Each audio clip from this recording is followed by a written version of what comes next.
Well, just 4 games remain and 2 weeks in the regular season left for Rogers State University men's and women's basketball.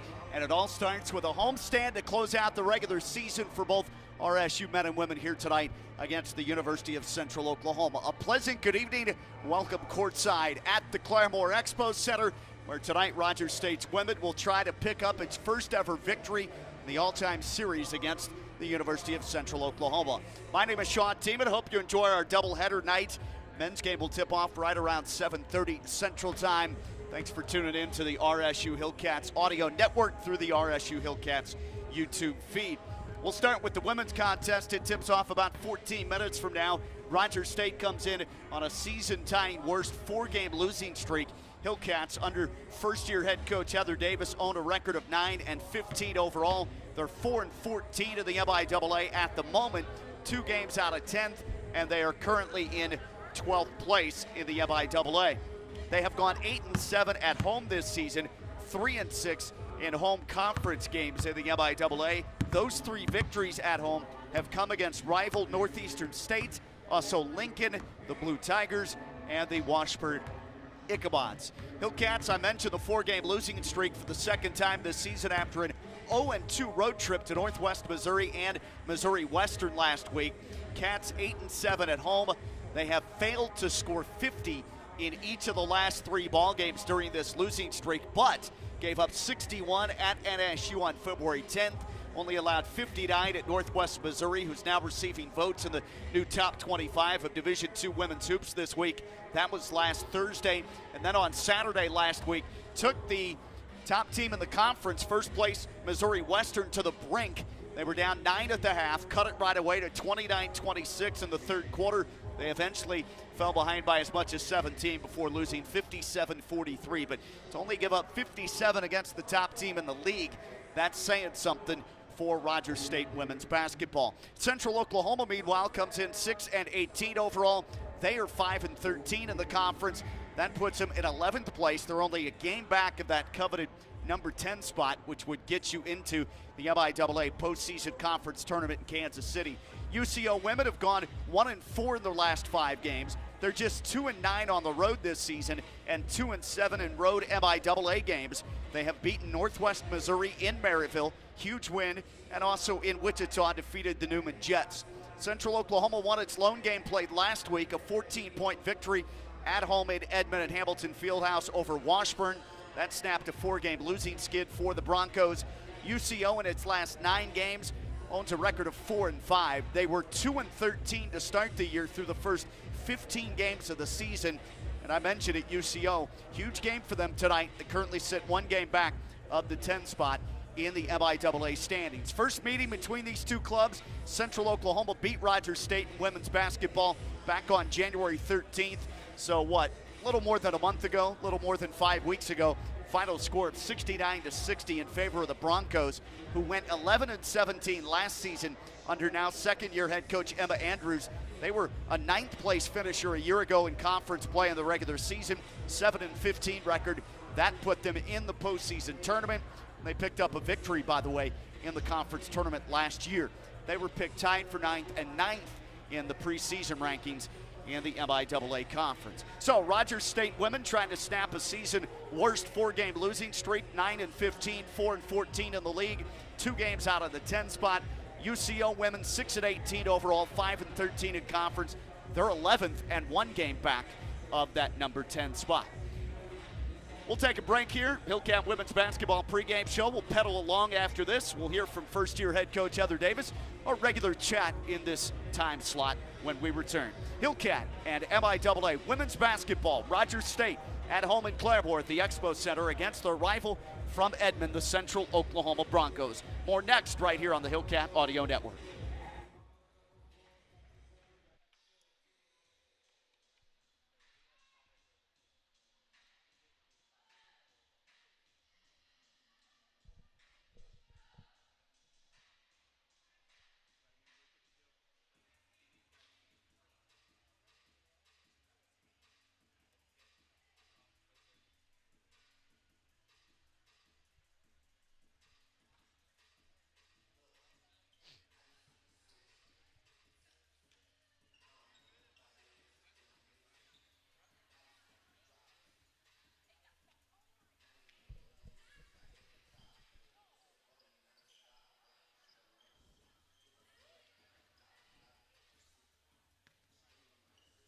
Back for more of the Hill Count Women's Basketball pregame show at the Claremore Expo Center. Sean Tiemann with you on the broadcast. Hope you enjoy our twin bill tonight here against the University of Central Oklahoma Broncos. Rogers State women's team up first and trying to snap a 4-game losing streak after 2 games on the road last week resulted in defeats at Northwest Mo 59-41 and lost to the first-place team of the conference, Missouri Western, 57-43. But defense still playing well. Last 3 games, 61 points allowed at NSU, 59 at Northwest Missouri, 57 in St. Joe against Missouri Western.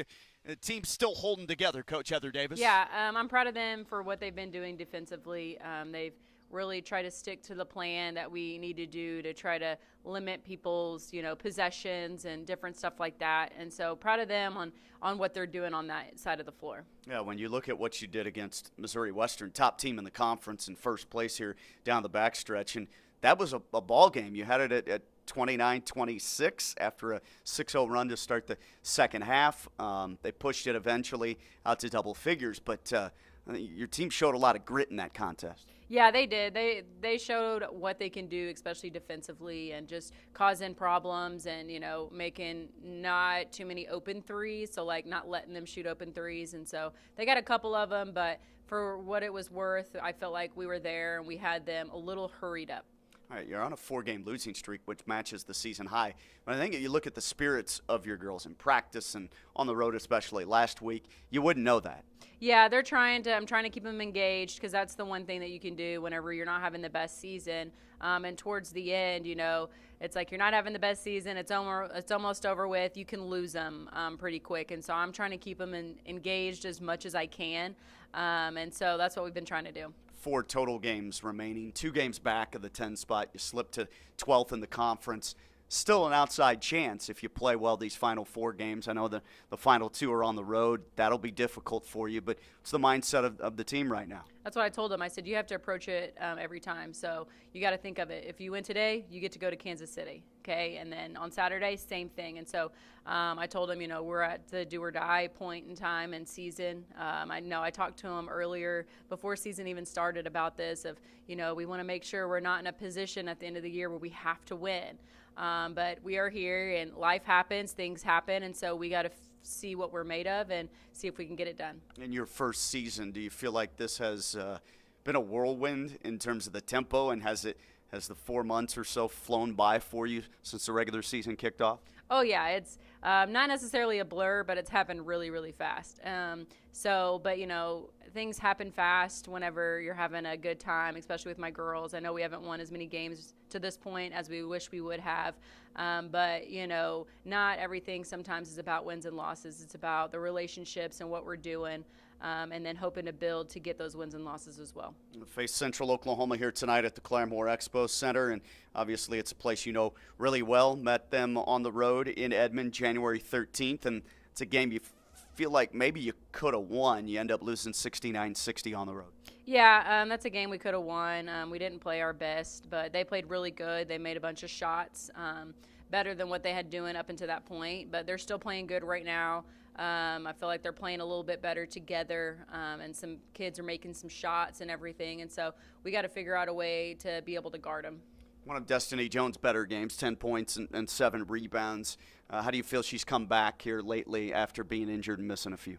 She's been a little rusty, but she's still going to work hard and do the things that you need her to do. So just continuing to get her back into the groove and everything, I think she's getting there. All right, your top scorer, Alasia Knapp, has been outstanding most of the season. She had one of her better games as well against her former school in UCO with the 22 points and 10 rebounds, double-double. She has been active in terms of high volume of shots. Where do you want that to be tonight? Just kind of depends on what they're going to be taking away from us tonight, and what's going to be open and what offense and rotations are going to work. But she's going to take her open shots that we know she can take and we know she's comfortable with, and then hopefully we can get a couple others to step up and help her out. The first matchup, you did shoot 13 of 16 from the free throw line, and that's probably one of your better games this season, 81%. How do you get more free throw attempts? Yeah, we just got to continue to be aggressive to the basket. When we come off our ball screen, sometimes we're a little hesitant, and I got to remind them that when you're coming off a ball screen, your first option is layup, and that's how you have to approach it whenever you come off of it. And then if you first think layup, then things are going to happen because people are going to help. You know a lot of their players extremely well. Aaliyah Yunusa had a big game against you first time out, 15.7 rebounds.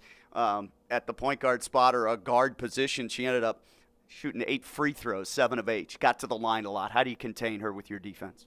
We just got to use our length and not foul her. She's very quick and she has a good spin move, and so we have to. What we've been preaching is you gotta make her make tough shots and do it without fouling because she does get to the rim a lot and sometimes she is off balance. So don't want to bail her out on any of those fouls, and hopefully we can get her to miss a few. What else concerns you about their offense? Just they have a post kid that can step Trinity and Cam out, and she can shoot the threes, and so that can be a little bit of a mismatch issue for us. And so just making sure that we're all prepared to help on the drives and kicks and everything like that to just help out our post players whenever they have that. Where do you feel like you have an advantage with your offense? Well, to be opposite of that, we have an advantage of height in the post. And so in the paint, I feel like we have an advantage there. I imagine they're going to double down a little bit and be very helpful off, especially Destiny. And so we're just going to try to get some things done to get some more open looks. Best of luck tonight against Central Oklahoma to start the final homestand of the regular season. We'll talk to you in the postgame. Awesome. Thank you. It is whiteout night here tonight. That's Rogers State women's head coach Heather Davis. We'll take a break, come back, and run down the starting lineups. Tip-off to follow right here at the Claremore Expo Center. It's Rogers State men's and women's basketball on the Hillcat Audio Network.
Well, we inch closer to tip time here at the Claremore Expo Center. Sean with you on the broadcast. MIAA Thursday night in conference play. The Hillcats welcome in the Central Oklahoma Broncos for a doubleheader night. The men's game will tip off at 7:30 Central Time. Rogers State women look to shed a 4-game season worst tying losing streak. They're 8-7 at home, 3-6 in conference play at home.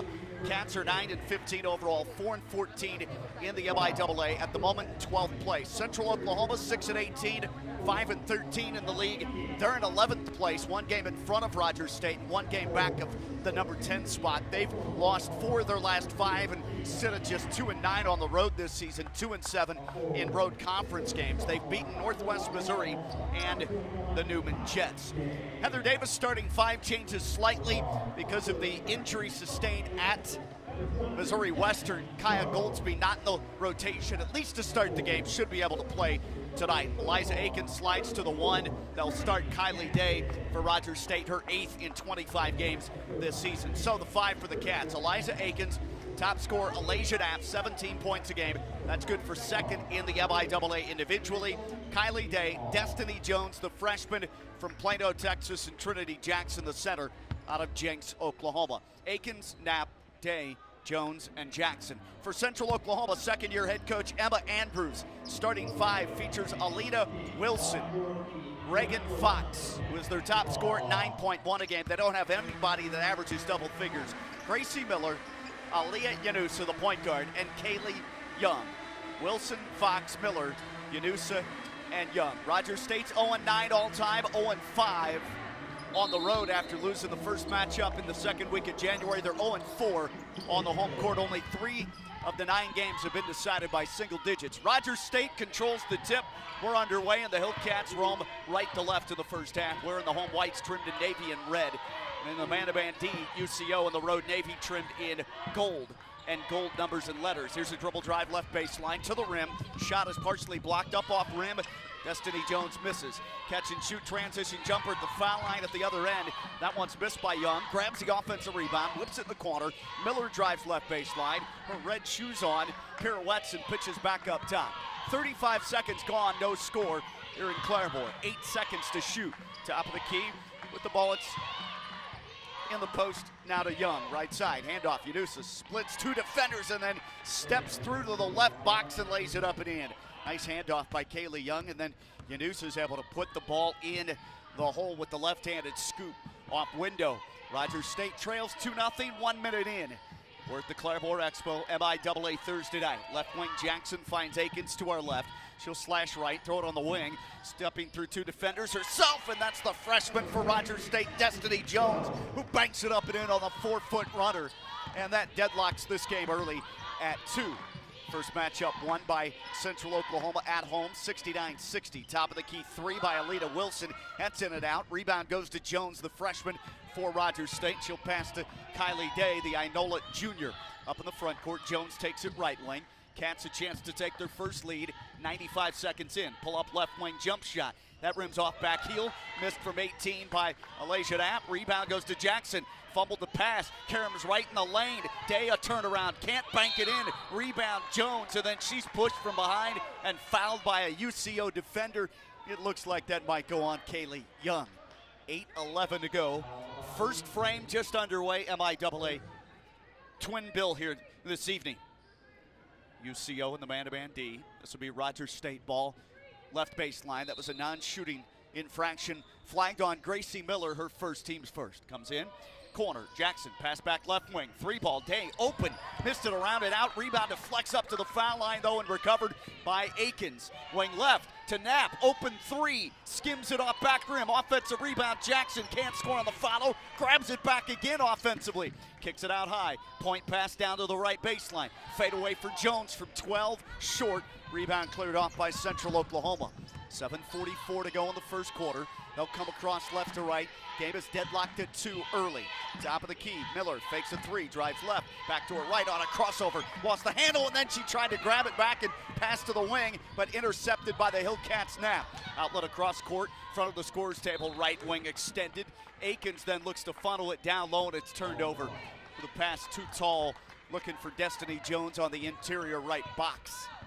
Goes out of bounds at the baseline, and here comes Central Oklahoma. Yanusa will walk the dribble across in her bright purple shoes. Yanusa in the Navy Road Central Oklahoma uniform. Flips it over her head left wing. Crossover drive. Dribbling to the baseline. It's knocked out of the grip of the ball handler, Reagan Fox, their top scorer at 9 a game. She shoots 90% from the free throw line, 38 from 3, but 36% overall. Top of the key, it's lobbed in from left baseline. 12 to shoot. Miller accepts it, dribbles to the right, hovers to the wing, hesitates, drives, fade away, missed the jump shot from 8 over Day. Rebound, Rogers State pulls it in. 3 minutes gone, first quarter, 2-all our score. Right wing Jones. Jones looks out top, finds Knapp, dribbles baseline, pulls up, goes back to Destiny Jones, steps back off the dribble, knocks down the 17-foot J. Destiny Jones has scored the first couple of field goals for Rogers State. And in women's basketball, they have the early 4-2 advantage. 6:35 remains of the first. Foul line right extended, bounce feed for Wilson of UCO. Bounce pass through the lane, left baseline, catch and shoot. And Kaylee Young squishes in the 16-footer. Young ties us at 4. 6:22 to go in the first. Rogers State front court, left wing Day. Look to find a cutter through the left box area, and it's turned over too tall, intended for Knapp. Rebound, transition kick, right wing. 3-ball for Miller on the way, and it airballs, hits the bottom of the net, and the Cats board it underneath in the painted area. 4-all, 6:04 remains of the first. Across the timeline, Akins, the native of Canada, gives it up left wing Day. Skip from left to right wing, driving in. Jones tried to reverse it, and it's blocked out of bounds by Alita Wilson underneath. It'll stay with the Cats, and right away we see Kaya Goldsby check in for the freshman, Destiny Jones. Goldsby banged heads with a Missouri Western player last Saturday in St. Joe and did not make the start. Cleared to play though, and hopefully her cobwebs are all right. Goldsby, sophomore guard from Goldsby, Oklahoma will give it up, get it back, block left, turn, shoot, and leave it short. Rebound goes to Central Oklahoma. 4-all, they can take the lead. Broncos dash in the front court. Natalie Stice is checked in at a backup guard spot from Tahoka, Texas. Here's a jump shot, top of the key. Miller off back rim, no. Rebound goes to Rogers State.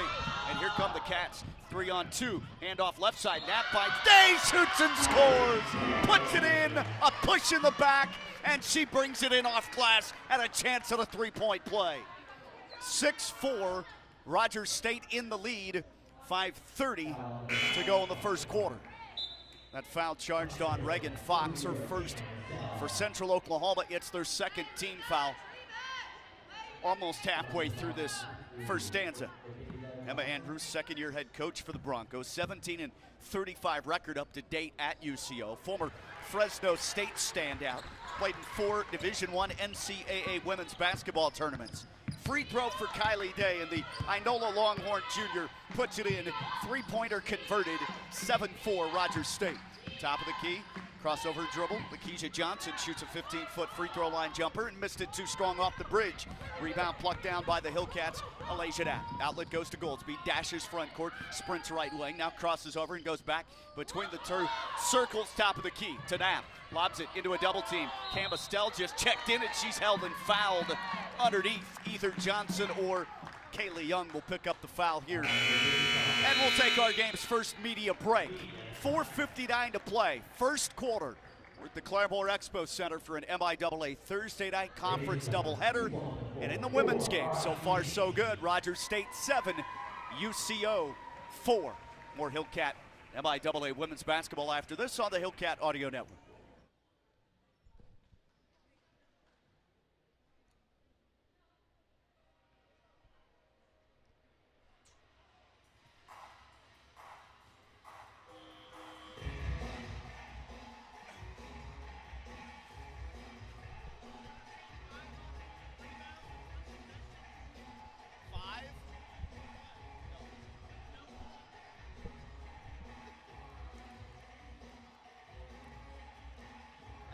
That's all we have. That's what we have right now.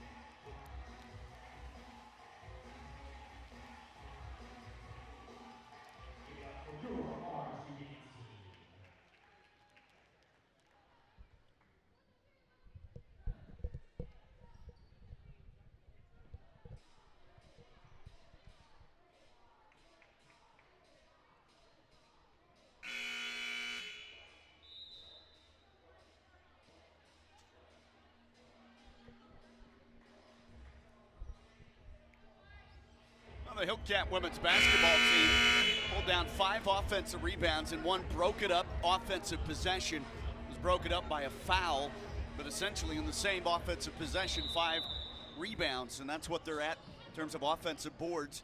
5-1, 10-4 early rebound lead. Cats have it to our left, up 7-4 on Central Oklahoma out of the game's first media break. 4:53 to go. Right side, Knapp will take it from Goldsby.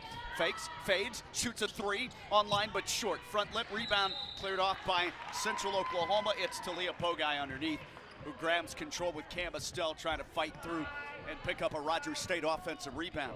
Off the bench, Cam Estelle has provided good minutes last 2/3 of the season after missing the start of the year due to injury. 6'1" senior forward out of Belton, Missouri, Division II Palm Beach Atlantic transfer. Right side of the floor, lob pass by Stice underneath to the cutter right block and off the baseline. That's knocked toward the right baseline area. Alexis Martin into the game. Will be played near corner now after it was deflected out. And UCO maintains to Yanusa, right side on the wing. Underneath, Johnson kicks it left baseline, catch and rip again. And another 15-footer, Kaylee Young tickles the twine to make it 7-6. Central Oklahoma pulls within 1 point. 4:18 to go in the first. Rogers State will jog it across the timeline. Spin dribble into the front court now for Goldsby. Yanusa knocked it away, and she has the swipe. Steal for Yanusa.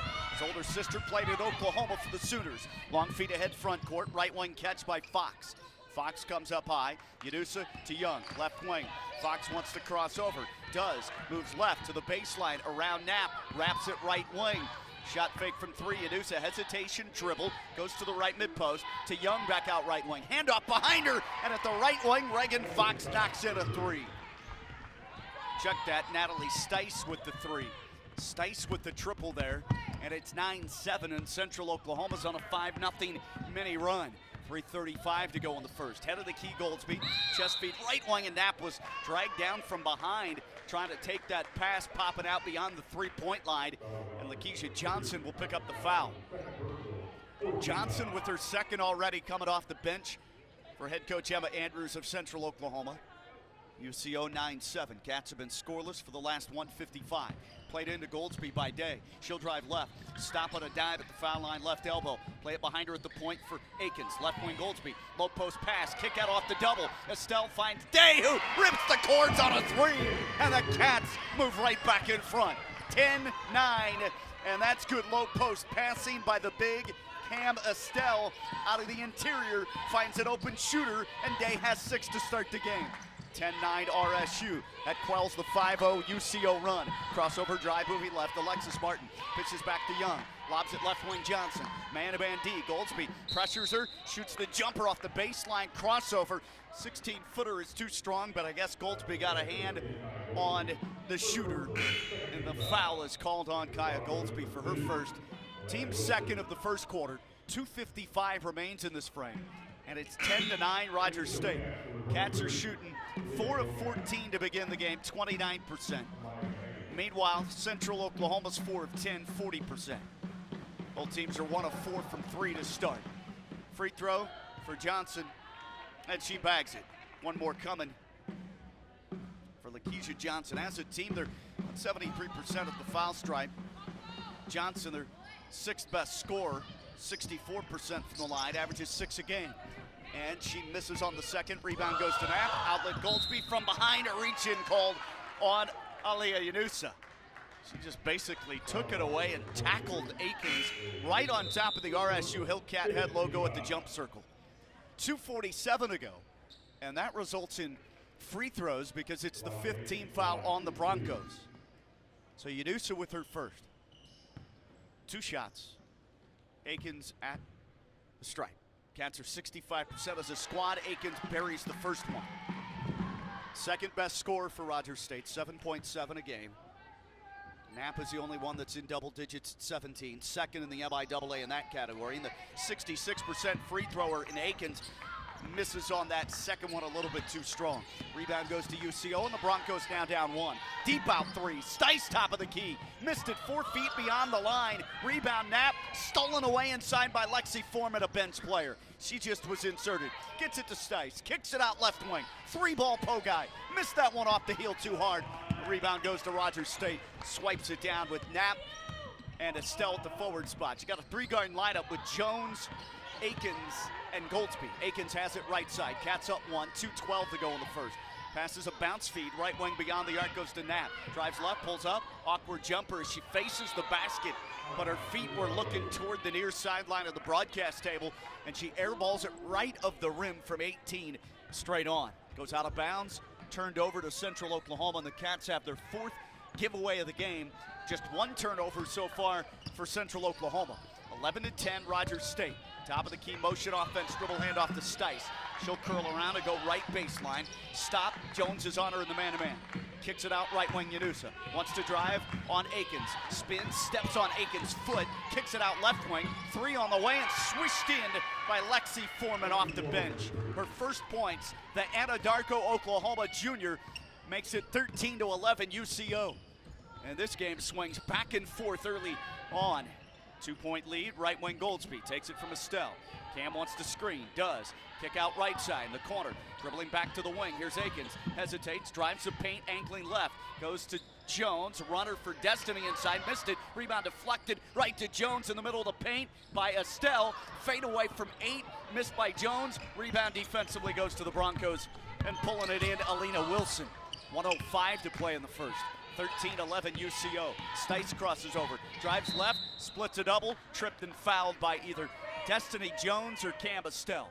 And both those players help up the Central Oklahoma guard, Stice, who's sprawled out on the floor. 1 minute to go in the first. 13-11 UCO. That foul charged on Jones, her first, team's 3rd. Baseline left inbounds. The honors go to Stice, throws it in the corner to Pogai. Now back to Stice in the corner. Three-pointer is short after Foreman found her. Rebound goes to Estelle. Outlet Akins. Rogers State ball. 47 seconds to go in the first. 13-11. Broncos of Central Oklahoma up 2. Driving right, they give Jones a lane to the rim and lays it in with a foul. Somehow the seed parted and Jones was able to take clear advantage and drive it in all the way to the rack and put it in off glass. And the whistle, tied at 13. We can break it with the free throw as that foul is charged on Stice, her first. 3-point play chance. The freshman who now has 6 points to start the game. Rims it off the backboard, the front lip, and it settles through for Destiny Jones, who has 7. Now she'll leave the game for Amaya Gallegos, freshman from Western Kansas. 40.6 seconds to go in the first. Cats on the high side again by 1, 14-13. Broncos will jog it across. Handling the point, Yanusa. Yanusa, ball in her right hand, now left hand, crosses over. Yanusa, 5'7" senior out of Choctaw, Oklahoma. Low post feed, turning, Pogai, left-handed, scores over a double. She banks it in to Leah Pogai. Father Asso Pogai played quarterback at Oklahoma State back in the day. 15 seconds to go, shot clock has gone dark. Dribble drive right side at the baseline. Back to Goldsby in the corner, now wraps it. Akins for 3, off heel, no, too hard. Rebound Yanusa, 3-on-2. She'll sprint down the right lane line, kick it out left lane. Pogai for 3, in and out, and off the rim 2 more times. Rebound Estelle, and that'll do it on a very exciting opening quarter, despite not being as high scoring as it could be. 15-14, Central Oklahoma's in the lead as these two teams have traded it now. 6 lead changes and 4 ties. 10 minutes in the history books here at Claremore Expo Center. MIAA Thursday night, Rogers State women's basketball, and they're down a point to Central Oklahoma. 15-14, we're back with more basketball in the start of the second after this on the Hillcat Audio Network.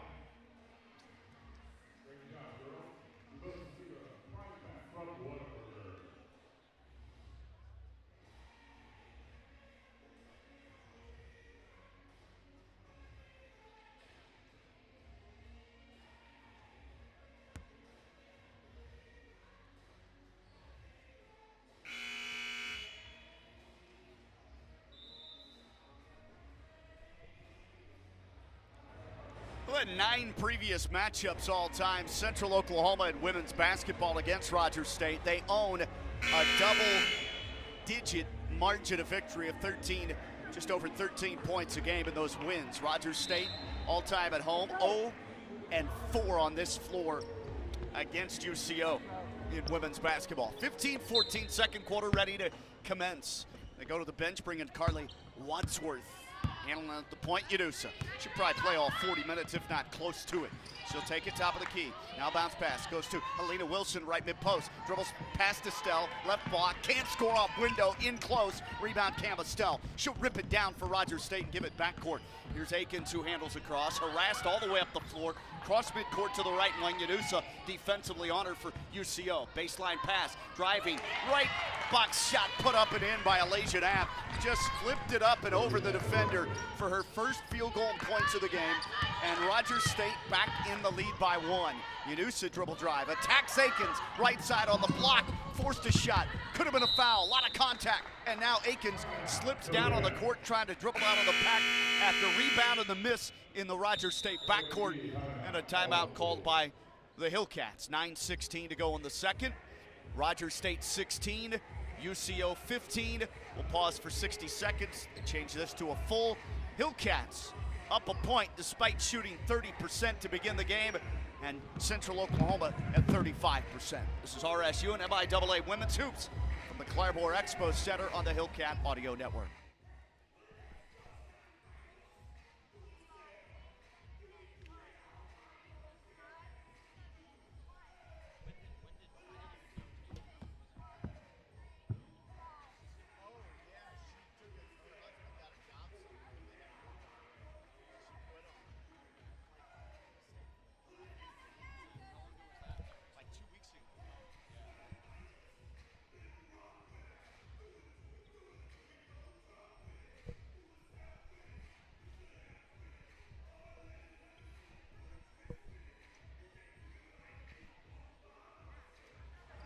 9:16 to go, second quarter just underway.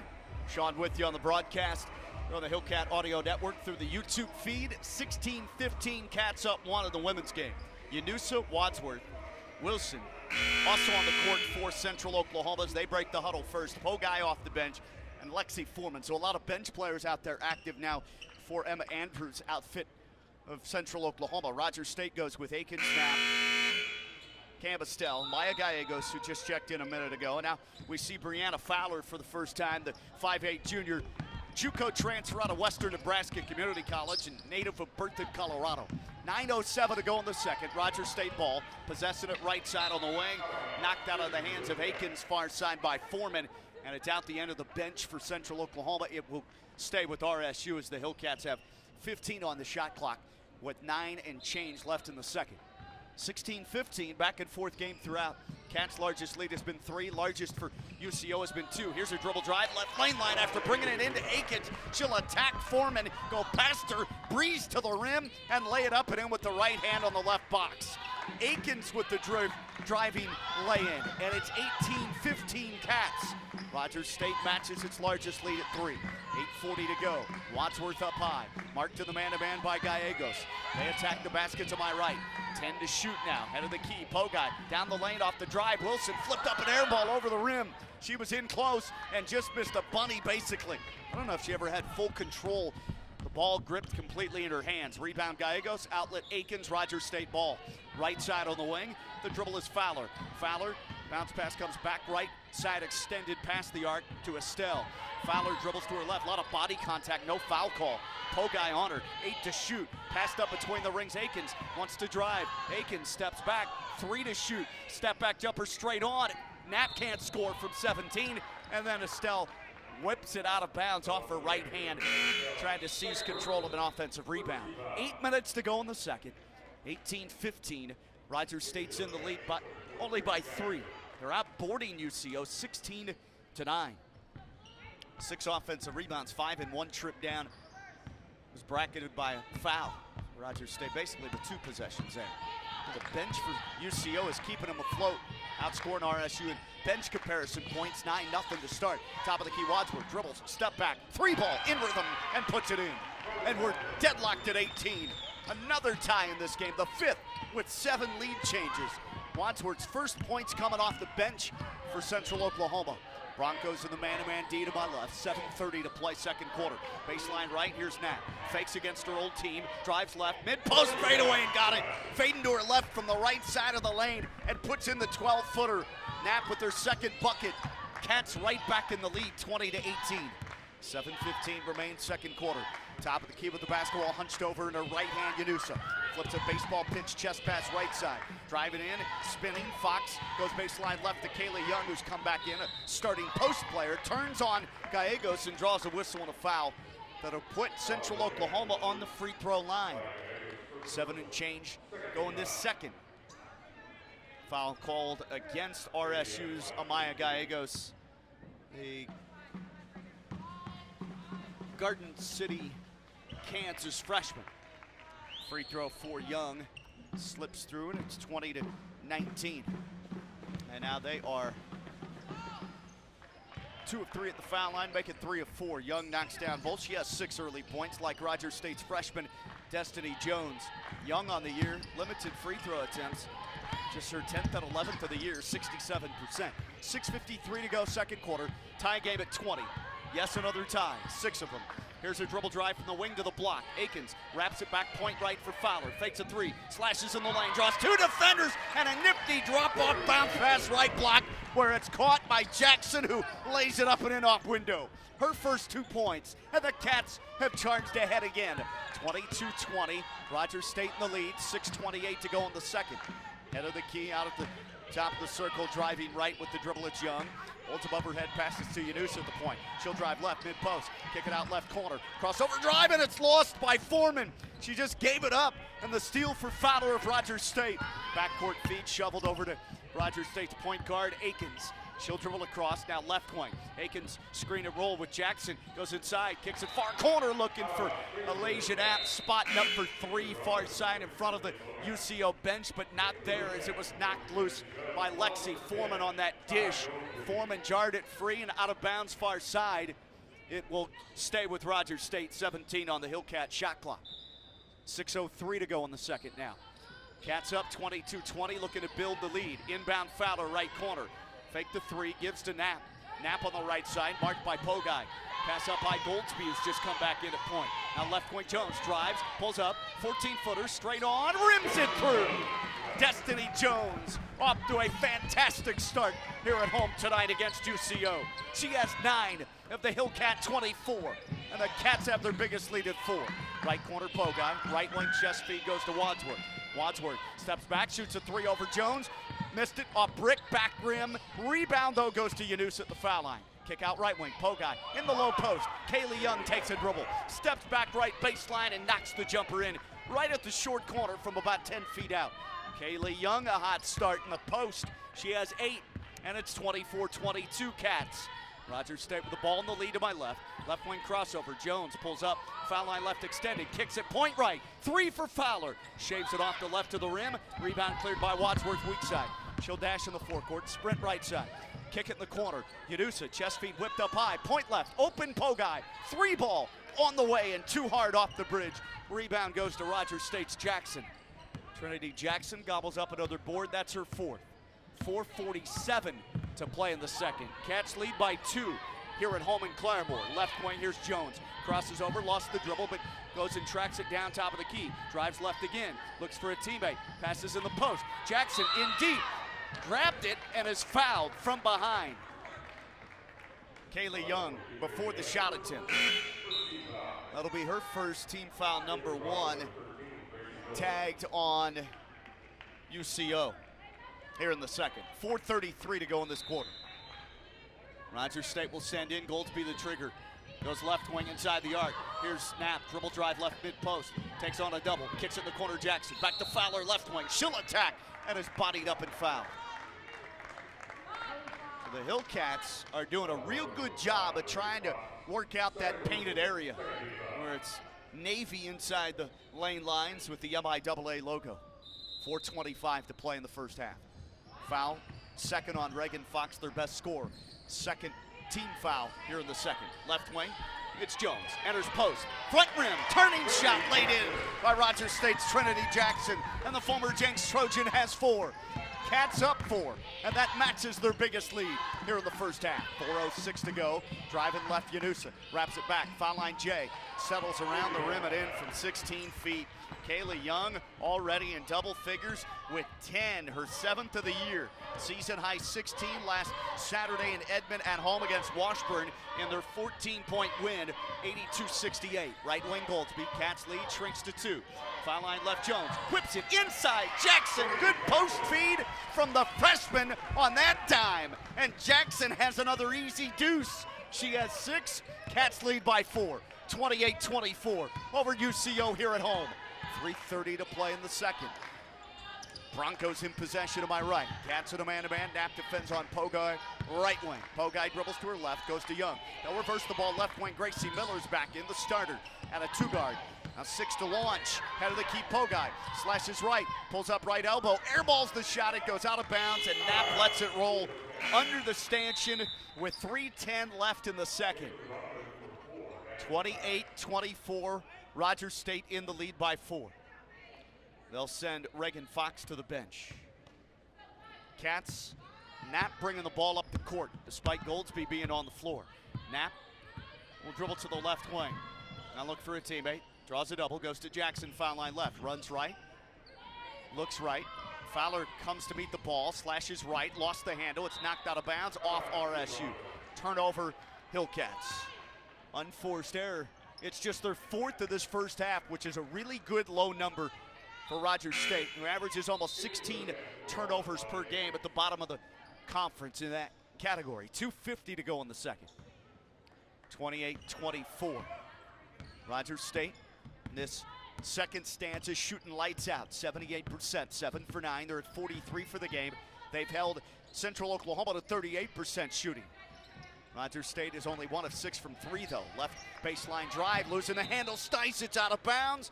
It stays with UCO, though, as it was raked away by Destiny Jones for the Hillcat defense. 2:32 remains in the second. RSU leads by 4. Shot timer at 13 for Central Oklahoma. Played in far corner, left of the goal. Miller will dribble back up top. Now 8 to shoot. 6 to launch. Drive it right, Yanusa. Hesitation move. Picks it out. Young, out right wing. Pogai, 3-ball. Back rim with 1 on the shot clock. Tall, leaping rebound goes to Trinity Jackson of Rogers State. 2:13 to go. Nearly a turnover, and Pogai crashes into Alasia Knapp in the backcourt. Thought about going for the steal and then just had to bite the bullet there and bodied up on Knapp. 2:12 remaining second. For Pogai, her first. Team's third on Central Oklahoma. Rogers State leads UCO by 4, 28-24 in the women's game. MIAA Thursday, here's a steal up at the point. Goldsby just had her pocket picked by Yanusa. Runs in all by her lonesome right lane line run, and she'll lay it up and in for 2 off glass. And Yanusa with her second bucket trims the Hillcat lead down to 2, 28-26. Rogers State at the point. Knapp, high post, left elbow. Jackson hands it off. Jumper, 15-footer, rims in and out for Knapp. Just missed it, was open. Rebound Yanusa, Broncos, long feed lob front court right side. Driving left through the lane, Stice. Kicks it in the corner, Pogai. Back up to Wilson, pulls up at the foul line off a dribble move and can't score on the jump shot as it rims in and out and then rebounded off of Central Oklahoma. Yanusa touched it last over the end line.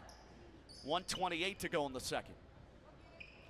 Cats up on the home court, 28-26. Near steal by Natalie Stice coming off the bench, the 5'7" senior guard, native with the Lone Star State. Now Akins will drive across. Right wing handoff Jones. Dribbles left through the lane. Kicks it out. Left wing jumper. Goldsby bricked it from 19. Too hard off the bridge, and it goes to Stice. Outlet ahead, Yanusa left side of the floor for UCO, and then dribbled off the foot of a defender. Recovered by Young, who throws it in the far corner. Stice skips it right wing. Fake Miller drives to the rim. Can't lay it in with a right-handed finger roll as she tried to finish right around Jackson. Rebound, Rogers State clears it. Jackson on the board for the Cats. 50 seconds to play in the second. 28-26.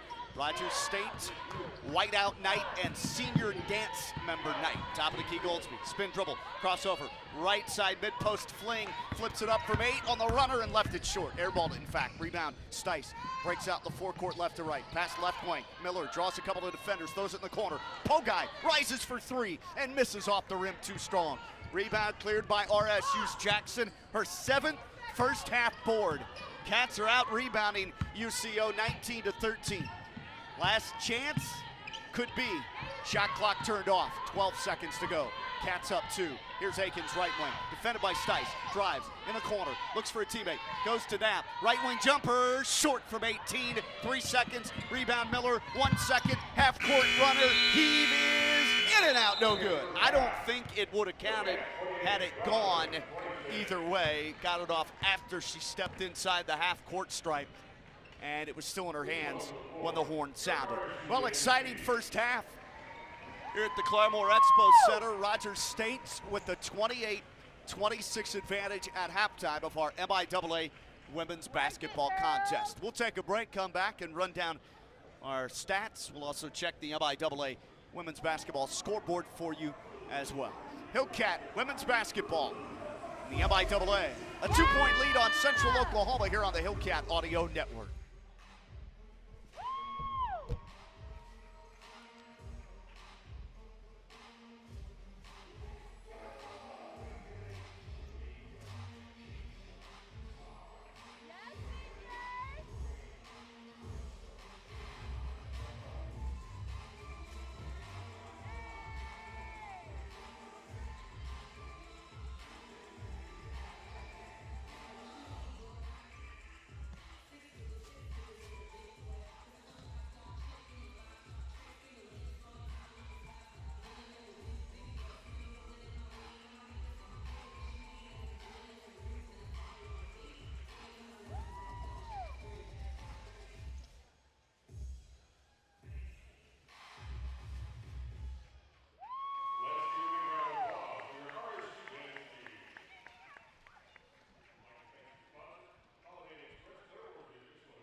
Rogers State women's basketball MIAA conference home game tonight at the Claremore Expo Center has featured 7 lead changes and 6 ties, and we have a 2-point game at the intermission. Rogers State 28, Central Oklahoma 26. Welcome courtside to the Claremore Expo Center. Once again, Sean Teeman with you.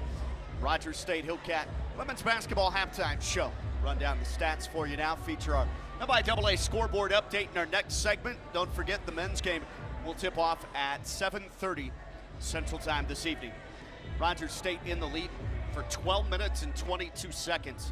They dominated in the paint 18-6 as well. UCO had the lead at the end of the first, 15-14. Rogers State wins the second quarter behind outstanding shooting. They take quarter number two, 14-11, behind a 54% shooting frame, 7 of 13. So the numbers for the ball game: Rogers State 38%, 12 of 32, 1 of 6 from 3, 17%, and 3 of 4 at the stripe, 75%. For Central Oklahoma, 10 of 29, 35% from the floor, 3 of 13 from 3, that's 23%, and then they made 3 of 4 at the charity line as well, 75%. Rogers State leads a rebound battle at halftime, 20-15. Cats 6-3 in offensive rebounds. Rogers State had 6 assists, only 5 first half turnovers, considering they typically turn it over 15 to 20 times a game, average of 16. It's pretty good for Rogers State, on pace for only 10 giveaways in the game.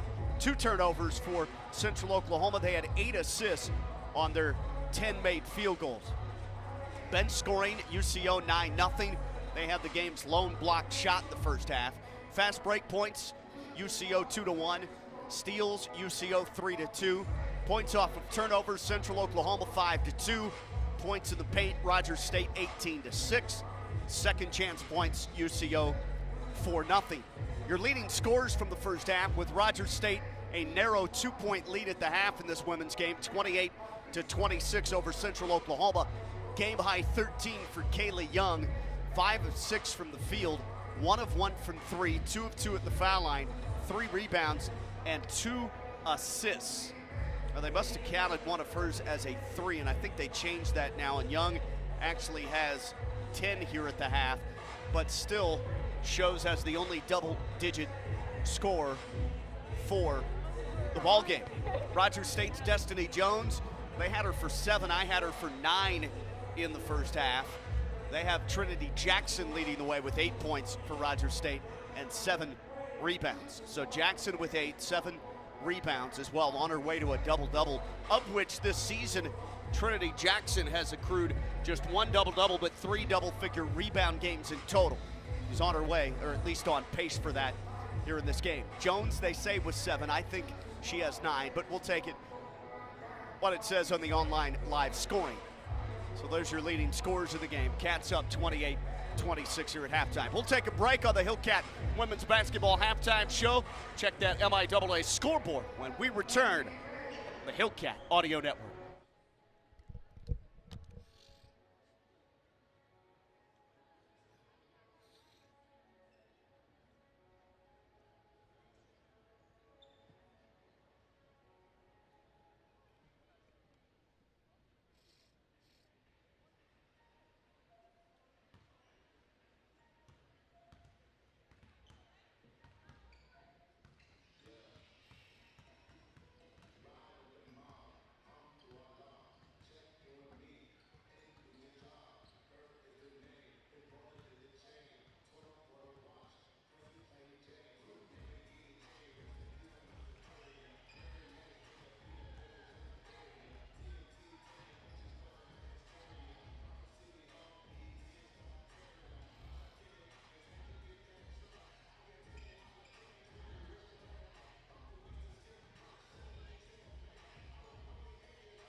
Hillcat women's basketball halftime show. Motors along here at the Claremore Expo Center. We're courtside.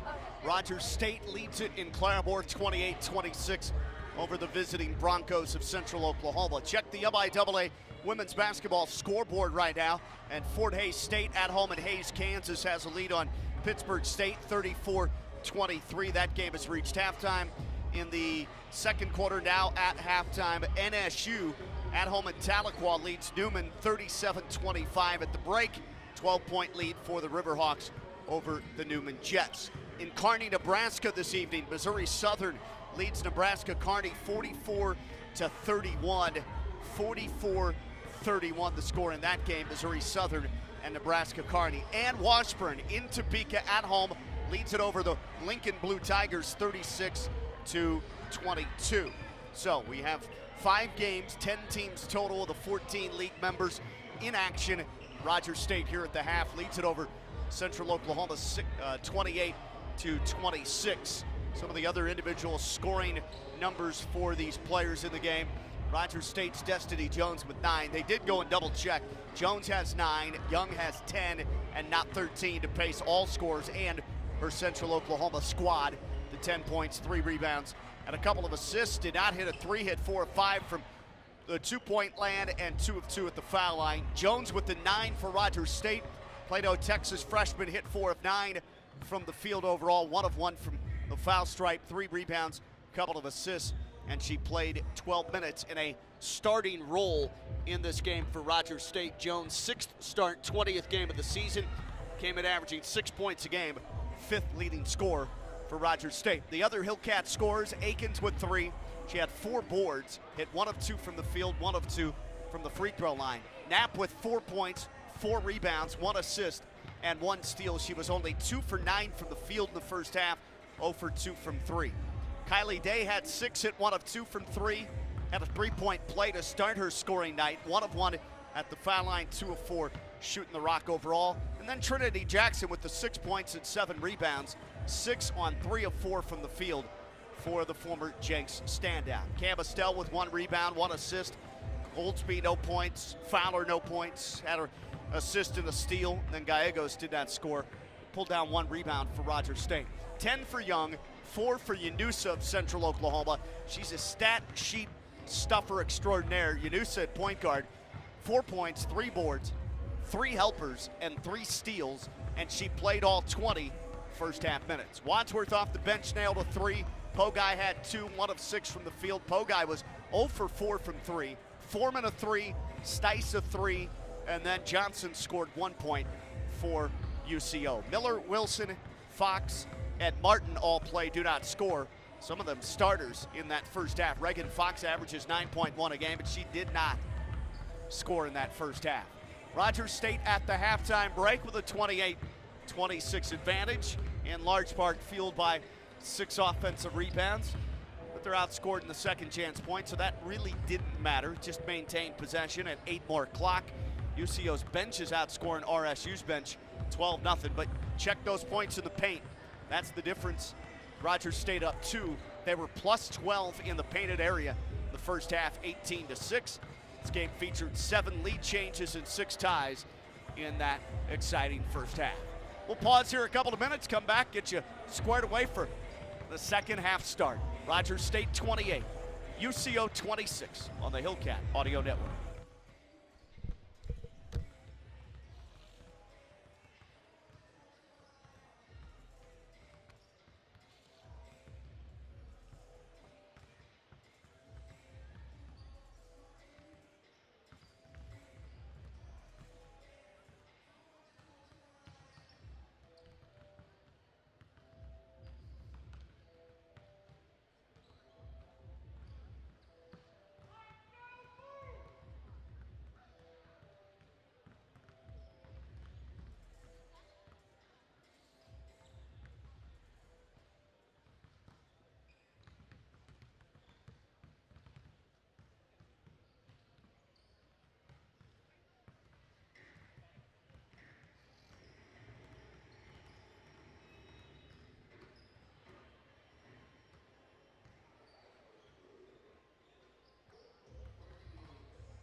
Just about ready for second half action here at the Claremore Expo Center.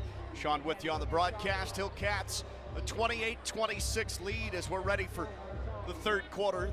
Cats bring out Akins, Jones, Knapp, Jackson, and Kylie Day to start this second half. The original starting five in this game tonight. MIAA Thursday, and Rogers State leads Central Oklahoma by 2. Yanusa, also on the floor, Stice, Fox, Young, and Pogai to begin the second half for the Broncos. Rogers State will bring it in.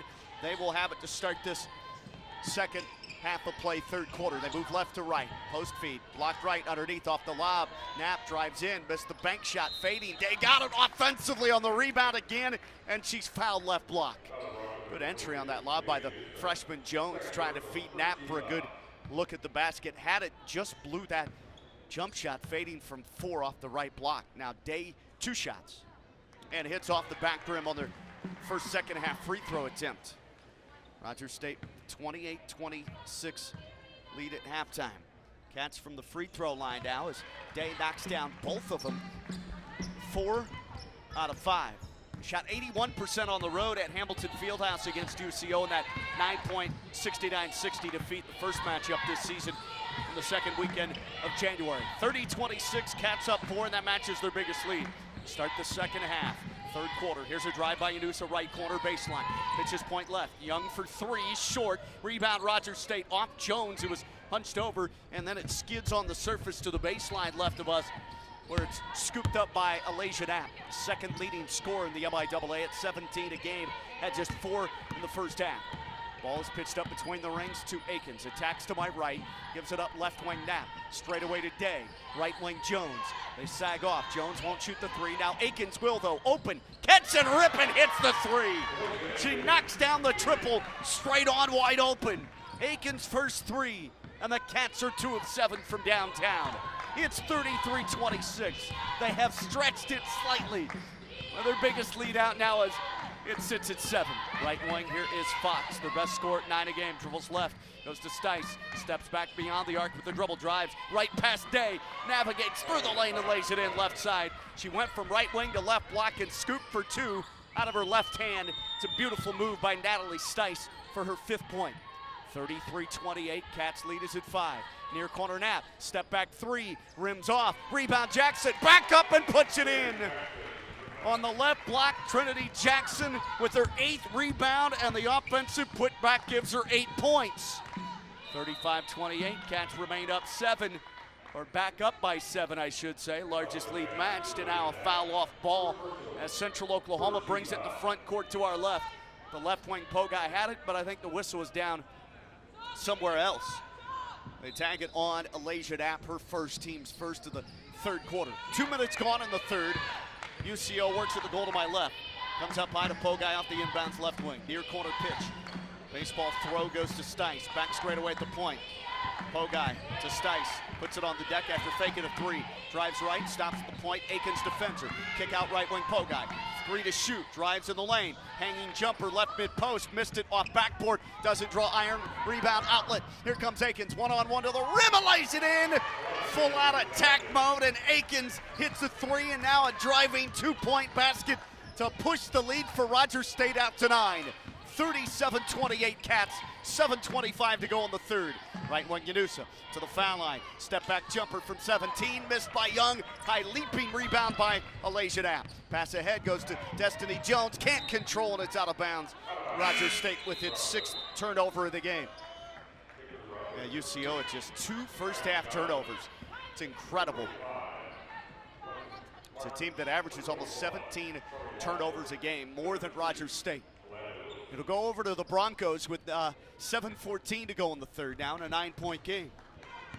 RSU's largest lead, 37-28 on a 9-2 run the last 4:40 if you span back to the last minute of the second.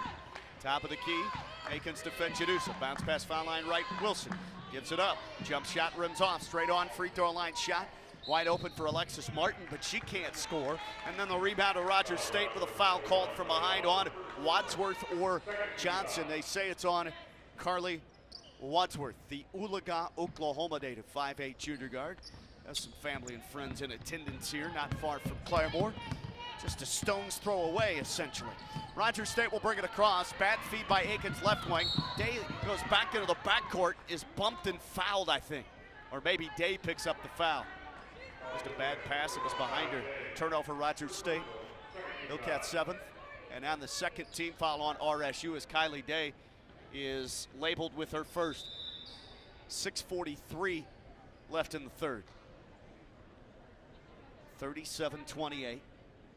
Cats on that 9-2 run to start this second half. We're in the third quarter. Rogers State shot 54% the second. They've started this frame 3 of 5 for 60%. They've hit 1 of 2 from 3. Threes in the game, 2 of 8. Post pass, right side. Martin, spin dribble, shoots, scores around Kylie Day. And Alexis Martin puts it in for Central Oklahoma. It's her first points of the game. 6:22 to play in the third. Low post feed, Rogers State. They set it through Jackson left mid-post. Comes out high, Aikens. Works it right wing over to Jones. Slashes left, accelerates on the runner, banked it in! Foul! Count the basket for the freshman from Plano, Texas. Jones is really good off that dribble drive move. Aggressive play. Builds that lead right away, back to 9. And a free throw can make it double figures for the first time tonight. 6:12 left in the third. Foul charged on Wadsworth, her second. Team's third on UCO. Free throw missed. Knapp rebounds. Could have grabbed it with both hands, but pushed it far side to nobody. Thought maybe she had a teammate over there. Jones in double figures for the Cats. Now with 11. Missed the free throw. She's 1 of 2. The stripe tonight. Cats up 39-30. Foul line right, Wilson. Bounce pass. Hits the floor twice before coming out to Martin, left wing. Moves to her right off the pound and hands off to Yanusa. Dribbles right, orchestrates the offense with a drive. Baseline right, spin move, knocked away, and a steal by Knapp. Recovered by Yanusa. UCO keeps it and then throws it away down low. Losing the dribble, Aaliyah Yanusa. 5:39 to go in the third. Rogers State controlling this quarter, 11-4 to begin the second half. Knapp, Aikens, Jones, Jackson, and Day still out there for Rogers State with no subs. They're in a good rhythm offensively. Here comes Aikens, hunched over, dribble right hand, dribble left hand, crosses left to the wing. Now at the three-point line, Knapp up by Day. Right wing Jones, chest feed, Aikens, hit a three, or she caught it there, dribbles left, shot blocked from the wing, 18 feet out. Good swipe by Keisha Johnson, falls to Wilson, up ahead Martin, runs the floor, kicks it left wing. Wadsworth a three, bricked it, too strong, rebound Day, and she's careened into and fouled by Alina Wilson. 5:07 to play in the third. Rogers State up 39-30, and a chance they can keep this offense plugging along here in the third to go up by double digits for the first time. Missed a chance at the foul line. Destiny Jones had a chance of three-point play, but couldn't convert. Top of the key on the handle. Off ball, offensive foul called as Aikens passed it. Coming to meet it, foul line left side, Knapp, but Kylie Day freed up Alasia Knapp at the screen, and for Kylie, the junior picks up her second, personal team's third. Media timeout, let's pause. 4:57 to play in quarter number 3 in Claremore. Rogers State 39, Central Oklahoma 30. Hillcat women's basketball program trying to beat UCO for the very first time ever in its young history. They're 0-9 all-time, 0-4 all-time on the home court. It's Rogers State Hoops on the Hillcat Audio Network, back in a flash.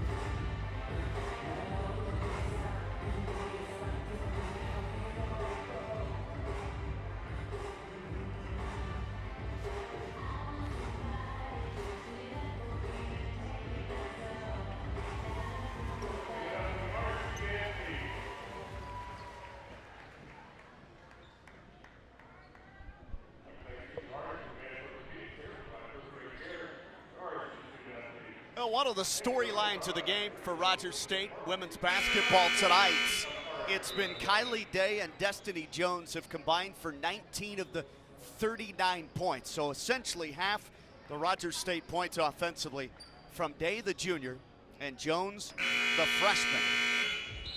Day came in fourth leading scorer, 6.3 a game. Those two average about 12 combined. They've combined for 19. Let's keep it going. Cats up 9, largest lead. It's UCO basketball, though. Broncos of Central Oklahoma, the front court to my left.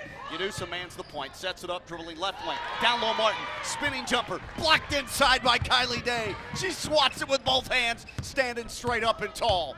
Rebound, Rogers State. Here come the Cats now. Looking for a double-digit lead. Foul off ball on UCO defensively. 4:32 to go in the third. That results in free throws. 5th team foul, 2 shots. Destiny Jones toes the line, it looks like. Foul is labeled on Lakeisha Johnson, her third. Rogers State with 3 third quarter team fouls. 5th for UCO. Jones, spin of the ball, puts it up, and back rim, no. Bounces too hard. Jones on the year, 58% from the free throw line. She's playing 17 minutes a game. Difference-making freshman. Second swishes in. Jones now with the free throw make. 2 of 4 at the line. 3 in the second half. 12 for the game. 4:15 to go. Cats up 10. First time they've built a double-figure lead. Top of the key in the motion. Handoff. Point. Johnson drives. 6 to shoot. Spins on Knapp. Shoots and is fouled by Alasia Knapp. The left elbow. She fell to the canvas trying to force a shot there, but had to. Shot clock dripping down to about 6. Foul on Knapp is her second. Team's 4th on RSU. Cats up 40-30. 10-point game. Free throw miss on the first one for Lakeisha Johnson. Johnson on the year, 64%.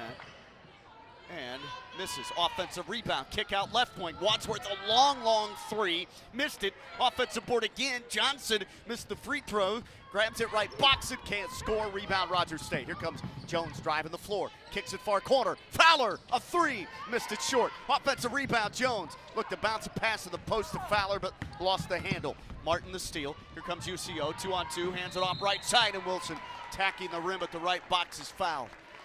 That'll pause the clock with 3:40 to go in the third. 10-point game. Rogers State picks up its 5th, so 2 shots either way for Alina Wilson, who's still searching for her first points of the game.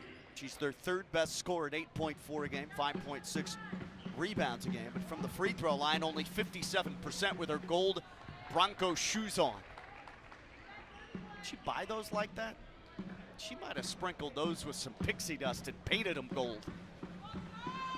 First free throw swishes in. Second, back rims at home. Alina Wilson, 2 foul shots going down. The Dallas, Texas, Lincoln High School product, 5'10" junior forward starter. Makes it an 8-point game, 40-32. UCO's hit just 1 for its last 7 overall from the field, 1 for its last 8. Cats will bring it across, sprint dribble right wing. Here's Akins on the handle. Coming to meet her, set a screen, it's Knapp. Driving right handoff to Jones in the corner. Takes it from Akins, scoots left. Now turns right at the elbow right side. Peels back up high, top of the key. Now drives right, the baseline, walled off. And throw it left side, stepped out of bounds though. A little too much dribbling for Destiny Jones. She's good at driving straight lines to the rim, but that time too much dribbling for the RSU freshman. 40-32, Cats in lead by 8, 3:15 to go in the third. They're winning this third stance at 12-6 after taking quarter number 2, 14-11. It was 15-14 UCO at the end of 1. Right side of the floor at the wing, that's Foreman. Foreman looks up high. Foreman finds a trailer behind her. Martin dribbles left at the point, dribbles into a 3, pops it up and through. Alexis Martin with the 3. A 5'9" freshman out of Ulaga buries it. Alexis Martin. 3 and a 2, both in this half. She has 5 on the night, and it trims it to a 5-point RSU lead. Falling down, Akins finds Jones, drives inside, and took an extra step trying to turn and shoot and score over Kayla Young. Other Rogers State turnover. Turnovers are starting to bite them. That's their 10th. Only 3 giveaways by Central Oklahoma. It's still a ball game. Cats built the lead to 10, but a quick 5-0 answer by the Broncos, and now they can keep that run going as Yanusa brings it across the floor. Jones checks out. Cats bring Amaya Gallegos and Brianna Fowler back in. Top of the key, Young throws it left wing, Yanusa. Yanusa defended by Akins. Sprints right to the rim, lays it up with a foul on Akins.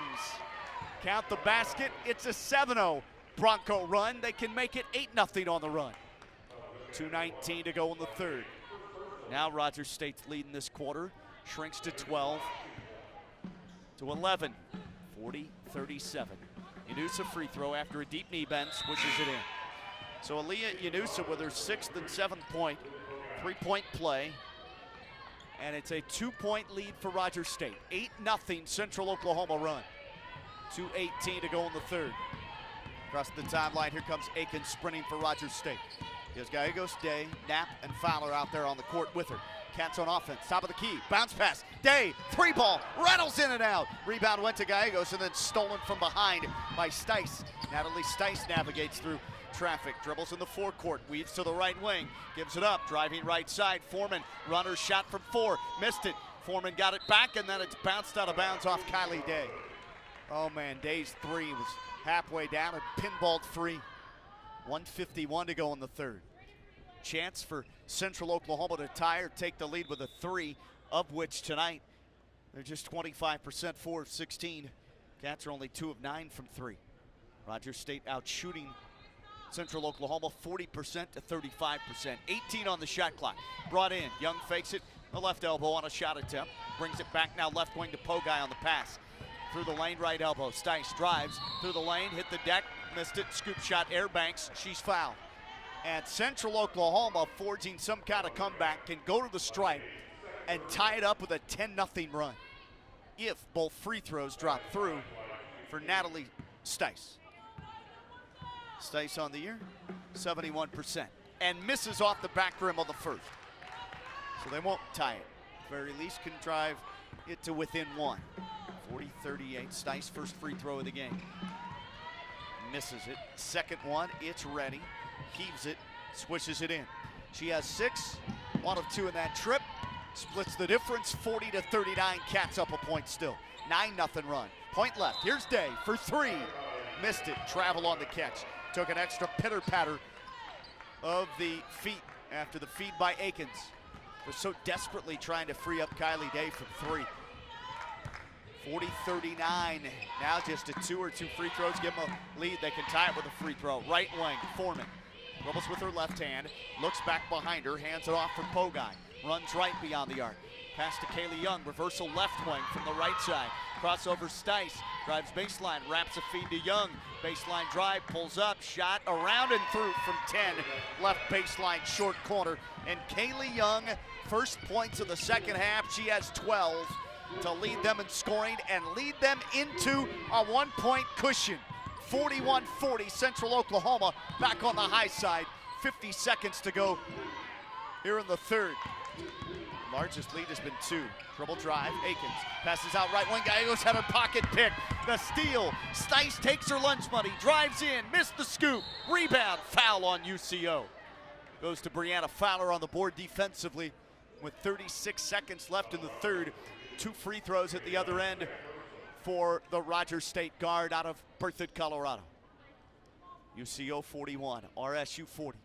Central Oklahoma leads this quarter 15-12 now after an 11-4 start. They have an 11-1 run going at the moment over the last 3 minutes and 50 seconds. Knee bend, lefty shoots it and rims it in. Tied at 41 now. Fowler's first points. Brianna Fowler, JUCO transfer. First season with Rogers State. Berthoud is between Boulder and Fort Collins. As a junior in high school, averaged 14 a game. And misses on the second free toss. Rebound goes to UCO. Tie game at 41, 26 seconds to go. Third quarter, shot clock at 20. Out high between the rings, Foreman. Crosses over, dribbles left, now at the wing. Wants to enter, block left, does to Martin, undersized. Knocked away by Gallegos, and they have the steal. Fowler takes it. Now 12 seconds, passes to Gallegos, whips it far sideline, half court. Now Akins, top of the key, Fowler. 6 seconds, Fowler to Akins. Akins wants to drive, steps back, goes to Day. 1 second, shoots a jumper, it's blocked partially, it goes off the right side of the glass, and that is it on the third quarter. We'll head to the fourth and final when we come back. Rogers State 41, Central Oklahoma the same. Cats and MIAA women's basketball on a conference Thursday night twin set here at the Expo Center in Claremore. This is the Hillcat Audio Network. Stay with us for the start of the fourth next.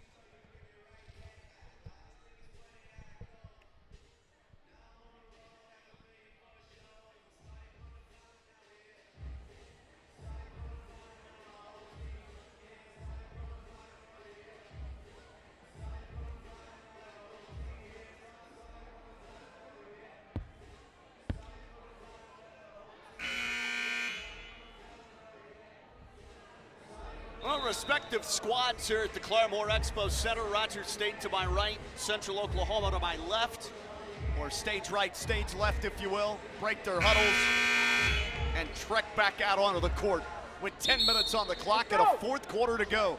The official on the near side screams at both teams, let's go. 41 aside in this hotly contested MIAA Thursday night conference women's game at Claremore. Cats built their largest lead to 40-30. Currently an 11-2 run by Central Oklahoma.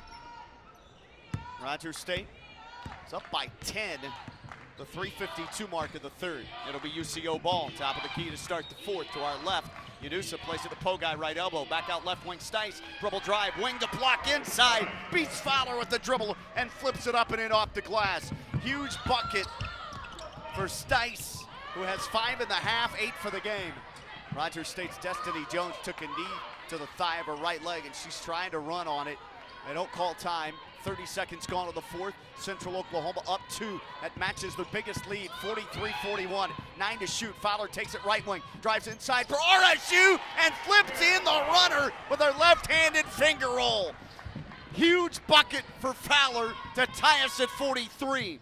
UCO quickly comes back in the forecourt.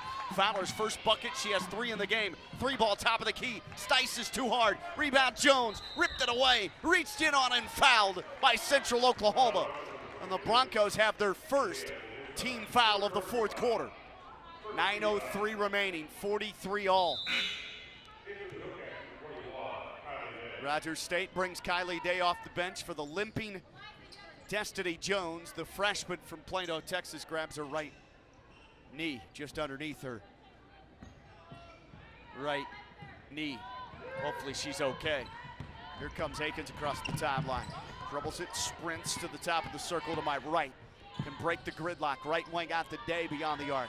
Surveys by holding above her head. Goes to Jackson. They'll lob it to Knapp. Catch, lay in. They front her and she puts it in. Alasia Knapp with just her first second half basket. She has 6 in the game, and the Cats reclaim the 2-point lead, 45-43, 8:33 to play in the game. UCO basketball to my left, right wing Knapp, defended the man-to-man by Akins, goes to the foul line. Here's Young, dribble drive to the rim, dips past Jackson and flips it in. Left-handed scoop off the window, and Kaylee Young has 14 to pace her club.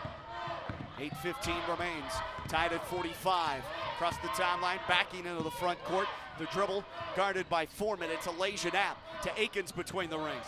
Knapp kicks it out left wing. Baseline, step back in the corner for 3. Knapp is short, rebound, off Day, and she crashes into Pogai, the UCO defender. That'll be on Kylie Day, her 3rd personal foul. That'll be the first team foul against the Cats here in this fourth. 8:01 to go in the final frame. 45 all. Two teams tied at 41 at the end of 3. Cats had a 1-point lead going to the fourth down at third place. Lost it by 9, 69-60. Dribble handoff, right wing Stice. She'll drive to the baseline, to the rim. No help defense. She blew it. Missed the lay-in attempt off window. It popped out. Rebound Rogers State. Here comes Akins. Sprints across. In the low post to Jackson. Looks inside. Tangled up with a defender. And an offensive foul called on Jackson. A charge on Trinity inside.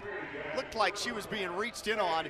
I guess maybe lowered the boom with her left shoulder on the defender. And Jackson with just her first foul in the game. She has 8 points and 9 rebounds. The 9 boards, most of anybody on the court. Right wing Stice, 45 all. Tie game, 7:23 to play in the contest. Foul line right, Broncos in possession. Young backs down with the dribble, kicks it far corner. Foreman drives left, Foreman through the lane. Foreman scoops for 2 over Jackson, who tried to block the shot, and Lexi Foreman with a crafty move.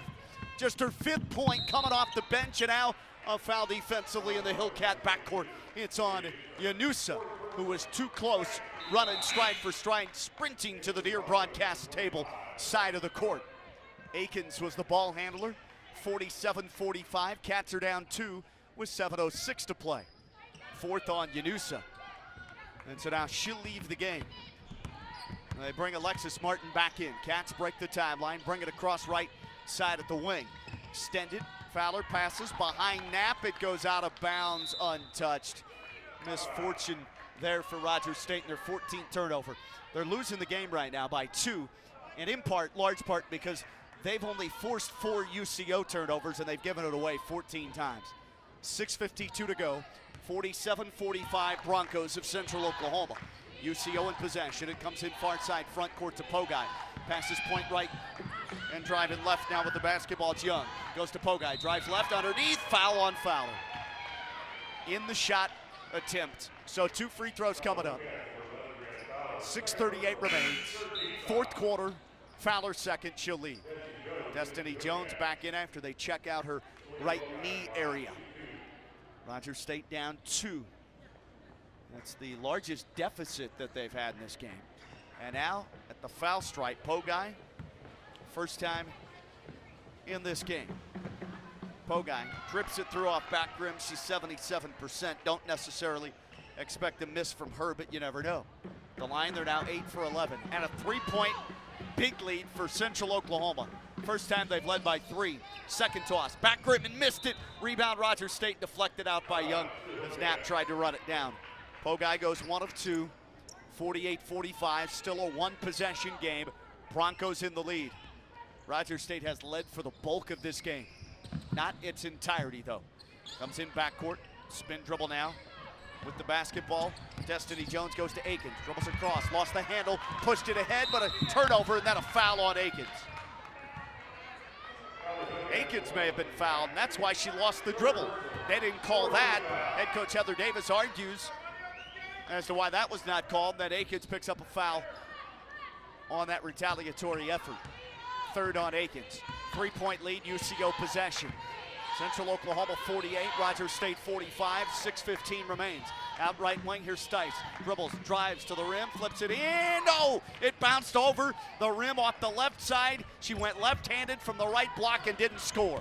Overshot it. Rebound Rogers State. Here's Knapp. Dribbles to the left wing and shoots it too strong from 18 left side.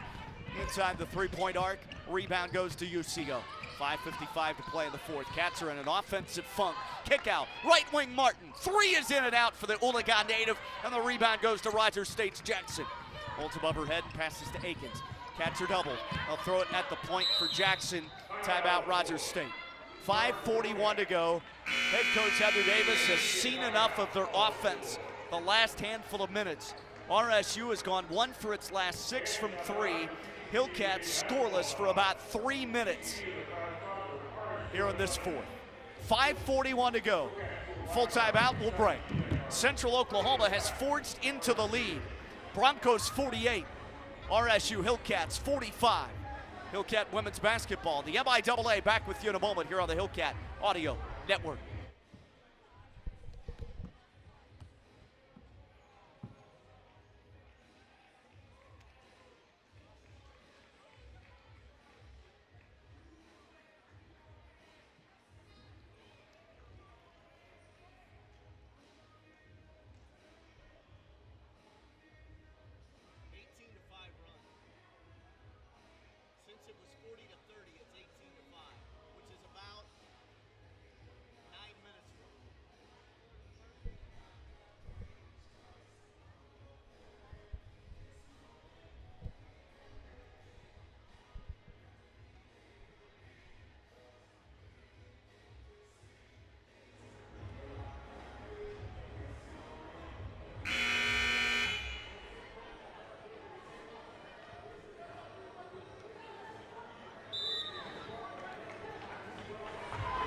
last 9 minutes of clock time, spanning back into the third quarter, final 3:52 of the third.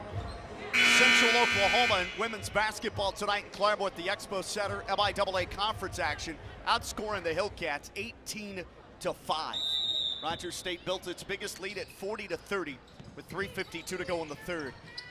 That run evaporated quickly. Comes hit up high at the post. Now they'll throw it down low. Underneath, Knapp finds Jackson, who fires it across the lane today. Missed the shot initially, then grabs it back and muscles home over the front lip. A little lay-in shot for Kylie Day. And that makes it 48-47. The lead for UCO is down to 1. And Day in the ball game has 8. It's her first points of the second half. And now it near steal up at the point. The pass went to Foreman between the rings. Knapp almost swiped it. Handoff. Here's Stice. Pull-up jumper in the lane. Banks it in from 14. Stice, another second half basket. She has 7.5. Double figures for 10 in the game. Her 7th DFG of the season. Double-figure game. 4:58 to go. Cats down 3. Low mid-post left side. Jackson through the lane. Works it right elbow to Jones. Jones drives. Backs away now right corner. Passes behind her at the three-point arc. Right wing Knapp. Knapp takes it against the man-to-man D. Drives in. Banks the shot too strong. Rebound Jackson. Flips it out right baseline. Running in. Jones is fouled. Missed the shot. Kaylee Young picks up the hack. And with 4:39 to play in the game, Rogers State women's team to the free throw stripe. And we'll have our final media break. We'll pause. Again, 4:39 left. Claremore Expo, MIAA Thursday twin bill in conference play. Men will tip off around 7:30 tonight. Rogers State women trying to come back after trailing by as much as 3, 50-47. They've been down 3 on several occasions. Right now, that's the score. UCO leads it on the road. They're trying to sweep the season series cleanly from Rogers State women's hoops. Cats trying to pick up their first ever win all time, 0-9 against the Broncos in women's hoops. Back for more in a moment. The Hillcat Audio Network.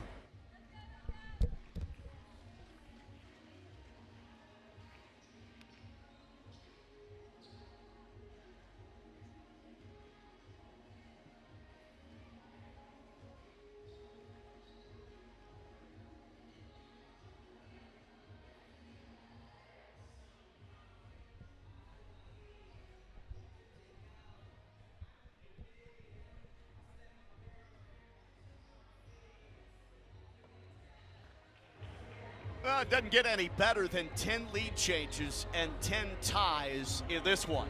Sean back with you courtside, Claremore Expo Center. Rogers State trails by 3, 50-47 to Central Oklahoma. Broncos only a game back of the number 10 spot in the MIAA conference standings. Number 10 squeaks you into the postseason conference tournament in Kansas City first week of March. Cats to the free throw line. And Destiny Jones, the freshman out of Plato East High School in the Dallas-Fort Worth Metroplex in Texas. Needham rims it around and through. Boy, that was dangerous, the popping loose. Hit the iron, bounced off backboard, and then hit the rim again and tumbled through. Jones second. Tans it off back rim. Makes both. 1 point lead for Central Oklahoma. Rogers State women need to lock them up on defense. 4:34 left in the fourth. Bringing it across Yanusa. Picked up her dribble out at the right wing. The basketball now in the hands of Pogai right behind her at the three-point arc. Gives it the point. Driving left off the leg of Young and out of bounds. One of very few turnovers in the second half. In fact, just the third of the half. 5th of the game tonight for Central Oklahoma. Cats have turned it over 15 times. They can retake the lead here, though, down by just a point, 50-49 on the Hillcat home floor. Driving to the right wing. Akins crosses over back left. Missed the scoop shot. Rebound. Fallow goes in. Trinity Jackson. Offensive board and put back. Jackson in double digits with 10, and the Cats take it by 1. 51-50, 3:55 to play. Driving left lane line for UCO. A foul is called. Taking it inside, Alexis Martin. Chipped on the arm. The 5'9" freshman from just up the road in Claremore, native of Oologah, Oklahoma, will go to the stripe for Central Oklahoma. The chance to tie and take the lead back for the Broncos. Rogers State 0-9 all time. They've never beaten UCO, but they have an opportunity tonight here at home. Free throw swishes in for Martin. All 6 of her points coming off the bench and coming here in the second half. Make it 7, swishes in the second. Martin from the free throw line, limited attempts, but 88%. Only averages 3 points a game. 3:47 to go, fourth quarter. 52-51, Broncos back up a point. Cats have it to my right, Rogers State ball. Jones to Akins in the right corner. Drives left and is fouled by Stice. A little too close in terms of the body action there. She was giving her a hip check, riding her on that drive to the right mid post. 3:39 all that's left. 52-51. Cats have led by as much as 10 in the second half. Been down by as much as 3. Lob for Jones over the top of Jackson underneath right, boxing too tall. Just bring the ball in. What are you looking for there? Come up top, set the half court. That's just too dangerous of a pass, being a turnover-prone team like Rogers State is. Can't afford any more giveaways down the home stretch here. 3:28 left. Cats need to D up now. Down by 1. Central Oklahoma right wing. It's passed over from Yanusa to Stice. Back straight away. Catches Young. Goes right wing Martin. Drives left with 9 to shoot. In deep. Kicks it near corner. Pogai back up 3. Rimmed off. Rebound. Strong side. Akins, Rogers State. She'll sprint across the timeline. Look for a teammate. Hesitation drive. Stops left wing. Skips it right baseline on the cross-court dish to Jones. She'll drive through the lane. Curl back now. Point left and give to Akins to set it. 14 to shoot. Reach in, foul on Stice. And that'll be the 5th. And both teams are now in the super free throw bonus. 2:53 to go in the 4th. Cats to the line, 52-51. Central Oklahoma leads by a point. Akins with 2 huge free throws. 1 of 2 tonight. Spins it up, and it goes in and out. She misses. Now 1 of 3 at the foul line for her. Cats at the stripe, 9 of 14. Under 70%. Second, toss, rims through, and we're tied again. This time at 52. Akins splits the pair. Has 6 in the half, 9 for the game. 52 aside, 2:45 remaining. Head of the key, Yanusa has it. Dribbles left, flashes right, crosses over, back left, knocked away by Akins. Steal for the Cats, now tied up. Arrow favors Rogers State. It'll be Hillcat basketball with only 2:38 to go, thanks to the on-ball pressure D applied by Akins. Outstanding defense for Eliza Akins. And now UCO sets up the full court press. Basketball comes in backcourt. Akins takes it. Akins dribbles in on Stice. Now to the right lane line, dumps it off underneath to Jackson, knocked loose. Swiped away by Martin of UCO defensively. It's out under the stanchion. It'll stay with RSU with 23 on the shot clock. Pogai to the bench. Foreman back in for UCO. Cats have Akins, Fowler, Jones, Jackson, and Day. Comes into Day and then jarred free again by Foreman, who punches it out of bounds right back to the sender. 2:29 to go. 52 all. Brought into Jackson. Point left Jones. Point right Day. Day holds above her head. Flips over Martin. Left wing. It goes to her teammate Akins. Stice marks her. Stice gives her baseline drive. Does. Now crosses over through the paint. Point right. Day took the kick out. Drives. 5 to shoot to Akins. She needs to launch. Drives right to the rim. Lays it up and in. Flipped in the runner from 4. Akins has given the Cats a 2-point lead with 2 minutes to go.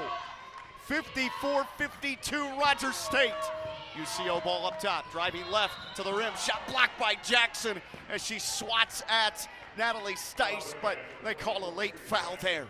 Whistle comes late, but that'll put them on the line and an opportunity to bring it to a tie again. Stice at the stripe. 71%, averages 6 a game. Stice, free throw, rims off back and through on the first of 2. She's 2 of 3 at the line. 8 in the second half, 11 for the game. Stice also with the purple shoes on for UCO. Second, spins it through. Deadlocked at 54, a minute 54 left in the game. Fourth quarter at the Claremore Expo Center. Gonna come right down to the very bitter end between these two in women's hoops tonight. Shove off, no call. Akins drives right in the corner for Fowler. Fowler stepped on the sideline, out of bounds. UCO wanted a push-off foul on Akins. And now we'll switch roles, and UCO's on offense. Cats have to play D. 1:42 left. Fourth quarter, 54 all. Across the midcourt line, Yanusa dribbles back to her left. And now timeout on the court. Shot clock is down to 8, so they're going to have to reset that. Took about 5 seconds, so bring it down to like 25.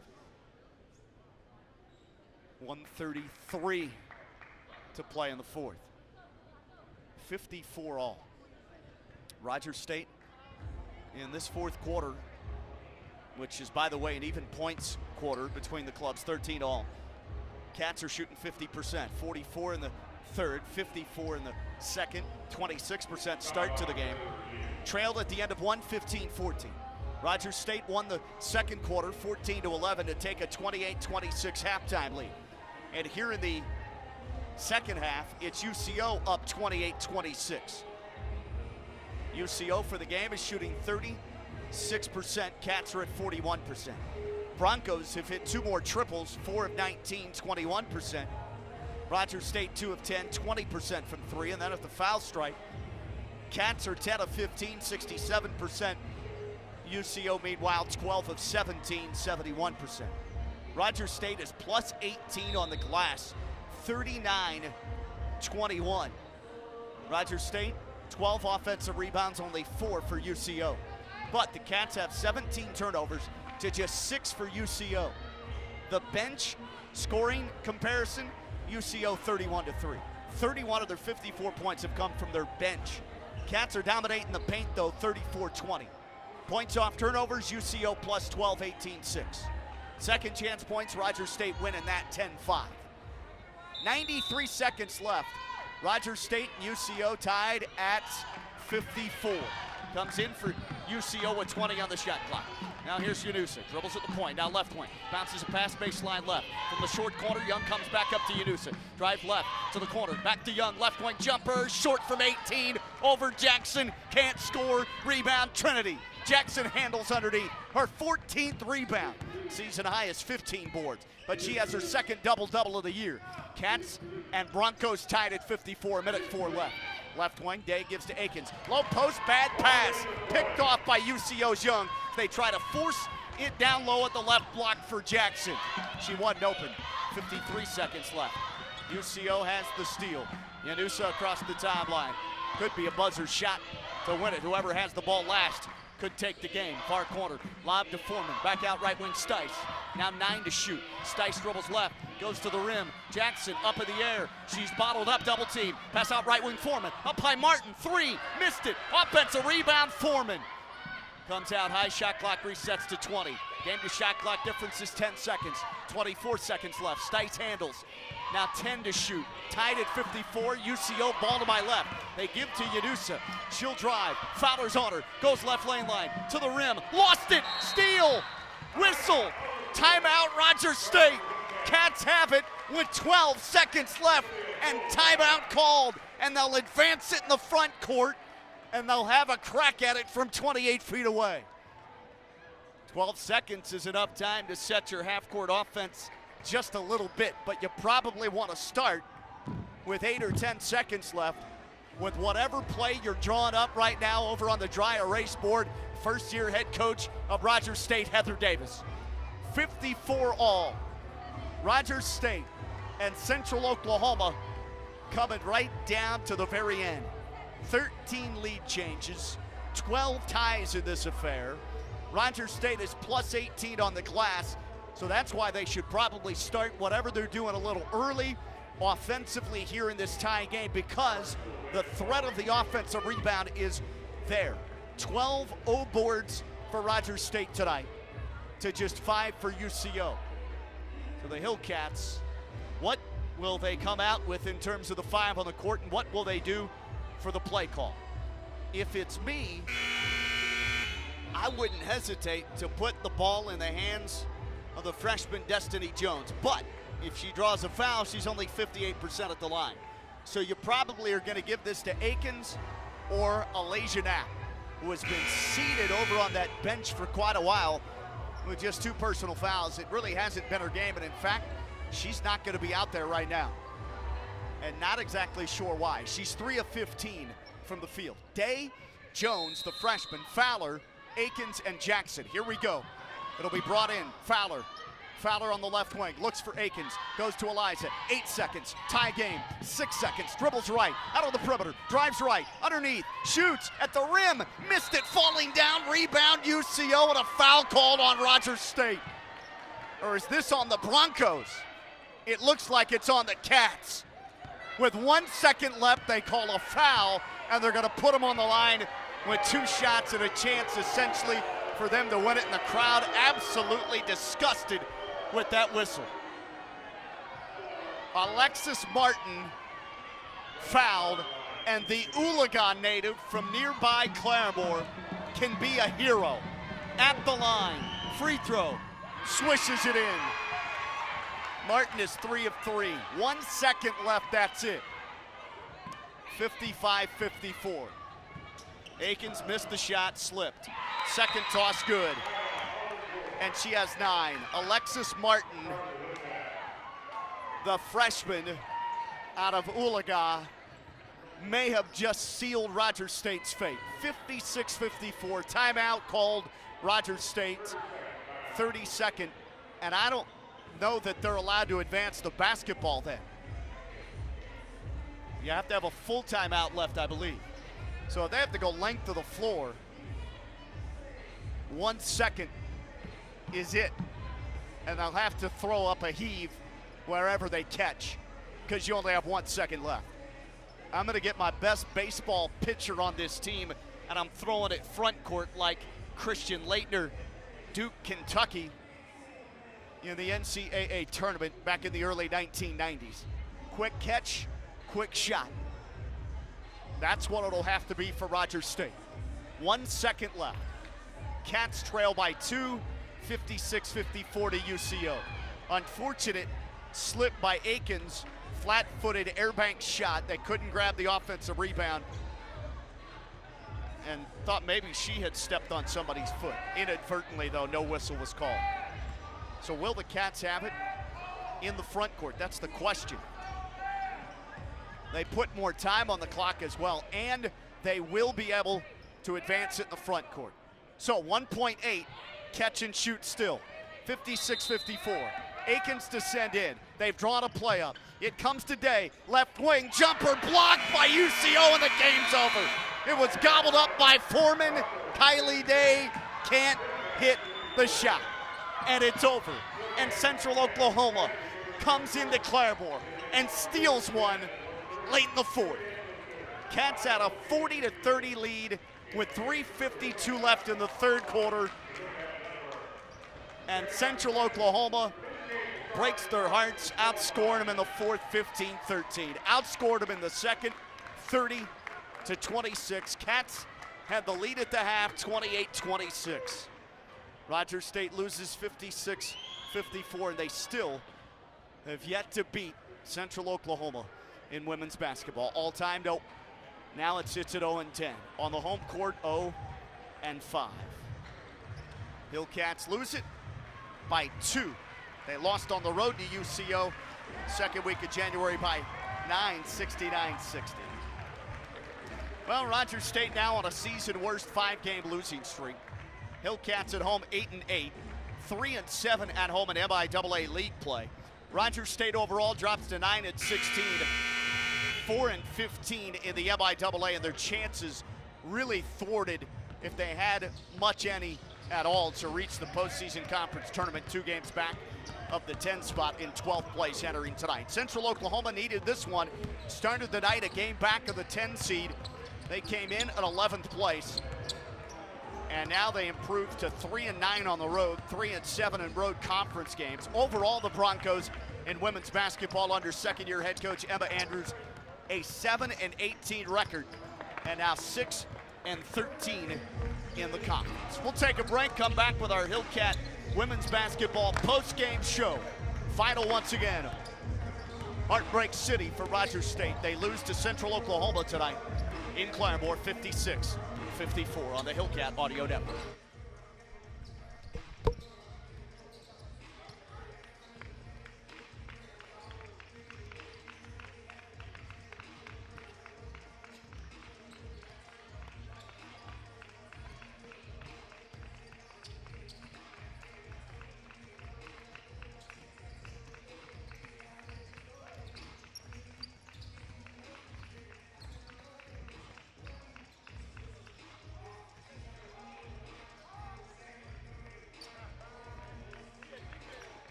Well, difficult home loss for the Rogers State women's basketball program. Rogers State loses on the home court to Central Oklahoma.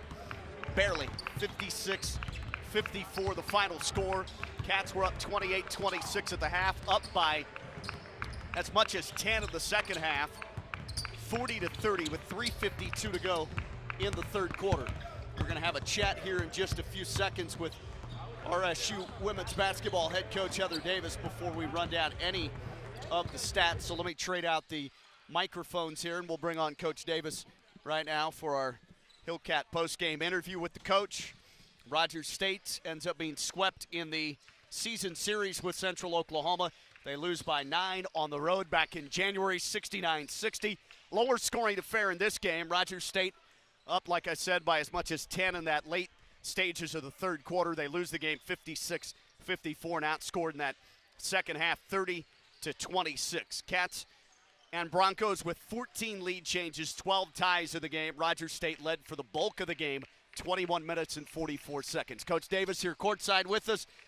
Difficult pill to swallow, obviously, but what'd you say to your team in the postgame locker room following this 2-point loss here at home? Honestly, not much. I said I'm sorry because I felt like we had a lot working against us today, just in some of our kids, you know, being sick and having a concussion and everything like that. And we had a lot working against us, and I feel like the kids that played worked their butts off, and I feel like we did not get any help from the refs. And the refs, you know, they got to call some of that stuff that they missed, and then they call a, you know, at the very end, they call that foul when that needs to be a play on and go to overtime.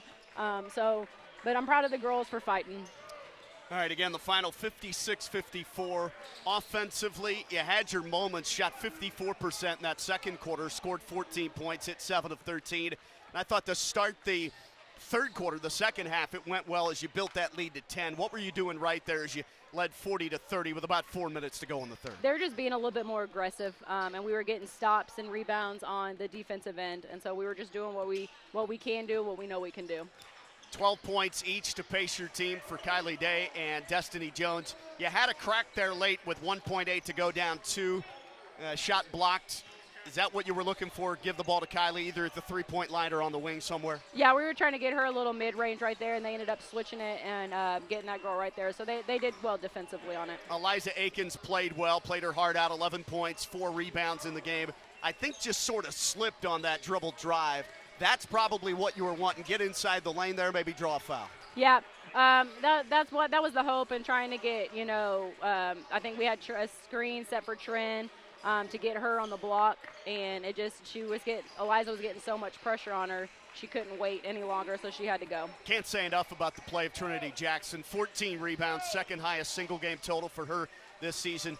The 10 points, her second double-double, is really good in the low post, 5 of 6 from the field. Why was she so effective down inside? Because she had the height advantage, and I felt like she had the advantage a lot on offense and defense just because of her length. So she got a lot of offensive rebounds and just was able to hit some shots. I mean, there were some that she didn't really hit that I thought should have been little money shots, but she didn't get them. Again, give up just 56 points. What'd you like about your defense? They only shot 35%. Yeah, defense was good. We had a couple breakdowns, but other than that, I felt like they did a really good job. There's just a couple times in ball screen defense that we kind of messed up, and they got on us. But overall, I mean, under 60, that's pretty good. Outstanding on the offensive glass as well. That gave you some second chance opportunities. Could have been a bigger number based on the number of rebounds that you had on the offensive end. 10-5 in second chance points. Yeah, and, we were down. I think we had 6 offensive rebounds at halftime, and they had 3, and yet they had 4 second chance points, and we had 0. So that was one of the things I talked about, how we needed to finish those little chippies and make sure that we get those in. And so they did well with that in the second half. In the end, if there's one category you look at when you read that box score, it's probably the 18 turnovers, 7 for UCO. Second half didn't protect it nearly as well as that first half. Outstanding with just 5 first half turnovers. Yeah, they upped the pressure. They upped the pressure on us, and we had our normal point guard didn't really get to play much today, and so I think that bothered us. But I'm proud of Eliza for taking over that one spot and stepping up and doing what she did. Thanks for your time. Thank you. Rogers State head coach Heather Davis here courtside in a Hillcat women's basketball postgame show. Obviously a dejected outfit. Rogers State loses this one 56-54 to Central Oklahoma. Yeah, probably a little bit of a ticky-tack foul they called there late with under 2 seconds left, but they did get a chance there. Shot blocked by Kylie Day at the left wing inside the three-point arc, and they just couldn't finish down the stretch. They had the lead out as high as 10 at 40-30. That was with 3:52 to play in the third quarter. Rogers State just a game again. It's been the theme all season where they just don't have enough offensive playmaking and shot making, especially shot making from the perimeter. The Hillcats lose that second half 30-26 after they held a 2-point lead at halftime 28-26. 14 lead changes, 12 ties. Rogers State 21 minutes and 44 seconds with the lead, and unfortunately come away with a home defeat. The losing streak has now expanded out to its longest of the season. It sits at 5. 56-54 the final. Central Oklahoma takes it, sweeps the 2-game season series in conference play, and now they're 10-0 all-time against RSU in women's hoops. Cats are 9-16, 4-15 in conference. Central Oklahoma 7-18, improved to 6-13 in league play. We'll be back with more of the numbers. Continue on with our Hillcat women's basketball postgame show next on the Hillcat Audio Network.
Continue on with our Hillcat women's basketball postgame show. Sean Teeman with you courtside at the Claremore Expo Center. Rogers State falls.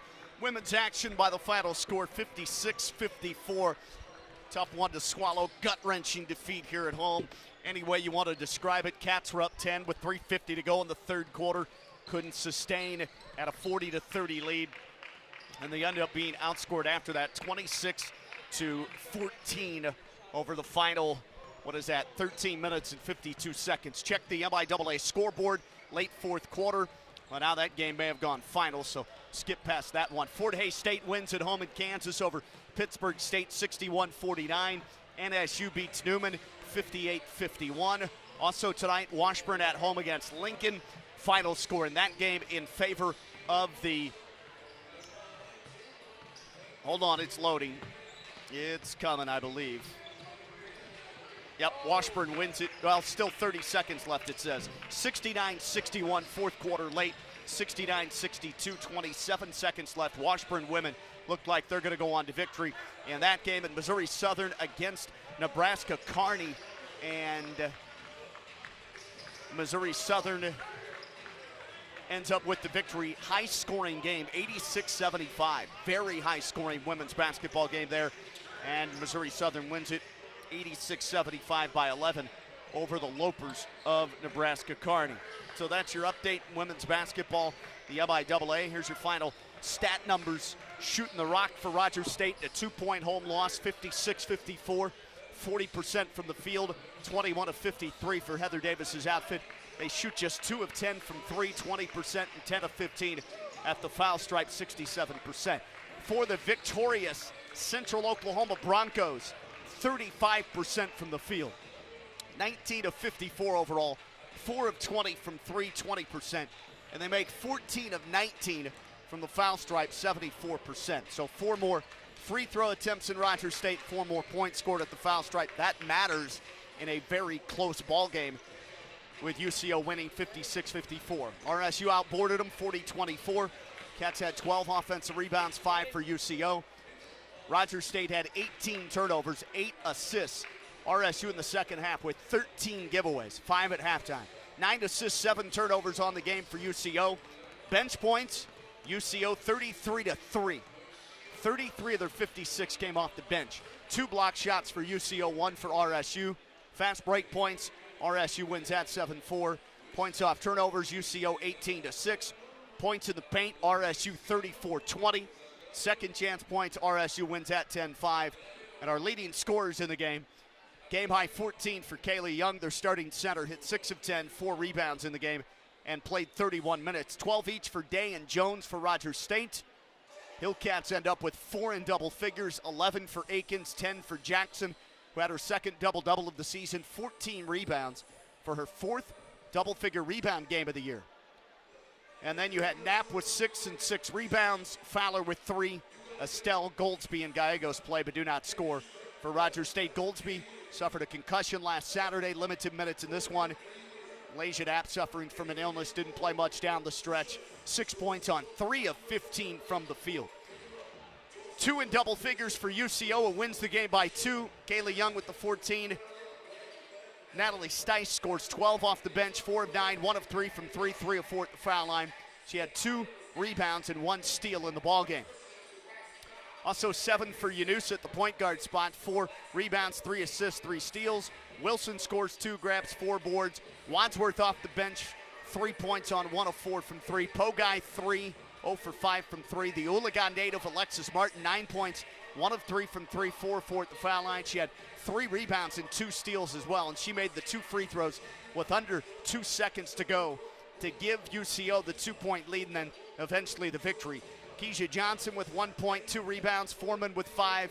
She had 2 rebounds and 1 steal, and that rounds it out for the Broncos. Miller and Fox play but do not score. In fact, Reagan Fox is their best scorer at 9 a game, scored 0 points in this game, attempted just 1 field goal.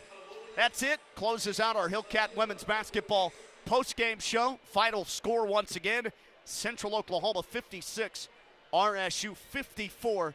Tough one to handle for that coaching staff in the post-game locker room. Rogers State drops its 5th in a row That's a season-long losing streak. Cats are now 9-16 overall, 4-15 in conference.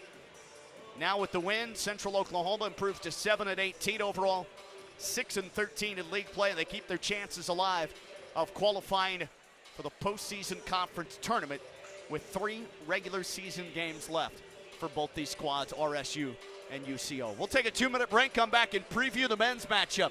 Should be an outstanding game between Rogers State and Central Oklahoma here in Claiborne, the Expo Center on the Hillcat Audio Network. We're back in a moment.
Another opportunity for Rogers State University men's basketball to move up in the MIAA standings. They'll take on the Central Oklahoma Broncos in what could be one of the best games of the evening in the MIAA among the 5 matchups. Welcome inside the Claiborne Expo Center. Back courtside with you, Sean Teeman on the broadcast. Rogers State and UCO for a second and final time in the regular season here in 23-24 during the college basketball season. This has turned into a pretty dadgum good rivalry between the Hillcats and the Broncos, who are out of Edmond, Oklahoma. Hillcats have won 3 of their last 4, 8-3 at home this year, 6-3 at home in conference. They have losses on the home court to Washburn in overtime, Northwest Missouri, and Missouri Western. Rogers State overall sits at 14-10, 11-7 in the MIAA at the moment. At the start of tonight, that's good for a third-place tie with Pitt State and Washburn. Central Oklahoma on the flip side comes in winners in 4 of their last 6. They're 4-5 on the road this season, same in road MIAA play. Central Oklahoma 18-8 overall, 10-8 in the MIAA, and at the moment they are a game back of that glut of teams tied for 3rd, including RSU. They're in 6th place though, tied for 6th. tie for third. Hillcats 3-3 in their last 6 after a 2-point narrow escape at Missouri Western last Saturday, 58-56. 2 of the last 6 games for Rogers State men's basketball gone to overtime. RSU then is 8-3 in its last 11, and the Cats again, as I mentioned, sit 8-3 here at home. Central Oklahoma won its only game a week ago, a Saturday home victory over Washburn. Pretty impressive fashion, 79-69. When this team plays defense like Rogers State, they can play some good hoops. UCO has won 4 of its last 6, but they're 4-5 in their last 9 games if you stretch it out slightly. Broncos started this season 8-0, and they were ranked in the top 25 early on. UCO is 4-5 on the road, beat Missouri Southern, Nebraska Kearney, Newman, and Emporia State on the road. Program under Bob Hoffman, who's now in his 5th season, 92-49 record at UCO. Head coach Pryor at Mercer, Division I, UT Pan American Division I, Oklahoma Baptist, and Southern Nazarene women's basketball. His record at Mercer in Georgia, 209-164. His record at Oklahoma Baptist, 242-79. He's an Oklahoma City native, played at PC High School, and an Oklahoma Baptist Hall of Famer, head coach and a former player for the Bison. They went 26-6 last season, posted an 18-4 conference record. So good for a second place finish, and they were picked in the preseason at 4-2. 4-2 respectively, 4 by the coaches, 2 by the media. So we're a couple of minutes away from tip-off. Rogers State and Central Oklahoma separated by just a game in the conference standings. It's the difference between a tie for 3rd and a tie for 6th. Rogers State won the first matchup in Edmond at Hamilton Fieldhouse. The final score in that game back on January 13th, 81-76 Cats. That moved to a 6-6 all-time series history tie through 12 games. Rogers State at home against Central Oklahoma, 2-3. UCO swept Rogers State last season. Hillcats are going for the series sweep this season, trying to avenge that. 8 of the 12 matchups overall been decided by single digits. UCO is 2-6 in those games. Rogers State 6-2 in those 8 contests. UCO had won 4 in a row in the all-time series until RSU picked up that victory at Hamilton Fieldhouse back in the middle of January. We'll take a break, come back. Starting lineups next, tip-off right after that. This should be fun. Should be a dandy. Get your pixie sticks, your popcorn, your lollipops, and watch some basketball or listen to it right here on the Hillcat Audio Network for the RSU Hillcats YouTube feed. We're back in a moment.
Well, just about ready for the starters to be introduced and tip-off right immediately following. Sean Tiemann back with you courtside. Rogers State, Central Oklahoma, high-level Division II men's hoops coming up in mere moments. Rogers State was down by 2 at the half in Edmond the first matchup in January, 40-38, and outscored them 43-36 in the second half for the 5-point win, 81-76. They had that lead out to double figures as high as 14 in the second half. Rogers State led in that game by Isaac Johnson with 23. Rodney Battle hit 4 threes and poured in 20. Kofi Hamilton had 10 points and 3 rebounds. Cats shot 55%, 52% or better in each of the two halves. Made 7 of 13 from 3, 22 of 29, the foul stripe. Danquez Dawsey went for 25, Jaden Wells for 20 in the game, and they shot 43%, 36 in the second half, though. Made 9 of 24 from 3, 38%, and 19 of 22 at the foul line, 86%. Starters are being introduced. Let's get to it. Rogers State coached by 14th-year boss Justin Barkley. Inola Longhorn, Northeastern State Riverhawk, and now Rogers State Hillcat. 264 and 143, his career head coaching win-loss record. He won a national title as a player at Northeastern State in Tahlequah. Spent one season here at Rogers State as the assistant coach, following one season to begin his college coaching career at Northeastern Oklahoma A&M, JUCO, and Miami. It'll be Rodney Battle, Kofi Hamilton, Isaac Johnson, Evan Anderson, and Caden Fry. The Cats, Johnson, Battle, and Hamilton all average double-figure scoring. Johnson 14.9 a game, Battle 14.6, Hamilton 11.3. For Central Oklahoma, the starting five for Coach Bob Hoffman: Jaden Wells, Danquez Dawsey, Majak Majuk, the man in the middle. Majuk goes 6'10", big sophomore forward from Des Moines, Iowa. Jalen Turner, Luke Hussel starting forward as well, and that's the five for Central Oklahoma. Cats, Battle, Hamilton, Johnson, Anderson, and Fry. Broncos of UCO, Wells, Dawsey, Majuk, Turner, and Hussel. Our game officials, Brad Gaston, Kelly Hunt, and Justin Brewer. Shouldn't have too many disagreements with this crew. Typically, they're sharp and on point. Cats wear the home whites trimmed in red and navy. For Central Oklahoma, road navy trimmed in gold and white. Caden Fry to jump center against Luke Hussel, another 6'10 guy. They really have some length. And Fry outleaps UCO and wins the tip. Rogers State will come across in this first half right to left. Evan Anderson sets it on the dribble, going to the left wing. He'll pass behind him with the chest feed at the point for Fry. Hands it off for Battle. Battle at the point. He'll fake, he'll drive, he'll go to the baseline. Teardrop, puts it up and in. Left block, fade away from 6. Rodney Battle picks up right where he left off with a huge game in the victory over Missouri Western. Rogers State's Battle starts the scoring 2-0. Low post feed, right block, turning shot for Hussel. Missed it, offensive back tap. Driving right, here's Wells. Pumps a jumper, partially blocked by Anderson. Rebound to Johnson. Rogers State the run out. Cats in the forecourt. Now left wing. Majak Majuk defends Johnson. Johnson gives up 5 inches on the long-legged Majak Majuk. 19:07 to go. Cats up 2-0. And with the ball, cut inside. Layup with the right hand, Isaac Johnson. Right away, a timeout called by Bob Hoffman, I think. 30-second timeout burned right away by Central Oklahoma as the Cats, with a slip screen move, and Rodney Battle drew 2 defenders up at the foul line, and he just dropped a bounce pass right between them to Johnson, who split him and rolled to the basket with a right-handed frontside finger roll. So 4-0. I think that's the quickest I've ever seen a 30-second timeout called after just a 4-0 start. 58 seconds in. Unusual. It'll be Bronco basketball. Cats off to a good start. I won't say a rip-roaring start just yet, but 4-0 is decent enough. Score the game's first 2 field goals. Johnson and Battle, your top 2 scorers. Both these teams really can score it. Offense is better for UCO in terms of the numbers. Left side on the wing. Jack Majuk shoots a 3, unguarded, missed it. Rebound, Rogers State, and a run out. Johnson had the shot partially blocked up off the right side of the rim by Danquez Dawsey. They break out in transition to Majak Majuk, right low post. Pump fake on Hamilton, fadeaway, got it right mid post from 10. Majak Majuk with their first basket of the game, and it takes them 90 seconds. Cats face a press from UCO. They'll break it. They handle it well. 4-2 RSU advantage early. Almost 2 minutes in, Anderson has it right wing. Hunched over, man-to-man D for the Broncos. Goes to Hamilton. Kofi dribbles through the lane, pushes it right wing Fry. He'll dribble down the lane, hand it off. Hamilton pumps, right back to Fry. Fry with a dribble, crab move, left hand, banks it in over the bigger man in Luke Hussel. Caden Fry, bucket on the interior. 6-2 lead. The Owasso sophomores in the scorebook early stages of this game. 17:50 to go first half. 6-2 RSU lead. Head of the key, Dawsey, the Lawton product. Pumps from 3. Back rim too strong. Rebound, Rogers State. Anderson wants to run. Head of steam. Up ahead, far corner. Battle fakes a 3. Escape dribble to his left. Pops it up there and puts it off the back rim twice. Offensive rebound, back tap to Johnson. Cats have it left wing. He'll drive right, keep the dribble alive, wrap a feet up to the point. Fry for 3 straight online, but missed it too hard.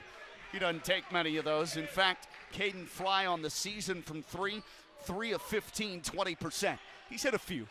Rebound UCO, they double now. Pass in the post, inside. Blow a buddy again, it's Hustle. Man was fronting the defender for Rogers State. He just banked it too hard. Hustle can't score. Cats rebound. 3 minutes in, 6-2 advantage. Rogers State with the ball and the lead. They'll run motion out of the perimeter in the offensive game. Behind the back, step back, dribble off the 3 ball. It's good. Evan Anderson buries it up top, and that's their first triple. Rogers State leads it 9-2. Cats are shooting 4 of 6. Head of the key, Dawsey on the handle. Danquez Dawsey, Lawton MacArthur High School product. Point left. Majuk inside goes to Hustle. Too tall on the feed, knocked away, and Johnson the pilfer for Rogers State. Cats come on the forecourt right to left. 3.5 minutes in, Johnson point left. Gives to Fry. Fry guarded by Hustle. Out right wing beyond the arc, Anderson motioning his teammates to spread the floor. Far right corner, baseline drive, ball on the deck. Johnson now double team. Point right, Anderson, 3 ball. Missed it just short. Hits off glass, rebound controlled again by UCO. Broncos bring it the forecourt left to right. Mike Quick Jr. is coming to the game, rapidly off the bench. Point left, here's Majuk. Majuk, dribble handoff. Now bumping foul on Isaac Johnson out high as they hand it off the dribble between the circles to Jaden Wells. 15:54 to go first half. Foul on Isaac Johnson, the former Division I player out of Minneapolis, Minnesota. And that is teams first. 9-2, Cats up 7. That's their biggest lead. Rogers State 4 of 8 from the floor now. And UCO has started 17%, just 1 of 6. Played into Quick Jr., now to Dawsey. Back to Quick, left side, baseline drive. He's super fast. His name doesn't indicate that at all. He'll spin in the lane, right-handed half hook, and Mike Quick Jr. flips it in front rim from 6 feet out. 9-4, and they'll press. 3/4 court, 15:30 to go first half. Not a real active press. They just basically try to make you work to bring it up, churn some clock as well. Point right, Fry. Goes to Johnson right wing. He'll move to his left, orchestrate, pull up. 1 of 3, top of the key, and missed it. Rebound deflected by Fry in the post, but recovered by UCO's Quick Jr. Up ahead to Wells. Wells, a shot maker extraordinaire, drives right baseline, and he's up in the air and fouled. He jumped up, says he wants 2 shots. They're going to say it's on the floor at the baseline. Bob Hoffman disagrees with the call. He's out almost toward midcourt. He's out of the coach's box and stares down the official. And now they're going to change it to 2 shots. The officials got together and up in the air. Jaden Wells, given the benefit of the doubt there, we'll have a pair of free tosses coming after Kofi Hamilton up in the air, fouled him, racked his arms together. Hamilton's first, team second. Cats up 9-4, good start offensively. Free throw spins up and through, as Jaden Wells swishes it in. Top scorer, 20.1 a game, one of the best in the conference and the country. 91% free throw line, 37% from 3, 40% overall.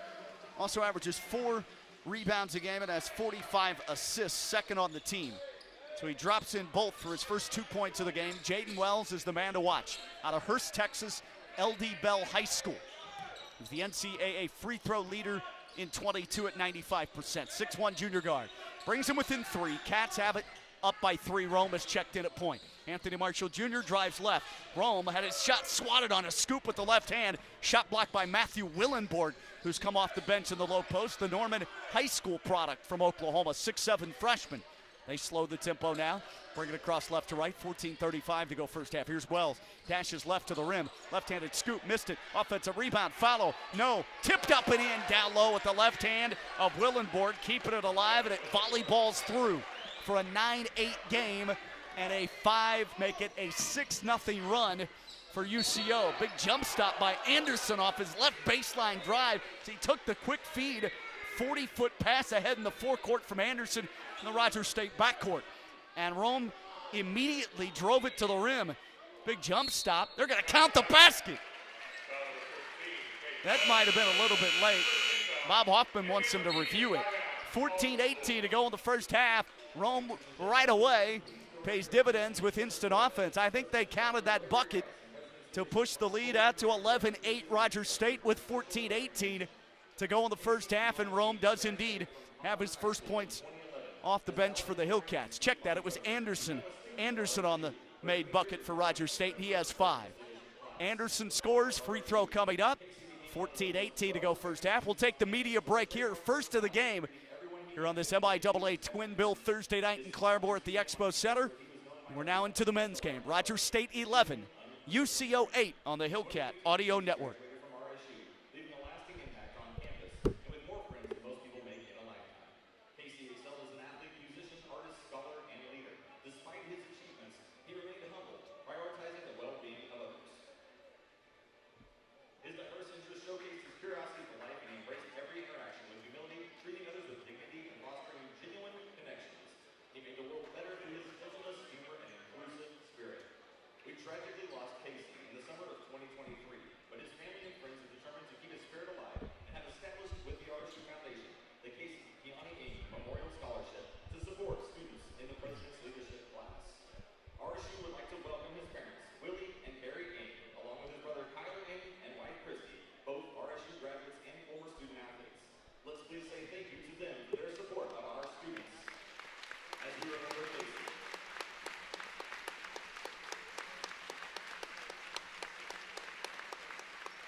Just about ready to resume play here. 14-18 left in the first half.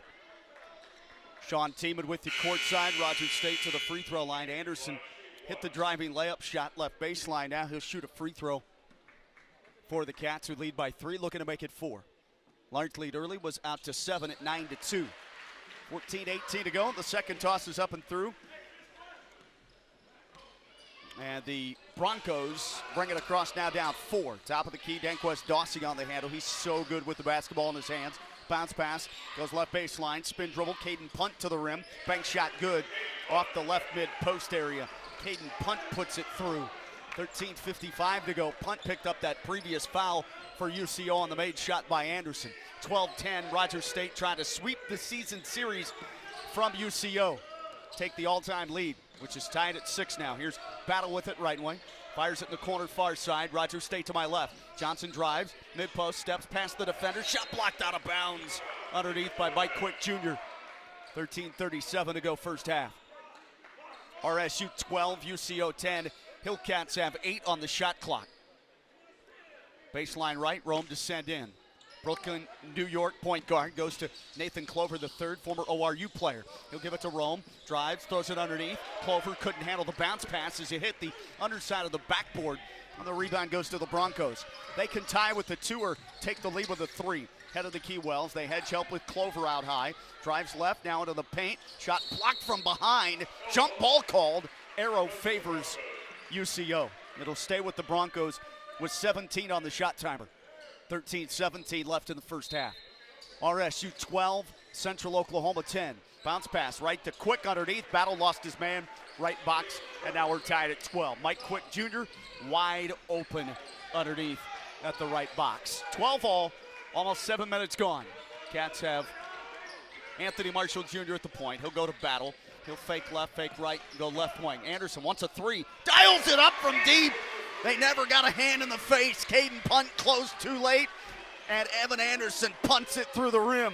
Anderson with 8 points. He's hit a couple of threes. Check that, Anderson with 9. He had that 3-point play, made the free throw. 15-12, Cats back up 3, and now they trade triples. Punt puts in a 3, and they're going back and forth. The 6'7" freshman from Fort Worth, Texas, and Boswell High School. He's a true freshman, gaining more playing time, and now the Hillcats with a moving screen foul up top of the perimeter as Rome sets the half-court offense. 12:28 left in the first half, 15 all our score. After the 9-2 start, UCO has bounced back in fine form, outscoring the Hillcats 13-6.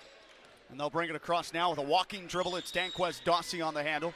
It's their second leading score, 13.5 a game, 136 assists to lead the team. Hand off to Wells, sprints around the corner, right side now, down to the baseline, brings it back up on the wing. Anderson, the Hillcats stopper defensively on him. They lob it now to Hassel, right baseline. Backs down Clover. Clover stays low. He goes to a right-handed hook and missed it. And Clover grabs the rebound defensively. And a dribble out of the pack and throw a bounce pass ahead at midcourt for Rome. Marshall Jr. on the handle. 11:55 to go. He'll skate right. Throw it inside. Underneath. It goes through the intended target of Clover right to Kofi Hamilton. And he lays it up and in, right block.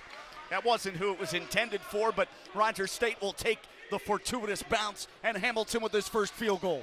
17-15 RSU. Dawsey lost the handle, over and back, it hit his right leg and bounced into the backcourt. Whistled there for the over and back violation. Rome never swiped at it. Just was a misfired dribble for Danquez Dawsey, who leaves the game now, and they bring in Evan Barber. Backup guard, 6'2 freshman out of Westmore High School in the Oklahoma City metro area. 11:33 to go. Cats can build the 2-point lead.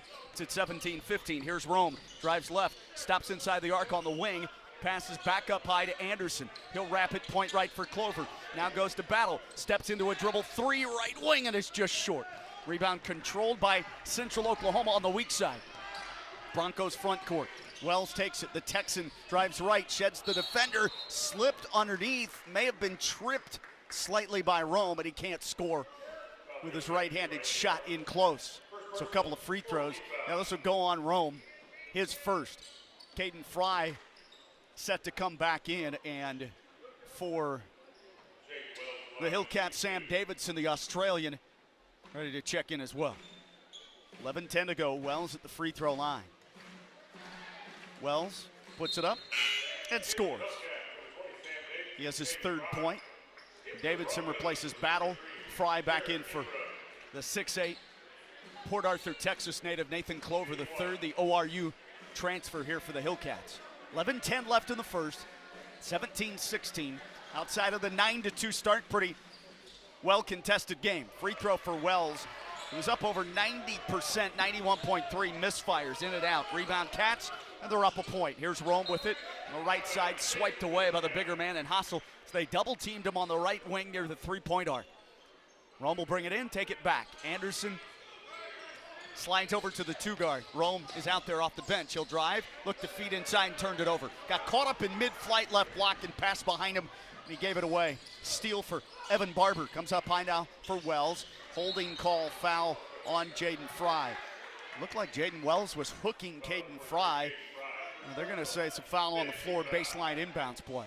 10:45 to go in the first half. 17-16. Sort of feels like this game is at a long distance feeling out by both teams. Comes in, right baseline, quick catch and release, and Wells buries the 18-foot jump shot, fading right corner. Wells' first field goal from the floor that goes in. He has 5. And just like that, UCO's in the lead, 18-17. Top of the key, Hamilton. He'll sprint to his left, hand it off to Anderson. Straight at the point, Fry wants to drive on Hassel, goes to the rim. Quick shot blocked out of bounds by Hassel. 6'8 against 6'10. Fry had it swatted. 10:23 to go first half. Shot clock at 13 for the Cats. Rome triggers it in far corner to Kofi. Hamilton defended by Majak Majuk, who's back in the game. Pass out right wing Rome. Drives left, pull up jumper. Got it with a whistle and a foul. Count the basket for Anthony Marshall Jr. He pulled up just outside the free throw line and straight away buries the jumper. And Rome has his first point to push the Hillcats back into the lead by 1 at 19-18. Free throw coming up after the touch foul on Evan Barber. His first. Barber picks up their team's second foul. Rogers State is at 5 team fouls. Rodney Battle not on the bench very long. He gives Evan Anderson a chance for a breather. So you have Hamilton, Fry, Battle, Davidson, and Rome on the court. Rome at the free throw line. 3-point conventional play, and he puts in the foul toss. He's over 80% from charity. 20-18. Cats back in front with the three-pointer converted. And it's a 2-point lead. Danquez Dawsey nearly fumbled another dribble out of bounds left side. He moves to his right, sprints, a wing to the block, to the rim, and lays it up and in. Help defense was porous, and Danquez Dawsey makes Rogers State pay. Ties the game at 20 with his first bucket of the contest. 9:50 remains first half. Rome at the left wing. Defended by Barber. Crosses over. Pulls up. Wants a teammate to come to him. Does at the top of the key. That's Fry. He'll dribble right. Give it right back to Marshall Jr. Shot clock at 12. He'll sprint left. He'll go in deep. He'll pass to a cutter. Davidson to the rim. Banks it up and in. Good off-ball cut by Sam Davidson. And the Aussies in the scorebook. Davidson's first points off the bench. Cats retake the lead by 2. 22-20. Rogers State hosting UCO MIAA Thursday in Claremore. 9:20 left first half. Pass wrap to the far corner. It goes to Jareth Ingram. They go down low, knocked away by Hamilton. Hamilton the steal. Hamilton pitches ahead. Rome will trace it down. He'll look to go in the corner, spin dribble, pitch it out. Left wing three. Davidson, short. Rebound Fry. Fry wants to attack, spins, lays it in at the rim. Fry splits 2 and puts it through.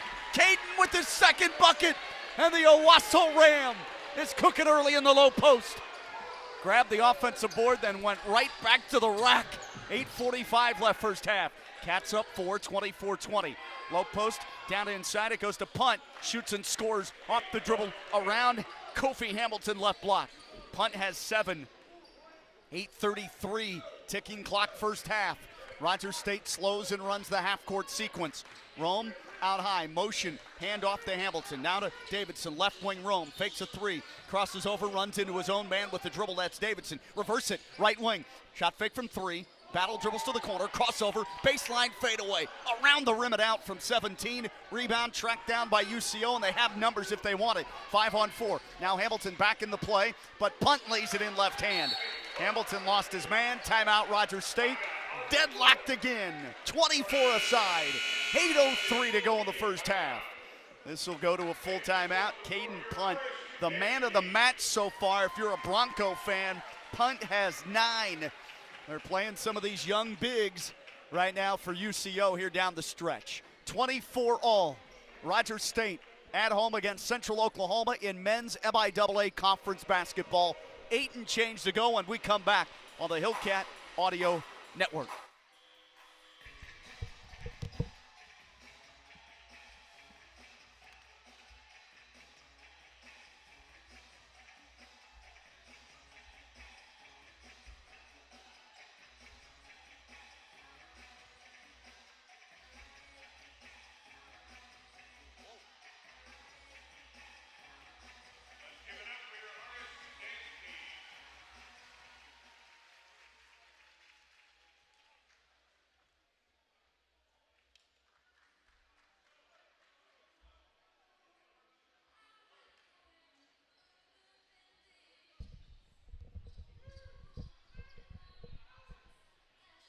Central Oklahoma men trailed early 9-2, 4 minutes into the game. They've really dialed up the offense on Notcher 2. They're shooting 56% now in the first half from the field. That's 10 for 18, 1 of 3 from 3 and 3 of 4 at the foul stripe. Rogers State, meanwhile, shooting 10 of 21 from the floor, 48%. Cats have dropped in 2 of 8 from 3 and 2 of 2 at the foul line. UCO out-rebounding RSU 10-8. UCO outscoring the Cats in the paint 16-12. 8 minutes to go. It's RSU possession, and they'll bring it across right to left. You have Rodney Battle on the handle. Davidson, Fry, Johnson, and Kofi Hamilton join him out there on the court for the Cats. Handoff left side, baseline drive. Hamilton to the rim, hangs, shoots and scores. They're going to count the bucket there. That's a great attack to the rim on the short corner for Kofi Hamilton. He has his second field goal and another opportunity for an and one for Rogers State. They've had their third,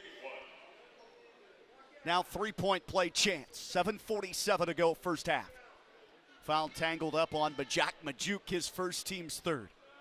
Cats are at 5 team fouls, and the free throw for the lefty out of the island of St. Martin spills in. Hamilton 3-point play, he has 5. Cats lead by 3, 27-24 as we break the gridlock. Top of the key, Wells. Sprints right, Hamilton on him. He'll drive. Shot blocked by Kofi. They put Kofi on Wells. A little bit more length, and he swats it over the right baseline with the shot rejection for the defense of Rogers State with 7:36 to go first half. Will be played in baseline left. Anquest Dossie on the handle. Looks inside, goes to Majuk, or is that Quick Jr.? He saved it, but he lost it initially and then had to jump over the baseline, and it's out of bounds off of Central Oklahoma. That's an unforced turnover there committed by the Broncos, and they're 4th of the game. Cats have turned it over 3 times to start. 7:25 to go first half. Dribble handoff, Fry to Davidson at the point to my left. Goes out right wing, battle, off ball whistle, and a foul underneath on Caden Fry. Jockeying down low with Luke Hossel. Well, they say it's on somebody else, not Fry. Who is that? Isaac Johnson. They peg it on Isaac Johnson. Hillcats leading scorer with his second, has to head to the bench. Team's 6th foul. 7:15 to go first half. 27-24 Cats. And the man-to-man D to my right. Good hedge help D by Fry. Dossie gets rid of it, left wing quick. He'll sprint to the rim from the left wing to the left block, and in 2 long strides, the 6'6" Quick Jr. lays it in front rim with his right-handed finger roll. No help D, or it was very poor there. His 6th point. 27-26. Rogers State still up 1. Here's a spin dribble at the foul line. Fry attracts 2 defenders. Hamilton can't score. An easy deuce chance inside, and he banks it too strong on the left block. 6:40 to go, rebound UCO. Central Oklahoma down 1. Chance to reclaim the lead. Left wing Quick Jr. settles for 3, puts it through over the late closing Davidson. Quick Jr. 5 straight points, and all of a sudden he's out to 9. 29-27, UCO up by 2 now. Yep, it's their first lead of the game. 6:18 to go in the first half. Top of the key. Driving right, here's Battle. Pulls up, jumper, got it. Right wing 17-footer. Rodney Battle's second basket. He has 4. Ties us at 29, 6:04 to go. Top of the key to our right offensively for UCO. Dossie gives it up to Hossel, left elbow. Back to Dossie. Moves to his left. Side hops. Down low. Low post feed. Majuk through the lane. Bounces a pass right block, and Hossel lays it up and in. Hossel's first basket. Broncos right back on top by 2, 31-29. 5:42 to go in the first half. Anderson back on the floor for the Cats. He'll run the point, give it up to Fry. Now a handoff to Davidson, fumbled the ball, going through the lane and turned it over. Long pass ahead. Majuk, two-handed stop at the other end. Easy peasy on that dunk, and Majuk has his second bucket. A 4-point Central Oklahoma big lead at 33-29 with 5:20 to go in the first half. Cats turned it over 5 times. Make it 6 now. Head of the key, Anderson. Wraps it left wing. Hamilton sprints right to the 10. Lays it in with the right hand. Whistle. Bucket goes through. It'll be called good. Bob Hoffman argues the foul. Hamilton right back to the string for another 3-point play chance. 33-31. 5:09 remaining. First half action. Foul labeled on Luke Hossel, his first, team's 4th on Central Oklahoma. Hamilton already in the game with 7. He's been active. You know, when they had that win streak of 5, Hamilton scored in double figures 8 straight games. Hamilton sinks the free throw. 2 3-point plays, and Hamilton has 8. 33-32, Central Oklahoma up 1. Slip screen, roll to the bucket, two-handed dunk. They find Willenborg from the left wing. Jaden Wells flipped it underneath. And now we have timeout on the court to mop up some perspiration and wet spots on the baseline. Media timeout. They'll take it right here, so we'll pause with them. 4:54 to go in the first half. Central Oklahoma 35, Rogers State 32, and so far pretty much a tight first half outside of the first 4 minutes. This is what we expected, and we're back for more first half basketball on an MIAA Thursday in Claremore at the Expo Center in a moment. We're on the Hillcat Audio Network.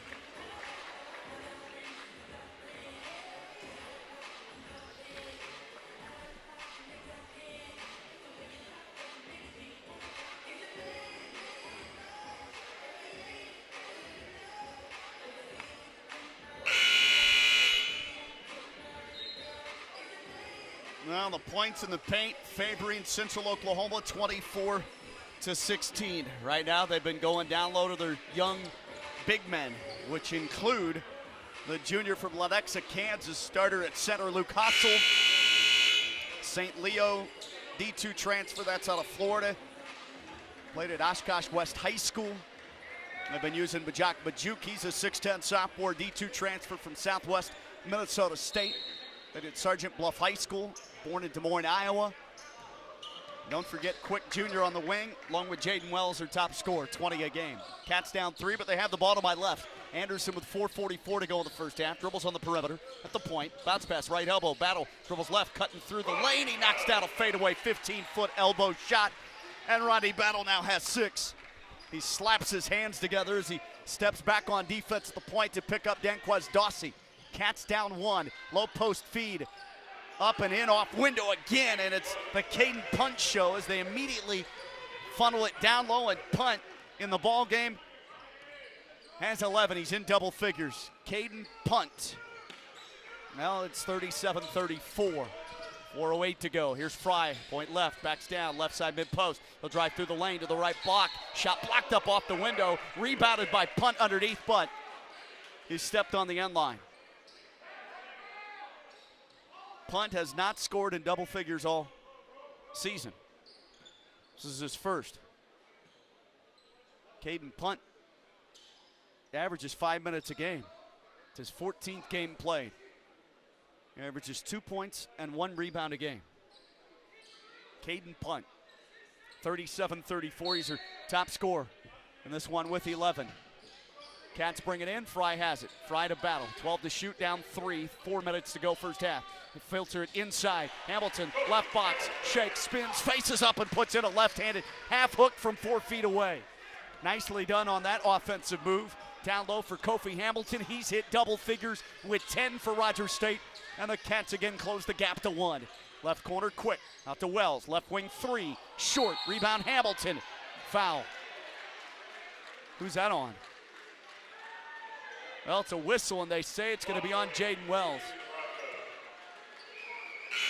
For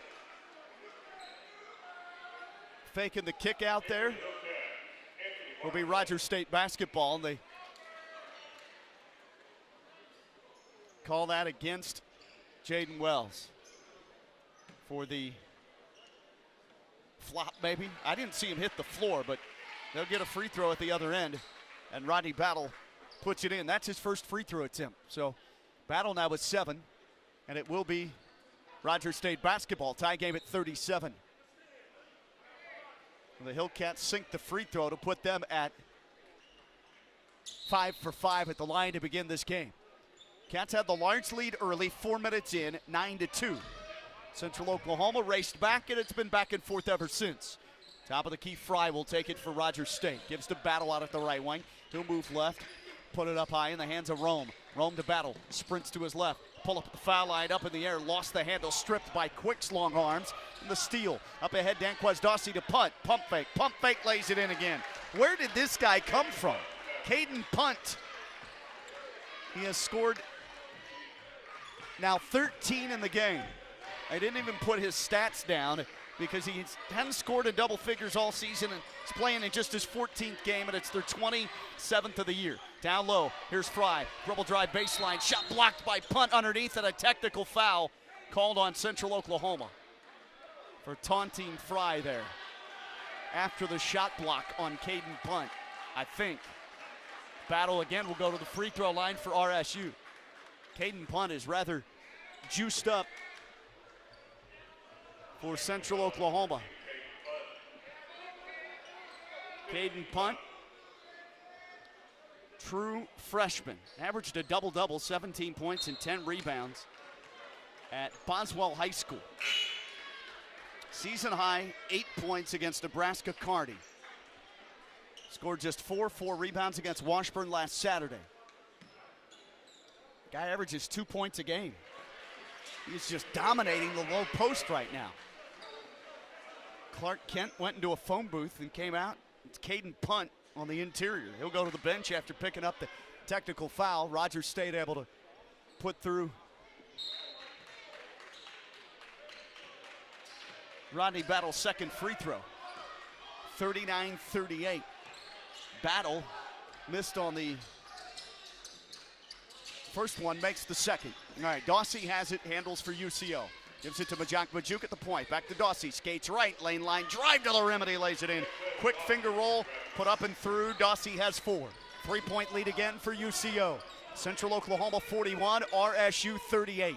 2:23 to go first half. Hamilton left wing Battle. Battle dribbles right, stops on the head of the key. Goes to Johnson left wing. Marked by the longer man in Majuk. Now to Rome, back to Johnson. Point right, passes in the corner to Battle. Back to Johnson, point left.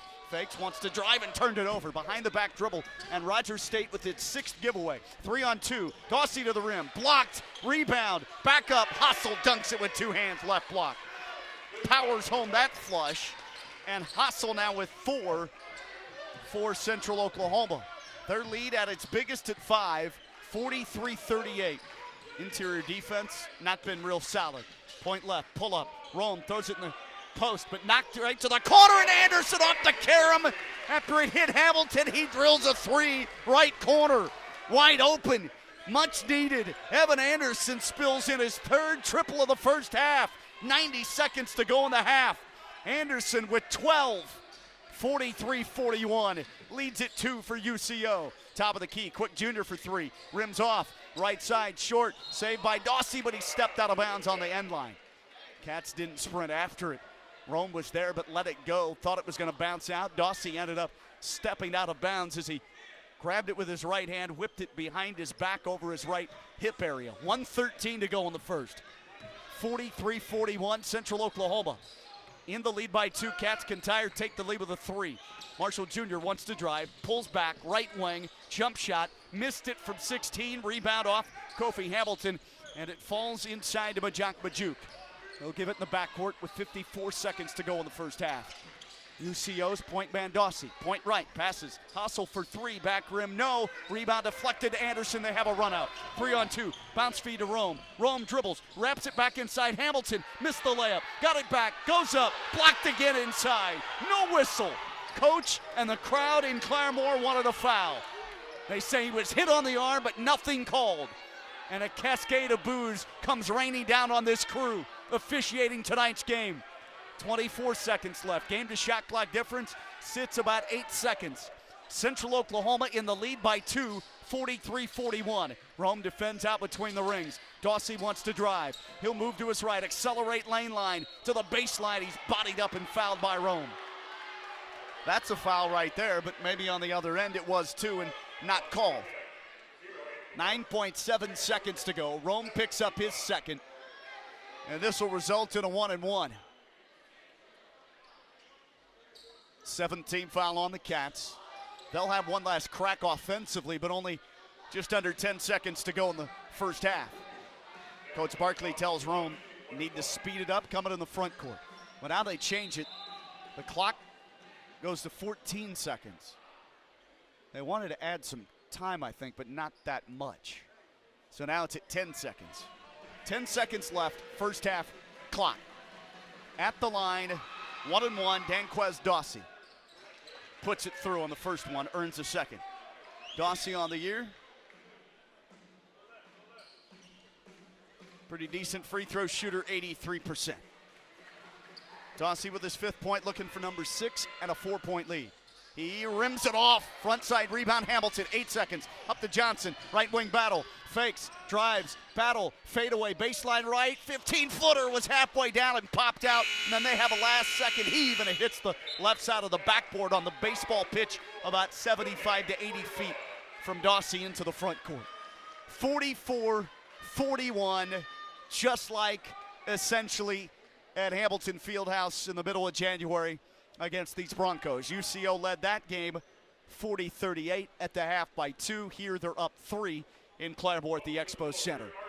44-41 our score in the MIAA men's game tonight. It's Rogers State at home on Dance Team Senior Night. We'll take a break, come back, run down the halftime stats. We'll also have a check of the MIAA halftime scoreboard. This is Hillcat Men's Hoops right here on the Hillcat Audio Network.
It's senior night here for the Rogers State University dance team. They're recognizing 5 seniors at halftime of our men's game. Sean Tiemann back with you courtside. Welcome to our broadcast. If you just joined us, MIAA men's tilt, pretty good one as expected. Central Oklahoma 44, Rogers State at the half 41, so a 3-point lead for the Broncos. And here are the halftime stats. Rogers State led for 10 minutes and 49 seconds of the first half. UCO in the lead for 6 minutes and 31 seconds. We had 3 lead changes and 6 ties in that first half.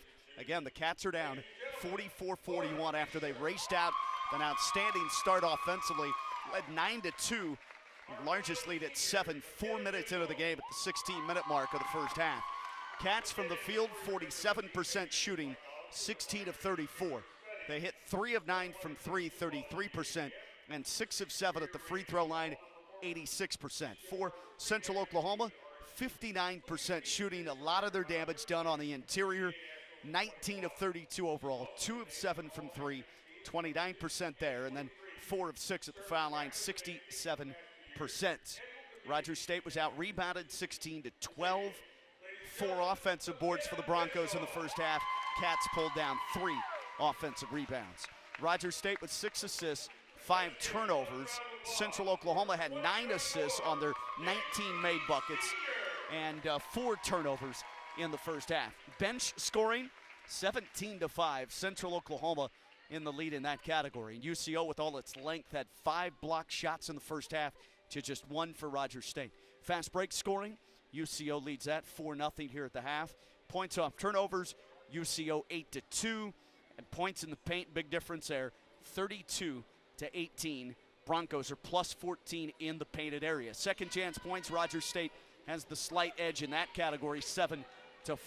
Top scorer in the game, Caden Punt, averages 2 points a game. 13 off the bench in the low post, 6 of 7 from the field, hit 1 of 1 from 3, had 1 rebound, and I guess just waiting his time for his chance.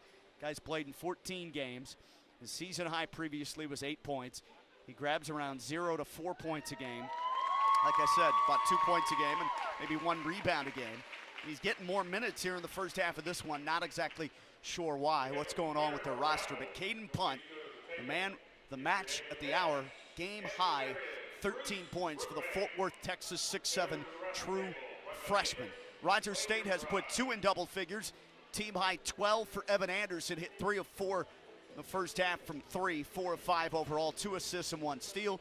Kofi Hamilton with 10 points, 4 of 6 from the field, 2 of 2 from the foul line. Hamilton also had 5 rebounds, so he's on pace for a 20-10 game.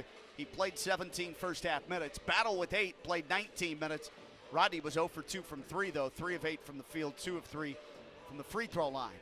All adds up to a Central Oklahoma lead at the half, 44-41 in a very crucial MIAA conference contest here at the Expo Center in Claremore, including tonight, 4 games left in the regular season. Rogers State has won 3 of its last 4. 14-10 overall, came into tonight 11-7 in conference, tied for 3rd with both Pitt State and Washburn. Central Oklahoma 18-8 overall, 10-8 in conference. At the moment, 3-way tie for 6th as well. Central Oklahoma a game back of Rogers State and 2 other squads that are currently tied for 3rd. We'll take a break, come back with more of our Hillcat men's basketball halftime show. We'll check the MIAA scoreboard. Check out those notable games. Rogers State trails on the home court, 44-41. You're on the Hillcat Audio Network.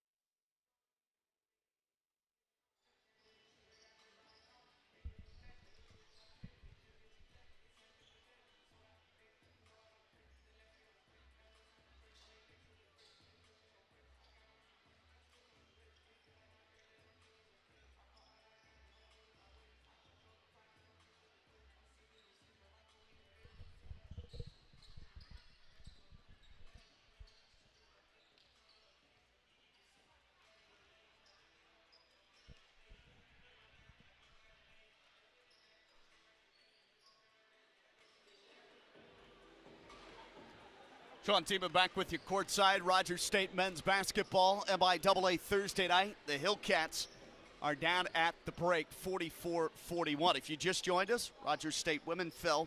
Very close ball game, 56-54. A couple of free throws for Ulagat native Alexis Martin with under 2 seconds to go. The difference in that ball game. Cats had a chance at a shot to tie left wing, but Kylie Day had it blocked away by Lexi Foreman, and Central Oklahoma picks up the much-needed victory. They started the night a game back in the 10 spot, and that is the marker for qualifying for the conference postseason tournament in Kansas City.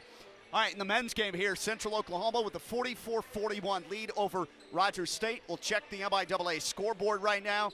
Pittsburgh State in Hays, Kansas, a lead on the road against 23rd-ranked Fort Hays State. Did they move up in the rankings? I think they might have.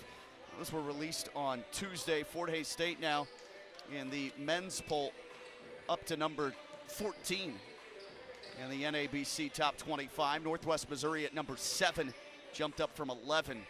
So, yeah, last week Fort Hays was 18, 14 now in the rankings. And Pitt State has the lead, 42-38 in Hays with about 16 minutes to go in the second half.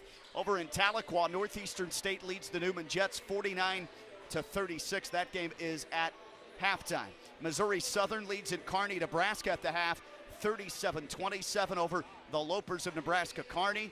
Also, Lincoln at Topeka leads Washburn 26-20. That's interesting. 3:49 to go first half of that game.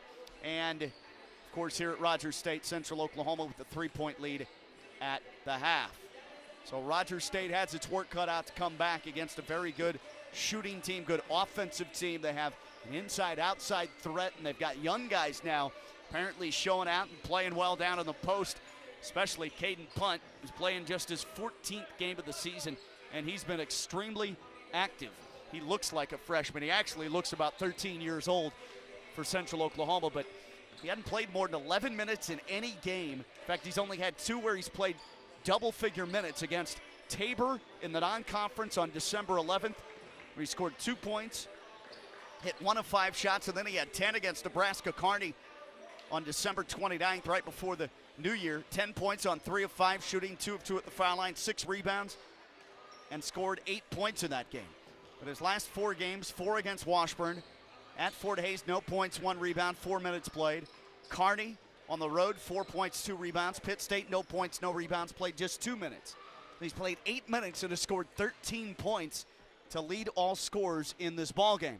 The rest of the Central Oklahoma scores with the Broncos in the lead by 3 over Rogers State here at the half, 44-41. Single-digit guys, Jalen Turner with 9, and Hassel with 4. Wells scored 5. Dawsey put up 5. 3 assists for Dawsey at the point. Majuk scored 4, 2 rebounds, and then Willenborg back up forward with 4 points for UCO. Ingram and Barber play but do not score for the Broncos. Rogers State with 2 in double figures. Anderson led the way with 12. Hamilton with 10. Hamilton 4 of 6 from the field. Anderson hit 3 of 4 from 3. Johnson, top scorer on this club coming in, 15 a game, just 2 points. He'll need to be effective in the second half. He faced all that length of Majuk and couldn't really do much. And he had 2 personal fouls, so he was on the bench quite a bit and played only 8 first half minutes. He had 2 rebounds. Roddy Battle with 8 points, 3 of 8 from the field, 0 of 2 from 3, 2 of 3 at the foul line. Fry, 4 points, 1 rebound.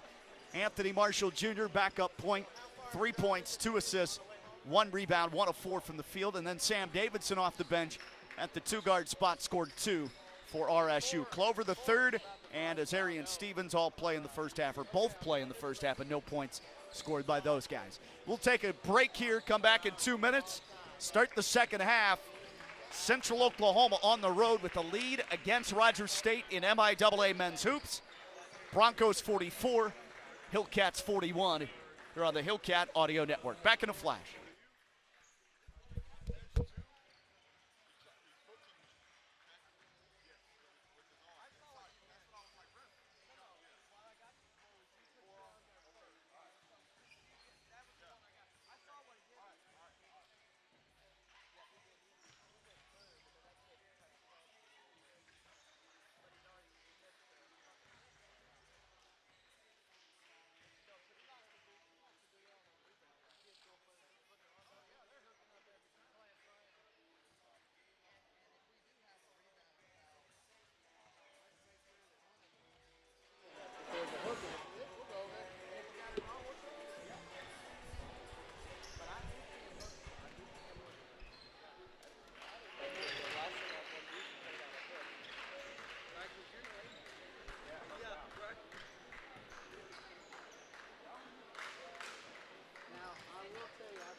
We're just about ready to start half number 2 here at the Claremore Expo Center. Sean Taman with you on the broadcast. Really appreciate you tuning in here on the Hillcat YouTube feed, the Hillcat Audio Network. Rogers State down 3 at the half. They'll need some better defense, especially some low post defense in the second stanza. They trail Central Oklahoma 44-41 as the Broncos are looking for win number 19 and their 11th conference win. Came in tied for 6th. Rogers State men, they've won 3 of their last 4 and tied for 3rd entering play tonight, 11-7 in conference, 14-10. The Hillcats' overall record for Coach Justin Barkley. All right, Central Oklahoma on the road, the Navy and gold. And they have Quick Jr. on the floor with Hassel, Majak Majuk, Jaden Wells, and Danquez Dossie. Cats will start with Battle, Anderson, Johnson, Hamilton, and Fry. The 5 on the court, and away we go with second half action. 20 minutes up there, and Rogers State brings it into Anderson, who will man the point. He'll run to his left, come across left to right. Cats attack the basket to my right in the second half. Fry goes in the post. Hamilton fadeaway. Off the left baseline, scores over the 6'10". Majak Majuk with a 12-foot fadeaway. Kofi Hamilton showing game there with the fadeaway J. And Hamilton for Rogers State with 12. Right away, they're within 1. 30 seconds gone, second half.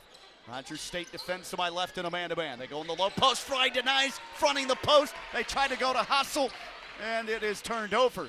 Jalen Turner gives it away. Now left wing with the ball.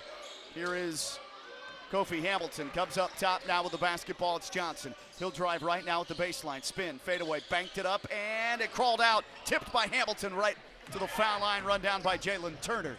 Come to the front court. Turner has it left wing. He'll drive right, throw it inside. Two-handed dunk for Luke Hassel.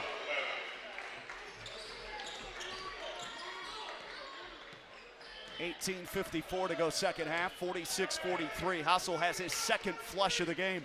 He jams it through for a 3-point lead. Wing right, here's Johnson. Catch and shoot, 3-ball short. Front lip rebound goes to Majak Majuk of UCO. Broncos will come to the forecourt. Here's Wells, top of the key. Wells pulls up off the dribble, point right, 3, deep, out, and missed it. Too strong off the heel. Rebound gobbled up by Caden Fry. His outlet quickly goes to Anderson, who sprints across left side in front of the benches to Battle. Point right, Fry. Looked in the corner, nobody home. Has to go back to Battle. Now near side, 3-point arc. Johnson takes it. Defended now by Jalen Turner. Turner first half had 9. He'll drive left. Anderson kicks it baseline. Hamilton fakes, drives right, show of the ball, fadeaway. Left elbow, missed the 15-foot jump shot. And the rebound goes to Central Oklahoma. Offense looks bogged down to start the second half for RSU in 2 minutes of play. 46-43. Majak Majuk handles point left with it. The big 6'10" string bean will drive to his right. Boy, he's razor thin. He'll fade away. He'll step past the defender, called for traveling. Changed his pivot foot. He tried to horse Isaac Johnson down on the low post right side. Turnover Central Oklahoma, and that's number 6. 17:47 left in the game. Cats down 3, 46-43. They were up big early in the first 4 minutes of the ball game, 9-2. Top of the key Battle. He'll drive right, slash to the mid post, fade away. 14-foot jump shot, touched and fouled by Danquez Dossie. And Battle to the free throw line. He'll shoot a pair with Dossie picking up touchy foul there. He didn't agree with the call. Bob Hoffman has his arms crossed and stands right inside the coach's box line. Clock paused at 17:31 left in the game. Free throw swishes in for Rodney Battle, and Battle now has 9. Can make it a 1-point game again. That whole first half, my apologies, I was calling number 10 Mike Quick Jr. He hadn't played in the game, I don't think. No. Instead, Jalen Turner's the man that had the 3 2-point buckets and a 3-pointer and led the way, or second leading scorer in the first half with 9. Here's Majuk in the post, turning jump shot, half hook, middle of the lane, over Evan Anderson, and he's fouled. He missed it from 6, middle of the lane, but we'll shoot 2 here with a 1-point lead for UCO. 17-18 left. Clock stops again. Foul charged on Anderson, his second. Team's first of the second half on RSU, and the free throw for Majak Majuk spins through. He swishes it in. Majuk on the season, 86% free throw shooter. He averages 5 points and 3 rebounds a game, and his second one goes through. Now he has 6, and it extends the lead for the Broncos again to 3, 48-45. Rogers State to my right offensively. Bounce pass goes left wing Battle. Hands it off right back to Anderson. Looks for Fry, nothing there. Straight away, passes to Johnson. Sprints right to the rim, clutched and fouled. Before the attempt, he scooped it up, couldn't score off backboard, but it'll stay Rogers State ball. 20 on the shot clock. Inbound will come from left of the goal, left baseline to my right. Almost 3 minutes in, second half. Foul tagged on Jalen Turner, his first team second. Into Johnson. Crossover dribble, fadeaway left corner 3, missed it, recovered by Jaden Wells on the defensive rebound after Hamilton swiped at it for Rogers State. UCO leads 48-45, 16:46 to go second half. Feels like the other shoe waiting to be dropped in this game. Right wing Dawsey, not sure for which team. Top of the key Dawsey, he'll drive, crossover, right lane line, shoot, miss it in and out on a hanging jumper from 6. Rebound Fry, fake the outlet. They have numbers 5 on 4. Lob ahead, Battle, down low and tipped away by Dawsey defensively for UCO. Battle tried to lead Rogers State's transition break there, and then it's whacked out of bounds underneath. 16:28 to go second half. Shot timer rests at 24 for the Hillcats. Isaac Johnson to the bench. Rome, Anthony Marshall Jr. sets up the inbound. Much longer Jalen Turner on him.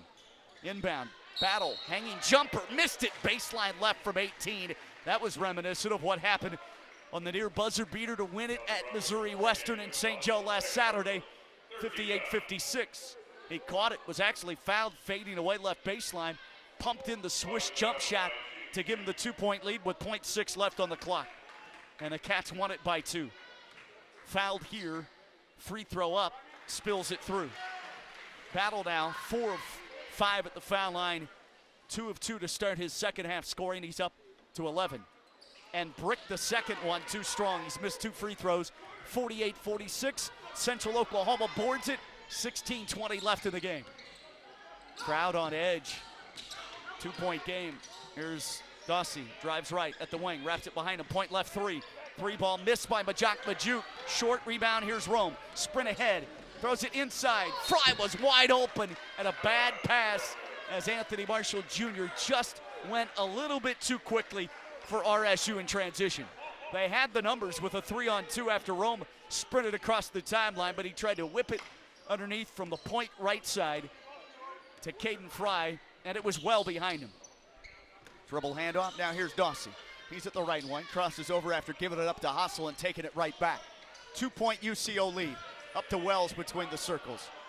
On him defensively, Evan Anderson, 6 to shoot. He'll drive right, go to the rim, scoop it up, and it's wedged up on the rim, and it will be a possession arrow in favor of Central Oklahoma.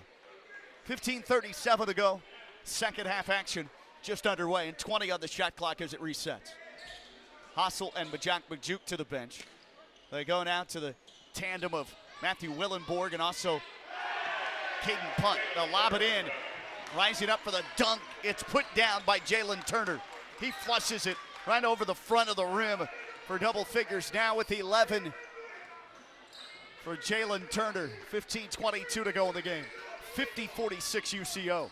Foul line left, here's Fry. Spin dribble to the rim, left-handed, called for traveling. What? Coach Barkley and Caden Fry asking, how is that a travel? He was still dribbling to the rim. Fry talks to the official on the near sideline. Not exactly sure of that call. Should have been an and 1. He was fouled too. Nothing whistled. 15:08 to go. 4-point Bronco lead. They can extend it. Their biggest has been at 5. That was late first half. Lob up high, Willenborg. Gives it right back to Wells. Double covered, throws it left wing. Punt, open 3. This guy's feeling it. Heat check it, he airbanks it. Long feet ahead, Rome up to Kofi. Hamilton dunks it with 2 hands. Hamilton a stuff in fast break mode. Rome the assist. Maybe that'll get him started. Transition basket, cuts it to 2. 50-48, UCO still in the lead. 14:35 to go here in Claremore. Expo Center. Cats tied for 3rd. Central Oklahoma tied for 6. There's a floater, left baseline. Runner for Turner from 8, missed it. Rebound Rogers State. Hamilton outlet, battle up to Rome. Wraps it inside and he's fouled underneath. He tried to reverse it and go to the left hand and put enough English on it to score as he was knocked from the right box to the left side under the rim, forcing him to shoot it left-handed as he double clutched that lay-in attempt. 2 shoot 2 with a chance for the Cats to tie this deal up when we come back from this under 15-minute media timeout. 14:22 to go in the second half. Central Oklahoma 50, Rogers State 48. MIAA men's basketball Thursday night at its finest. And we're back in a moment here on the Hillcat Audio Network.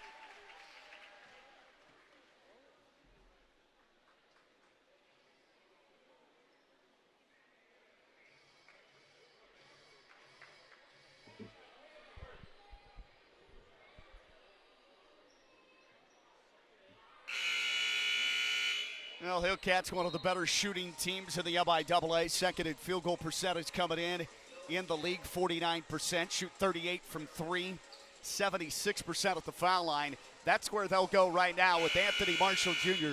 looking to tie this game up at 50 with 14:22 left in the second half.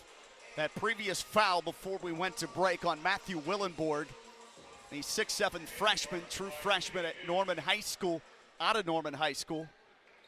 Picked up his first team's 4th. Cats are at 1 team foul through the first 5+ minutes of the second half. Rome's free throw crawls off the front lip and tumbles through. Marshall Jr. 2 of 2 at the line. And for Rome, that is his 4th point. Here's the second for the tie. Ditto swishes this one in though. 5th point, 50 all. Cats on a 4-0 mini run. 14:18 left in the game. Cats hunker down defensively. Rome up top on Evan Barber, backup point guard who's checked in. Limited minutes for him. Willenborg throws it left wing. Wells catch and shoot 3. Bricked it back rim. Rebound off of UCO. It goes to Rodney Battle from behind. He swiped it away. Up to Rome. Head of steam left lane line. Bounce pass to Fry. Body contact and a foul on Willenborg with 13:58 to play in the game. And the Cats go right back to the charity stripe. Trying to break the tie. We've had 3 lead changes, 7 ties in this game. 5th team foul. Second on Willenborg, second straight for him. Free throw bricks for Caden Fry, his first attempt of the game tonight. Fry averaging 7.5, 4.5 rebounds a game from charity, 58%. Second, swishes it through, makes 1 of 2. His 5th point. And the Cats are back in the lead thanks to a 5-0 run. They put the press on, and Evan Barber having trouble with Anderson. They'll throw it front court left wing. Wells crosses over, drives right now between defenders, meanders up between the circles. They'll set the point with 13:42 to go in the second half. Drives right, and he called for a carry. He carried it, and then he argues, palms out, hands up, saying what? 13:38 to play, second half clock at the Expo in Claremore. 51-50. This could be right down to the buzzer, just like last Saturday at Missouri Western in St. Joe for these cardiac Cats of Rogers State in 23-24. Top of the key, bounce pass knocked away from Fry. He dives after it, saves it, calls timeout. Heads up play. And the Hillcats have to burn a timeout there. 13:22 to go in the second half. Rogers State 51, Central Oklahoma 50. We'll take a full break. Be back after we pause here. Just over 13:20 left in the game. MIAA men's Thursday now. And Rogers State on a 5-0 run the last 2:18 of clock time. Cats 51, UCO Broncos 50. MIAA on the Hillcat Audio Network.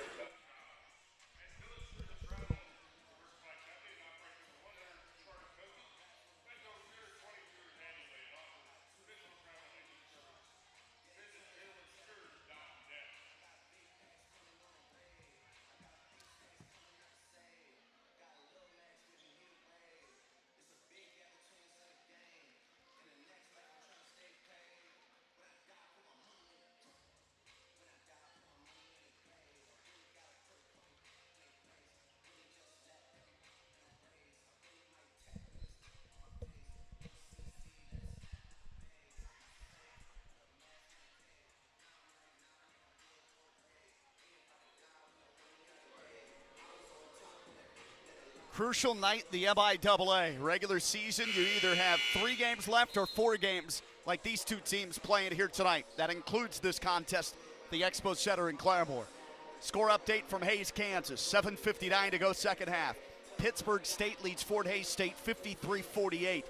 That would be a huge victory for the Gorillas if they can somehow hang on and pull it off. Northeastern State, 15 minutes to go second half in Tahlequah, Oklahoma, leads it over Newman 57-45. Missouri Southern leads with 14 minutes to play in the game at Nebraska Kearney 46-32.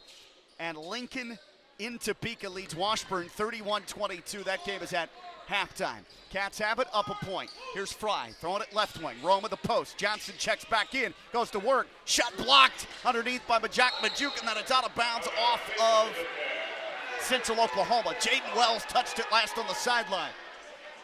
And the coaches are livid with that call. But now the shot clock rests at 1 for RSU. Not much time to bring it in, catch and release. Battle against the bigger defender in Jalen Turner. Goes to Anderson, right wing 3, it's off, and he misses it short. I think they said that would have counted had it gone, but I don't know that he got it off before the horn buzzed in. Rebound, UCO, 13 minutes to go. Danquez Dawsey back at the point. Goes to Majuk, lobs over the top, underneath the rim, catch, tough one by Hassel, missed it on the reverse, rebound off Fry, grabbed by Anderson at the foul line. He'll press at the front court. Here come the Hillcats. Right wing Battle. Battle looks inside. Battle moves right, gives to Fry, slip the screen, comes up at the point. Passes chest feed left wing Rome. He'll drive right. Rome, given the angle, goes left, pump fake, lays it up and puts it in. He got Hassel, the big man, up in flight, and he scores after he flies by. 7 for Rome. Cats up 3, 53-50, and Rogers State is on a 7-0 blitz. Rome with his 7th point. Whistle and a foul out on the perimeter at the point on Anthony Marshall Jr. for a hand check.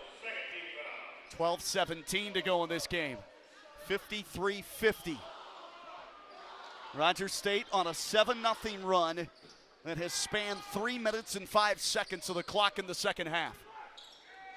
Cats were down 3 at the half, 44-41 to the Broncos. UCO brings it in, lob in the post, underneath to Majuk. He'll spin, he'll body up on Isaac Johnson, fade away, missed the 10-footer, rebound Johnson. Missed it right mid-post on that fall away.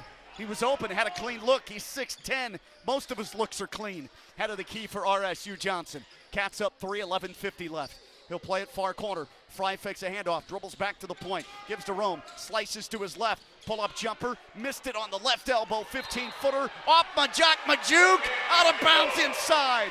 Caden Fry was down there jousting with them, and a big right fist pump from Fry as they keep possession offensively to my right. 11:41 to go. 2 team fouls on the Cats, 5 team fouls on Central Oklahoma. Anderson to trigger it in. Long arms of Wells guarding it. Comes to the baseline. Here's Battle. Cut off. Walled off by Dawsey. Back to Fry. Gives it right back to Battle. He'll scoot right. Pop it point right. Johnson tried to go behind the back, and Wells picked his pocket. He'll sprint in, lay it in with Evan Anderson on his hip. And Jaden Wells in transition. Just his 2nd field goal.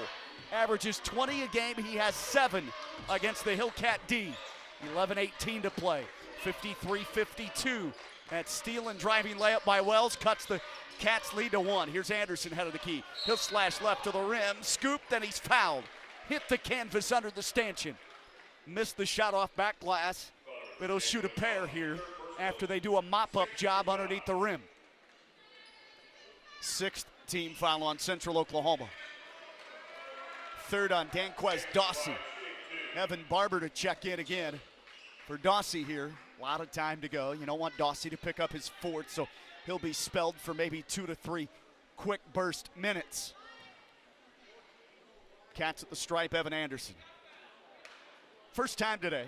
Make it 2nd time. He had a 3-point play early in the game in the first half, and he sinks the first of 2. 13th point for Anderson. He drilled 3 threes in the first half and had that 3-point play to lead his team the half with 12, and now these are his first 2 points of the second half as he puts home the 2nd free toss. 11:05 to go. Cats up 3 again, 55-52, and they put the 3-quarter court press on. They'll try to double on Wells. He gets rid of it up to Barber, right wing extended. They break the timeline and now settle into it. Rogers State in the man-to-man D. Wells wants to drive, streaks right, hesitation dribble, shot blocked by Johnson, but a whistle and a foul called. Maybe it's on Anderson, maybe it's on Johnson, we'll see. It's on Evan Anderson, that's his third. You probably have to go to the bench. 10:48 to go in the second half. 55-52. Cats lead by 3 over Central Oklahoma. Wells, outstanding free throw shooter, and he has another miss. That's his second. He's 3 of 5. He really had to come on late in the second half as they made a push, falling behind by double figures at home against Rogers State January 13th to forge a comeback and get him to 20 points. Kind of like this game. Really a great player offensively, but struggling against the Hillcats defense. He rattles home the second and makes 1 of 2. The 91% foul shooter splits the difference and trims the lead for RSU down to 2. Here's Rome up top. He'll drive for the Cats, go to the rim, airbank the shot, and they swarm the rebound with 3 different guys on it. Matthew Willenborg comes out of the pack. He gives it up to Wells. Cats lead is at 2, drives right to the rim, scoop and score, tie game. 55 all. Wells has scored 3 points in a row. 10:20 to go. Cats will come across. He didn't want Rome to drive to the rim that early on that last possession. They wanted to run some offense. Now it goes to Hamilton. Bounce pass up top. Fry had it stolen by Willenborg. He just reached there at 6'8", grabs it. Now they can take the lead. Deep right wing 3, and Wells buries it from like 26 feet out. 10 minutes to go, 58-55.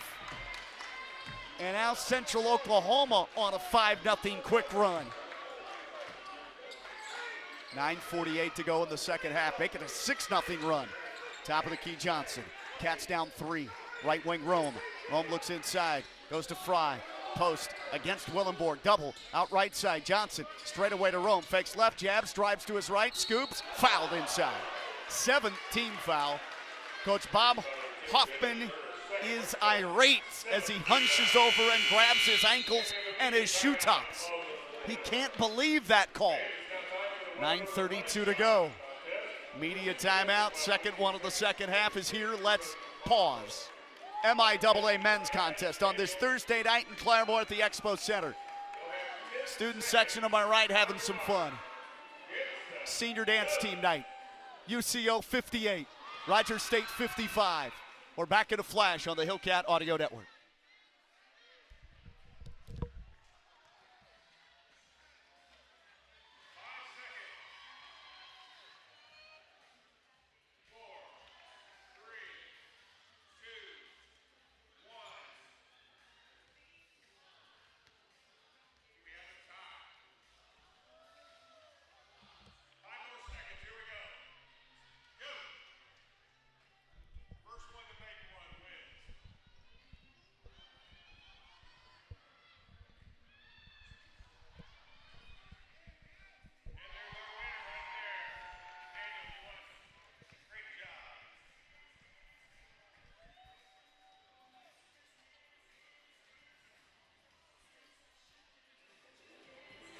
Nine minutes and 32 seconds left in the second half. 58-55 our score.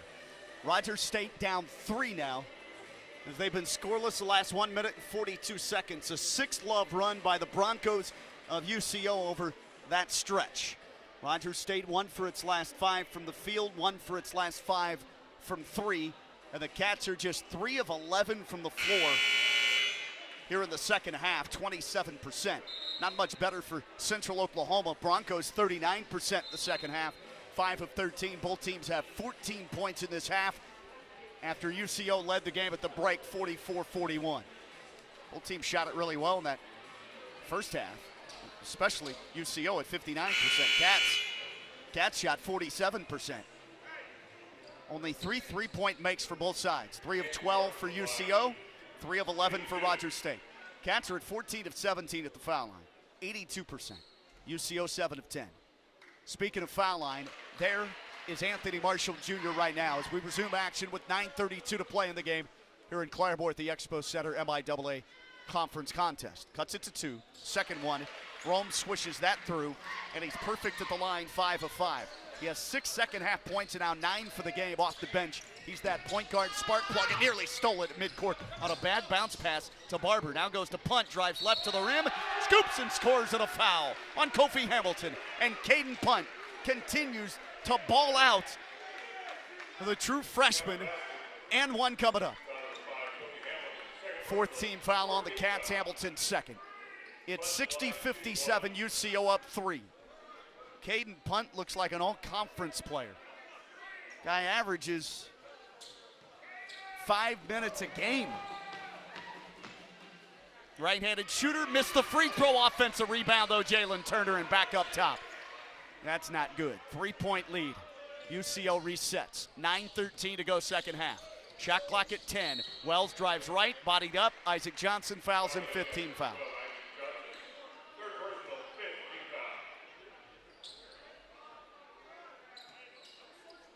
He brought in far sideline. Barber takes it. Backup point guard out there, gives to Wells.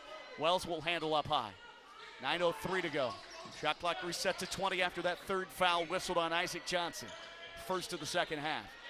Wells between his legs. He's going to take it. Anderson marks him. Pull up. Right wing 3. He puts it in again. He's hit 2 of those. Just like that, he'll show up from deep. Just when you think you're holding down their best scorer, he has 16 to lead all now.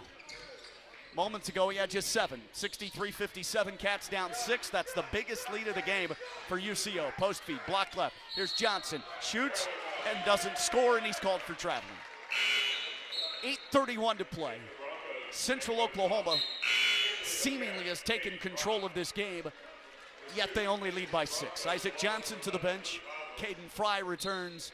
So they'll go with Anderson, Rome, Battle, Fry, and Kofi Hamilton. Broncos back to their starting point man, Danquez Dawsey, the Lawton, Oklahoma native. He'll wrap it left wing, driving in. Lob pass underneath the hustle from Jalen Turner. He goes up, shot blocked by Hamilton off glass. Rebound Anderson, Cats a defensive stop. Up to Rome, he'll drive, he'll take contact and score. He's bumped by Turner and he puts it in off window.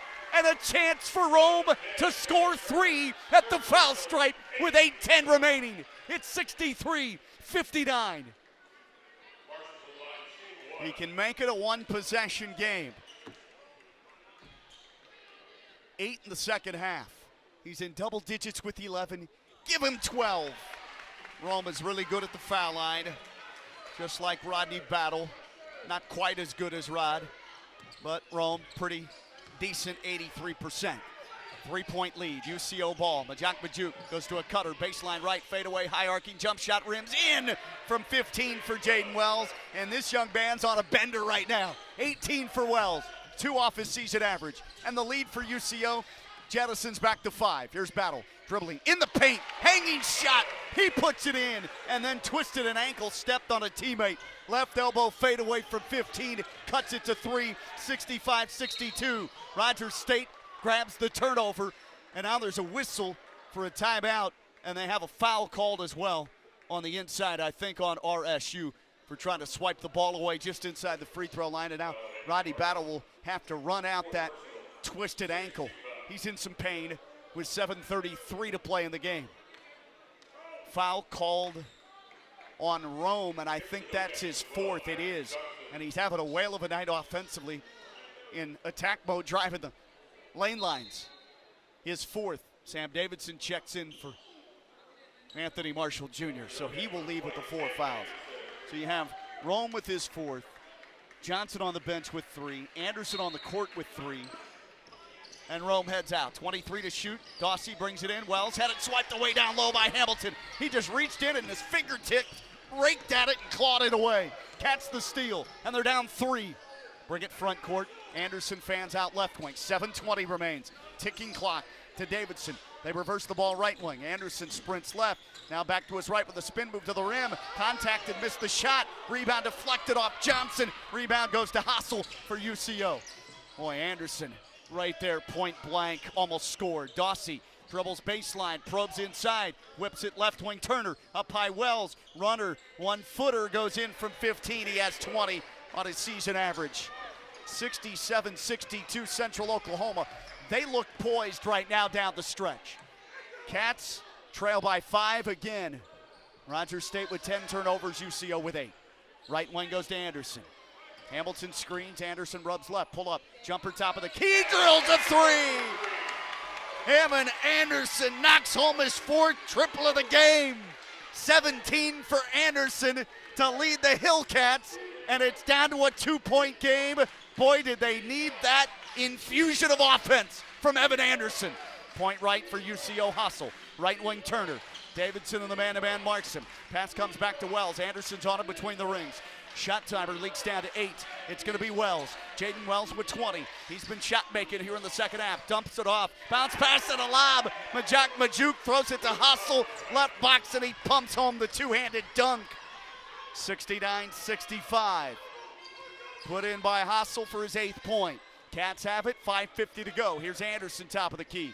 Anderson on Wells. Drives left to the rim. Hangs. Shot blocked and a foul is called. And somebody ends up on top of Anderson in the lane. That's Majuk. The officials have to help him up. Hamilton also came crashing to the canvas with 5:45 to play in the game. The Hillcats to the free throw stripe. Down by 4 on the home court against Central Oklahoma, a team they beat in Edmond at Hamilton Fieldhouse 81-76 back in mid-January. Well, these two teams, all they do is play close games. 8 of the 12 decided by single digits. RSU 6-2 in those 8. Likely this one is headed for a single-digit victory finish for one of these squads. Knee bend, free throw. Swishes in for Evan Anderson, the Arkansas Fort Smith transfer out of Carrollton, Texas. Anderson, debut season at Rogers State. Started all 28 games at Arkansas Fort Smith last year in the Lone Star Conference. 69-66, make it a 2-point game. 69-67. Evan Anderson makes a couple of clutch free throws, and he's 5 for 5 at the line and leads Rogers State with 19 points tonight. 69-67 with it up top, Dawsey. Danquez Dawsey. Lawton Mack standout in high school. 5:30 to go, drives to the rim. Missed a right-handed finger roll. Tipped up off the glass by Hassel. He can't score on the follow. Rogers State the rebound. Here's Rome. Drives left. Blurs to the rim. Dumps it off. Layup. Fry can't score, but he's fouled from the side. Caden Fry fouled right near the bucket. Almost dropped that in for 2. As it is, he goes to the strike. 69-67, 5:18 remaining. Foul on Danquez Dawsey, his 4th. 3 bench guys ready to check in for UCO. Free throw, back rim, off to the right for Fry. He's 1 of 3, has 5 points of the game. To go with 2 rebounds, he's 2 of 5. 69-67. It remains a 2-point Bronco advantage with 5:18 to go. Barber, Willenborg, and punt check in as Caden Fry sinks the second and makes 1 of 2 in the trip. He's 2 of 4 at the stripe, and the Cats are now 20 of 24 at the line. Attempted 13 more free throws than UCO, plus 13 in points at the stripe. Cats 83% from charity. And they're down 1, 5:05 to go. Play some D. Anderson defends Wells. Up top, Willenborg. Dribble, handoff, goes to Wells. Drives right, Anderson on him. He'll float it up, and a block foul called on Evan Anderson. That'll be the 4th on Anderson. Tough cover, trying to stop Jaden Wells. Part of that UCO MIAA regular season title team, 21-22 season. He's a junior. To deal with him 1 more year, 4th year. Top 3 in UCO history in made threes, top 25 scorer in school history. All MIAA, Jaden Wells to the free throw line when we come back. 10 team fouls on the Broncos, 7 on Rogers State now after Anderson is flagged for his 4th. We'll pause. 4:58 to go, final media break. Central Oklahoma, slimmest of leads, 69-68 here in Claremore on Rogers State. This is Hillcat basketball on the Hillcat Audio Network.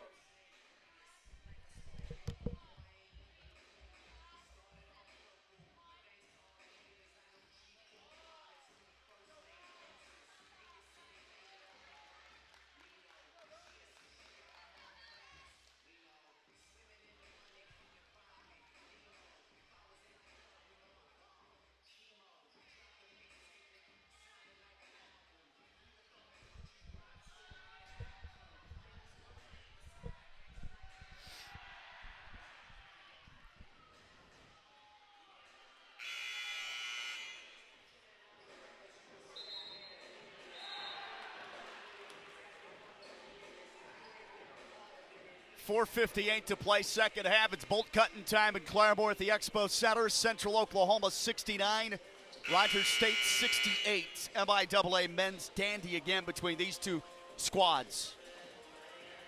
Rogers State has won 3 of its last 4. In those wins, Emporia State at home by 7, at NSU at overtime by 2, at Missouri Western last Saturday by 2, 58-56. Could be another one of those type victories if you can somehow pull it off. Cats down 3 at the half. They took the lead at 55-53 at 10:37 to go, about 6 minutes ago. But then lead built back to as high as 6 for UCO with 8:22 left. 63-57, their largest lead. Free throw made by Wells, one more coming, and he makes it.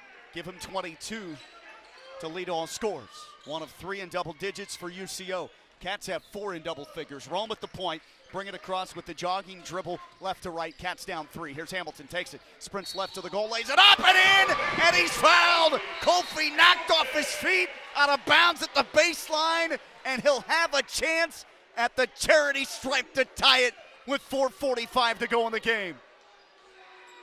71-70.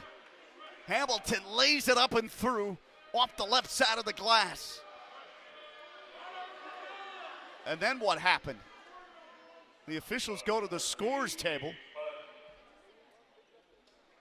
Not sure what happened after that. I guess there's been a technical foul against Rogers State and against Central Oklahoma.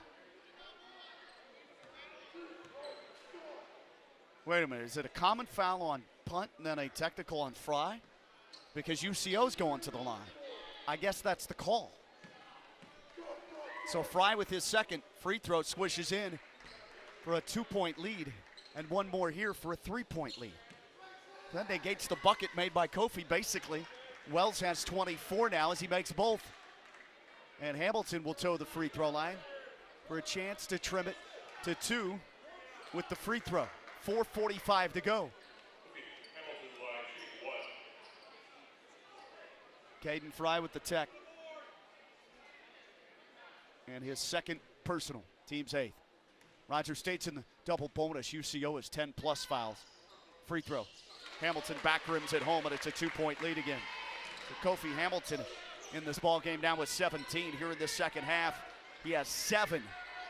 4:40 to go in the game. 73-71. Come on, defense. Need a stop. Here's Jaden Wells up high for UCO. Behind the back dribble, Hamilton marks it. They've got length on him now. Wells, dribble behind his back. Now crossover. And that's a pushing foul on Kofi.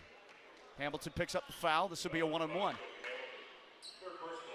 Pauses the clock at 4:26 to go. This guy's basically automatic, so put UCO up 4. Free throw. In and out. And the rebound to Rogers State.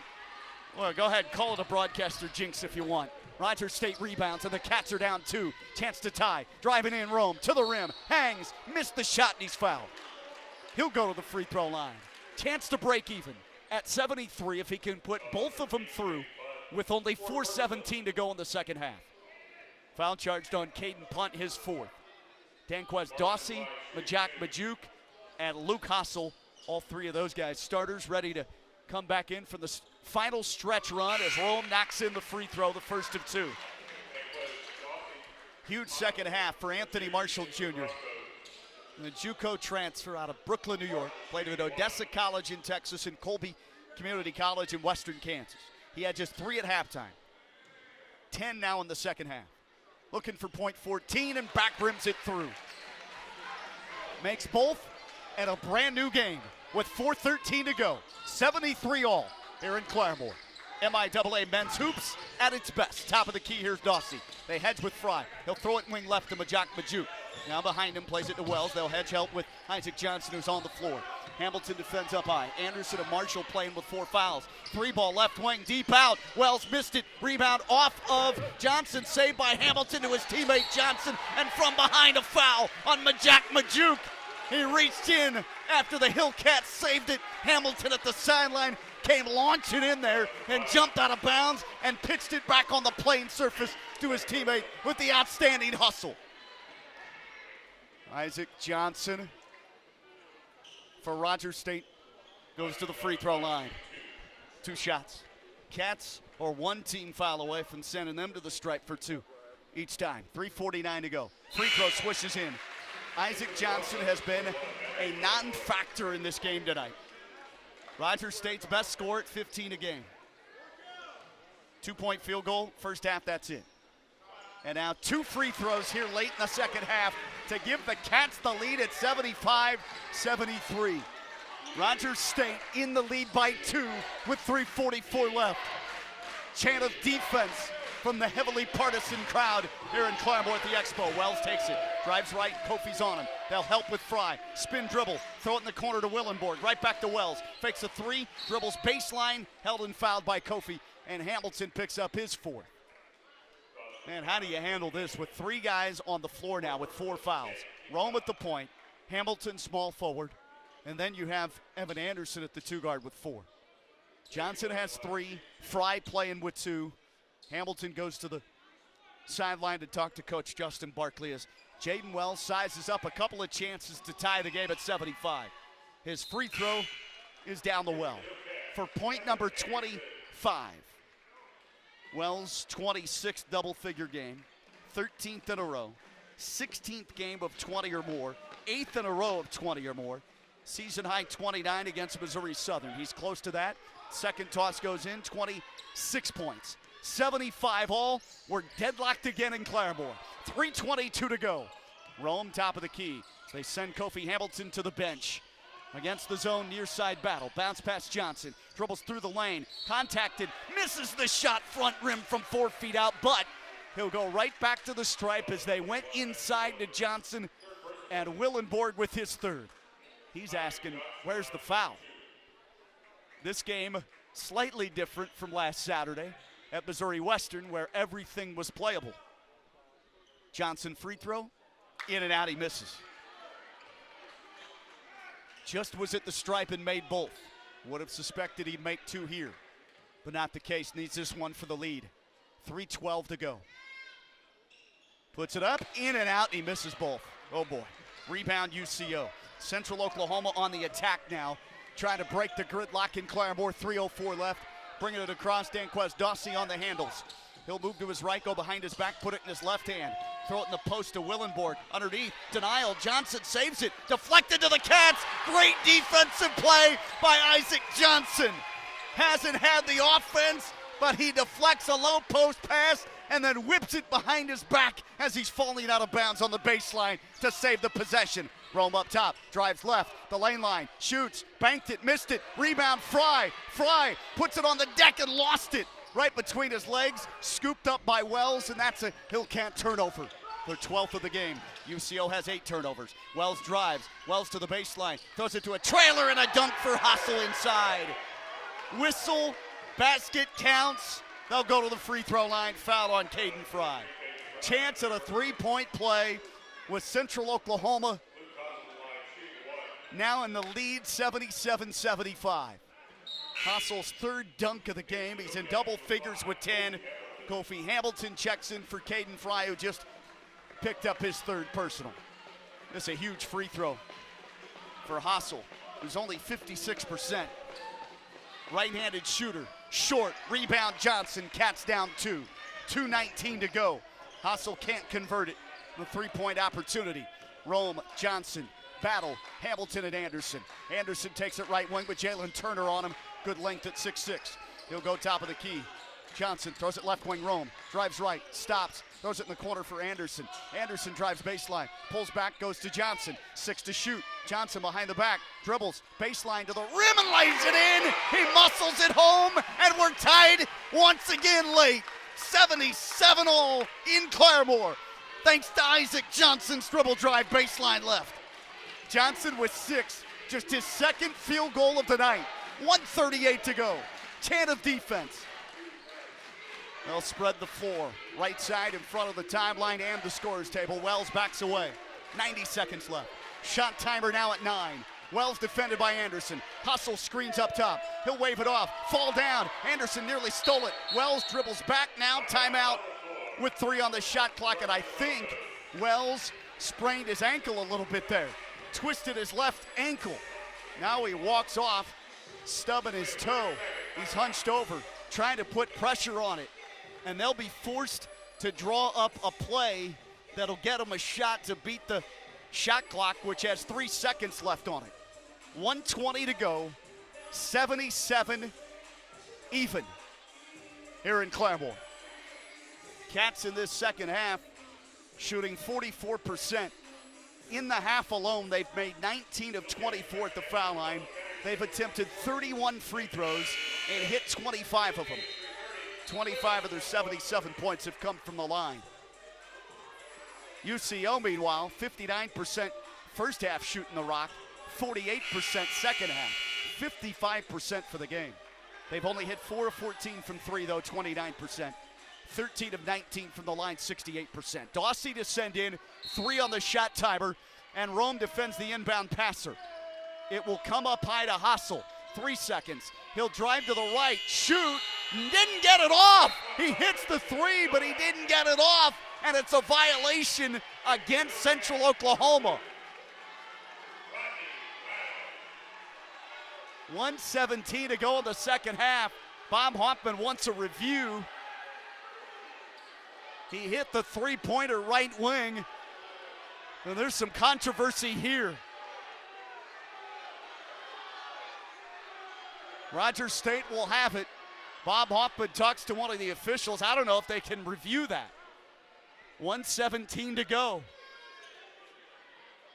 The horn may have sounded a little early, but I still don't think he got it off even after the horn sounded. He took another split second to load up his three-point shot, and the 6'10" big man, Luke Hassel from Lenexa, Kansas, poured in the 3 right wing. I mean, if it's a clock issue, do you give him a redo? You can't give him the basket there. You can't give him the bucket there. I mean, they're going to look at it. They're going to review it. If this ends up counting, that is a huge, huge play of the game shot for Hassel. He swished in that 3. It'll be Rogers State ball. He did not get it off in time. Coach Hoffman argues. They looked at the replay, though. He is really peeved at the moment. He thinks there was enough time to get it off. I don't necessarily disagree with him, but the horn sounded, and they signaled shot clock violation. Huge stop for the Hillcats, as it turns out. 1:17 left. 77 all. High-scoring affair. Cats average 76, give up 77 a game. Central Oklahoma averages 76, gives up 65. Here's Rome with a drive to the rim, double pumps, and he scores! He puts it in! Rome attacking the rim again, and he has 16. The Cats jump in front by 2. 79-77 with 1:06 to go, and a free throw for Marshall Jr. coming up. They have not been able to stop his dribble drives the entire second half. And Danquez Dawsey, his counterpoint at point guard, has just fouled out. He finishes with 5. A DQ for the Lawton Mac product. Cats to the line. Anthony Marshall Jr. looking to give him a 3-point lead, and he rims the free throw in. 17 for Rome. 14 of those points have come in the second half, and he goes to the bench. 1:06 to go. 80-77, Cats up 3. Jaden Wells will bring it across the timeline right to left. Look out for his 3-point shot making. He can hit it from 30 feet out, the drop of a hat. Anderson marks him. Wells gives it up, top of the key, and a foul on Caden Fry. Too close, bodied up Hassel. That'll put him on the line. 52.2 to go. Rome right back into the game, 4th on Fry. Rogers State now with 4 players with 4 fouls. Anderson, Fry, Hamilton, and Marshall. Free throw Hassel rims it in. Remember, he is not a good free throw shooter, 56%.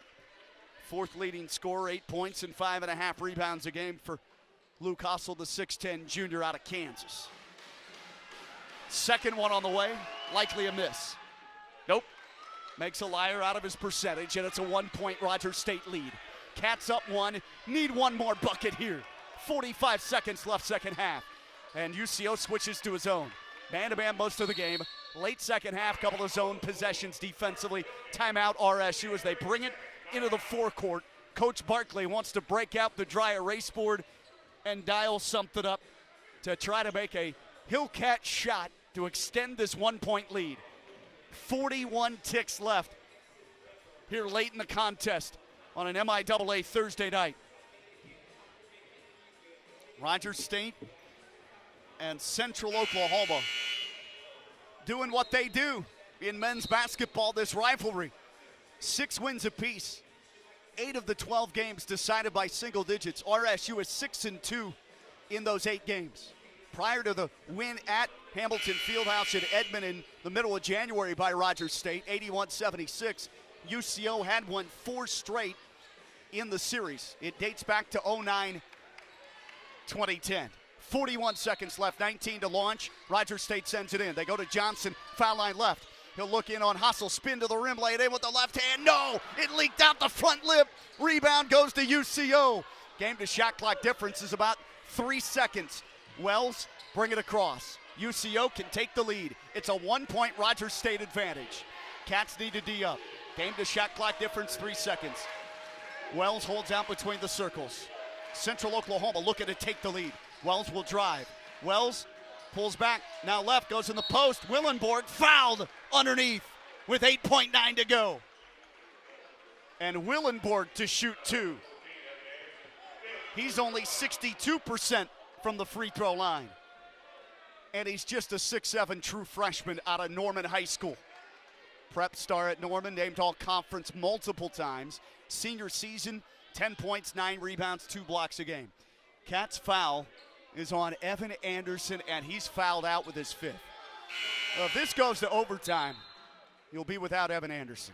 That happened in the Washburn game, and Rogers State lost on the home court. Caden Fry back in with his 4 fouls.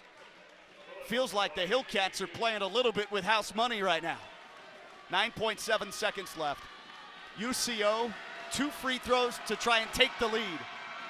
He makes the first one, settles it off back rim. Now they can take a 1-point lead. Willenborg's first trip to the line and calm under pressure there. And Rogers State wants a timeout to make him think about it a little bit longer here in Clairvaux at the Expo Center. 44-41 was our halftime score. Central Oklahoma led by 3. And it was back and forth the entire second half essentially. UCO built a big lead to 6 at 63-57. Their last lead was 77-75. Rogers State's last lead was right before that previous free throw went in for Willenborg. 9.7 to go. Willenborg, 4 points, 4 rebounds a game for the freshman who averages 13 minutes a game. Again, he's 62% from charity. He's back out on the floor and ready to go. Cats have not yet broken their timeout huddle. I think that was a full timeout because the Hillcats are seated. Central Oklahoma is ready to rock and roll at the free throw line. 9.7 left. 80 all. 80 aside. He makes it. Cats will be down 1, and they'll have 10 seconds to try something offensively. If he misses, they'll still have 9.7 seconds to try and win the game. If they don't make a shot, if he misses this, then it goes to overtime. Best case scenario, right now, you hope he misses. Because then if you don't make a shot offensively as time leaks down, you have that overtime as a backup plan. Willenborg to the line.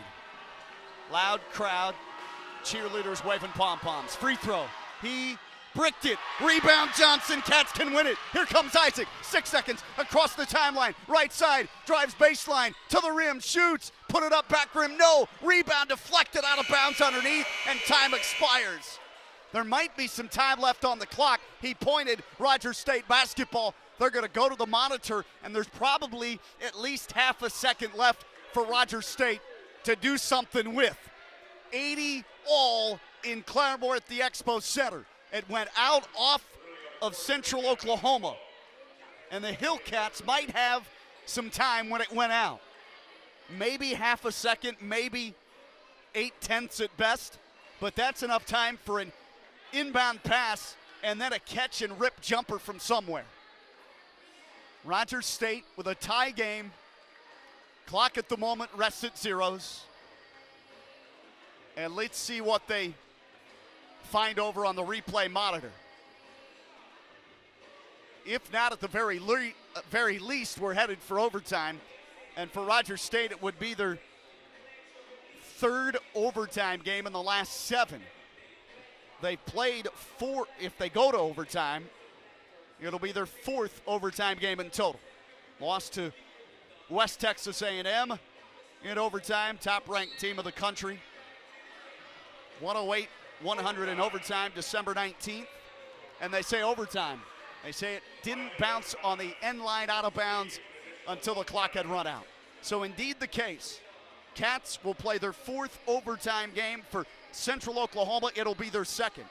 Rogers State won at NSU its last overtime affair 2 weeks ago on February 10th, 89-87.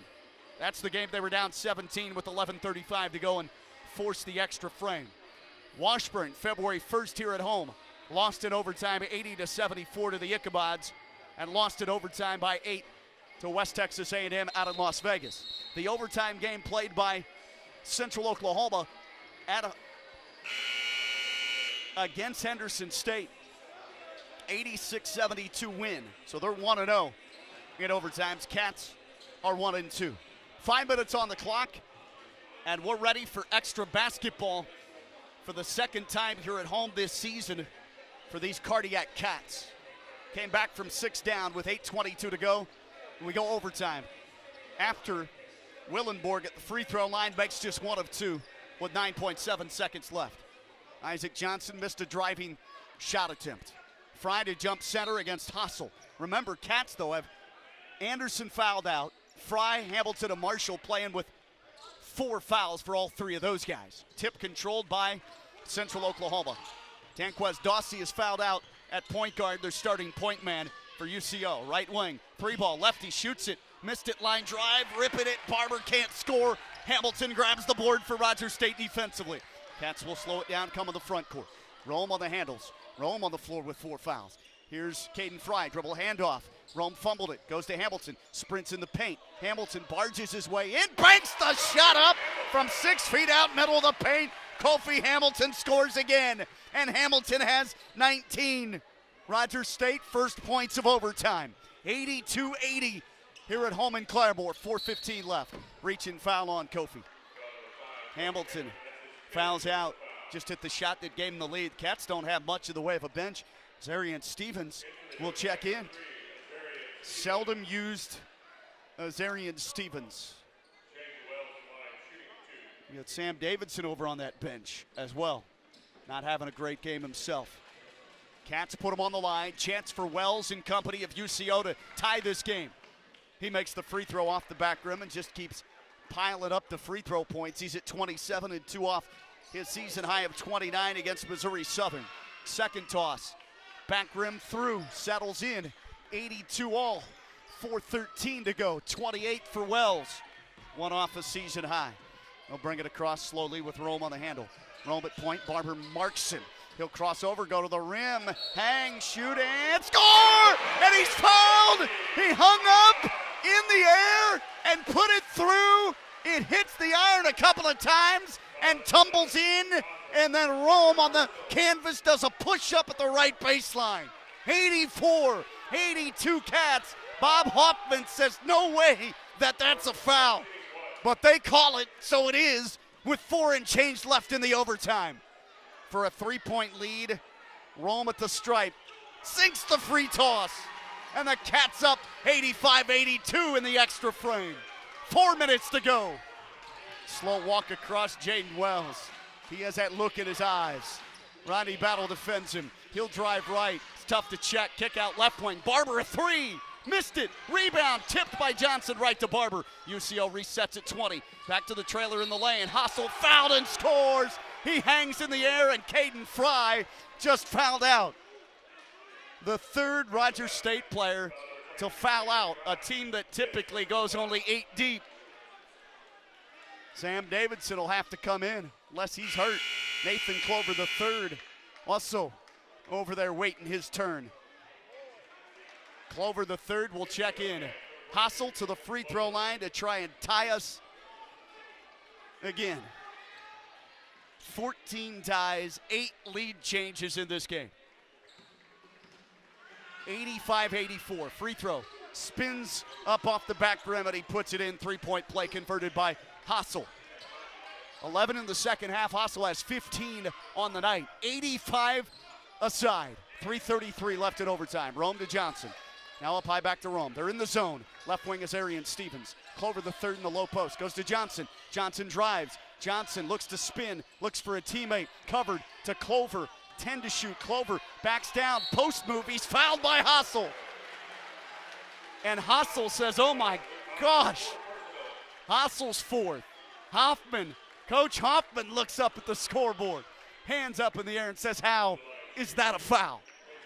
Clover to the line for the Cats. 3 Rogers State players have fouled out. 1 for Central Oklahoma. Clover 78%. Sinks it. 3:18 left in overtime. And the Cats retake the lead by 1.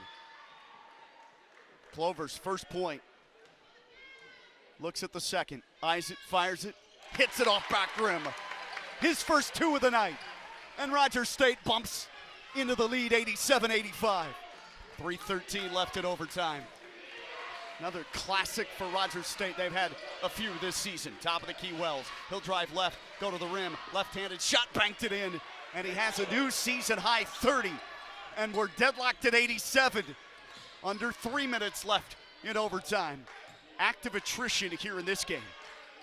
Out high Rome for Rogers State. Sprints left, goes behind the back, takes it right mid-post, kicks it up to Johnson at the point. Battle screens. Johnson point right, gives it to Battle. Battle left wing, open three! Missed it. Off the left side of the rim, a little bit short, rebounded by Hassel for Central Oklahoma. 87 all. This has the postseason feel to it already. 2 weeks before we head to Kansas City. Both these teams have already qualified. 2:25 to go in overtime.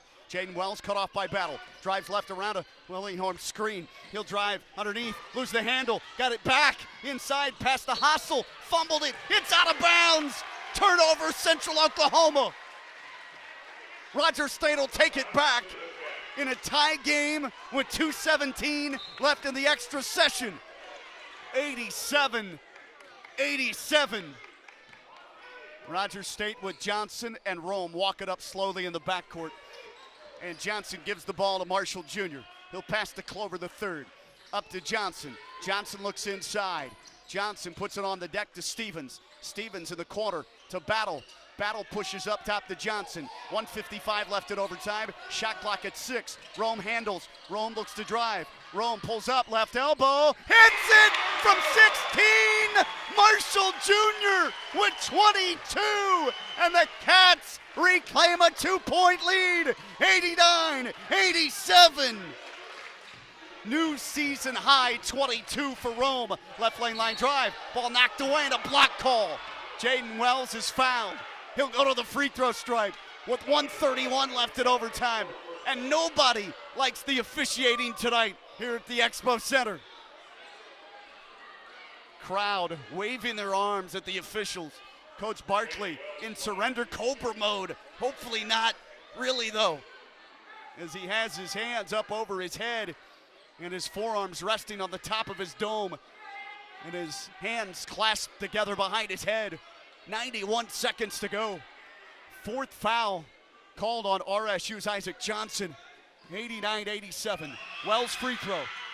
Swishes it in. Wells had just 5 at halftime, a 26-point second half. And one more for the tie. Swishes that in as well.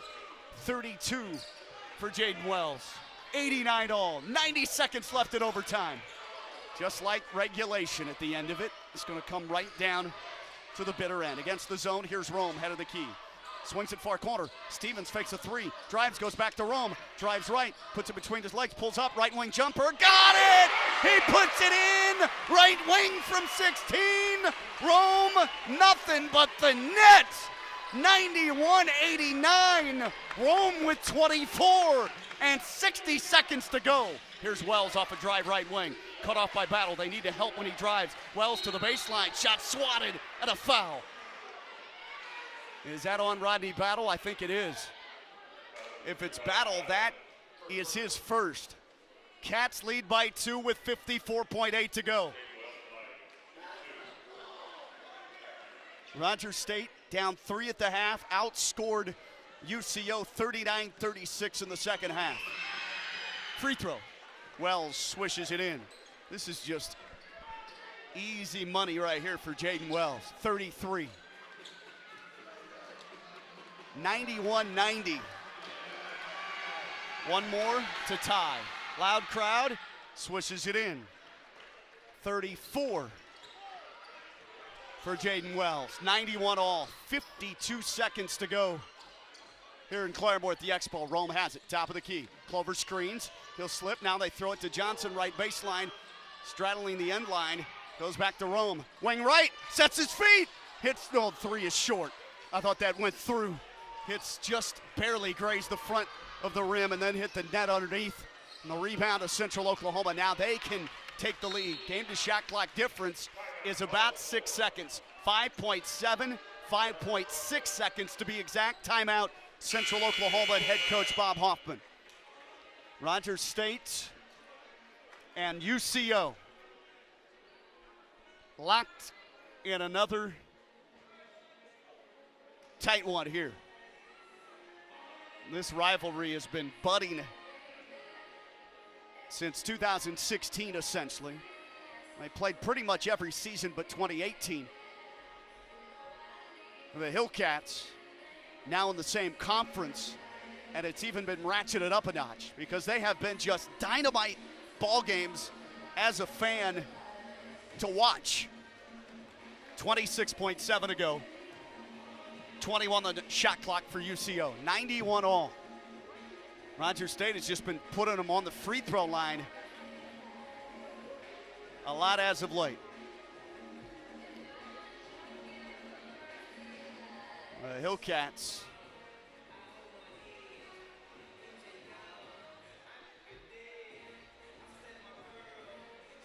had to come from behind, down 6 with 8:22 to go. Not a huge comeback. Not like 17 points with 11:35 left at Tahlequah's NSU Event Center a couple of weeks ago. But this one, the offense has been there the entire game in terms of higher scoring numbers. 44-41 at the half. Cats won the second half. A little bit better defense play by both teams, but Rogers State was better defensively, percentage-wise. As UCO shot 59 in the first half, dialed it back to 48% in the second half. Cats in the overtime, 4 of 6, 3 of 3 at the line. UCO, 2 of 4 in the overtime, 7 of 7 at the stripe. They have Barber at point, Wells, Hossel, Turner, and Willenborg. And they'll send it backcourt for Wells. Who wants to mark him? Battle has the assignment. Game to shot clock difference, 5.6 seconds. Now the shot clock at 12. Game clock at 18, 91 all. Starts his drive. Wells, runner, left elbow, missed it. Rebound, block foul called. Very late whistle underneath. Not exactly sure where that came from. And it's called on Azarian Stevens, his first. 12 seconds left. Jaden Wells to the free throw line, and he's automatic, so just give him a 2-point lead. Coach Barkley is livid. Late whistle. Wells, a one-footed runner, jumped up in the air and came down on Stevens, and they called that a foul. He missed the shot. Wells at the free throw line. 13 seconds left, shot clock off. Wells free throw, makes it 35 for Jaden Wells. Second, 2-point lead, 13 seconds left. Cats need a bucket. Here comes Rome. 10 seconds. He'll sprint across left side. Rome with the dribble. Drives to his right. In the lane. Runner to the rim. Scoops and scores! He hits it. No whistle. 3 seconds left. Tie game at 93. UCO has to go length of the court. 3 seconds. They bring it to Hassel. He'll dribble at midcourt. And a reach-in foul on Clover the third with 1.4 to go. Not what you wanted. And they go to the line. Huge mistake made by Rogers State.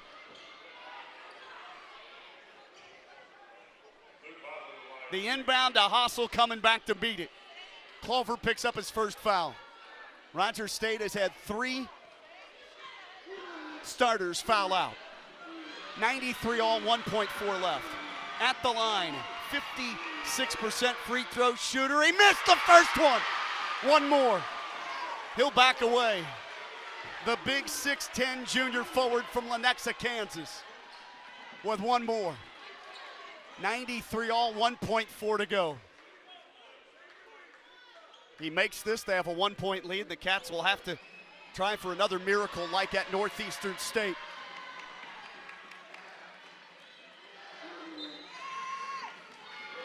Ball given to the big man Hassel. He's ready, right-handed shooter for the lead. He misses, rebound Hassel. Time expires, travel called on UCO, and we're going to another overtime here in Claremore at the Expo Center. Incredible.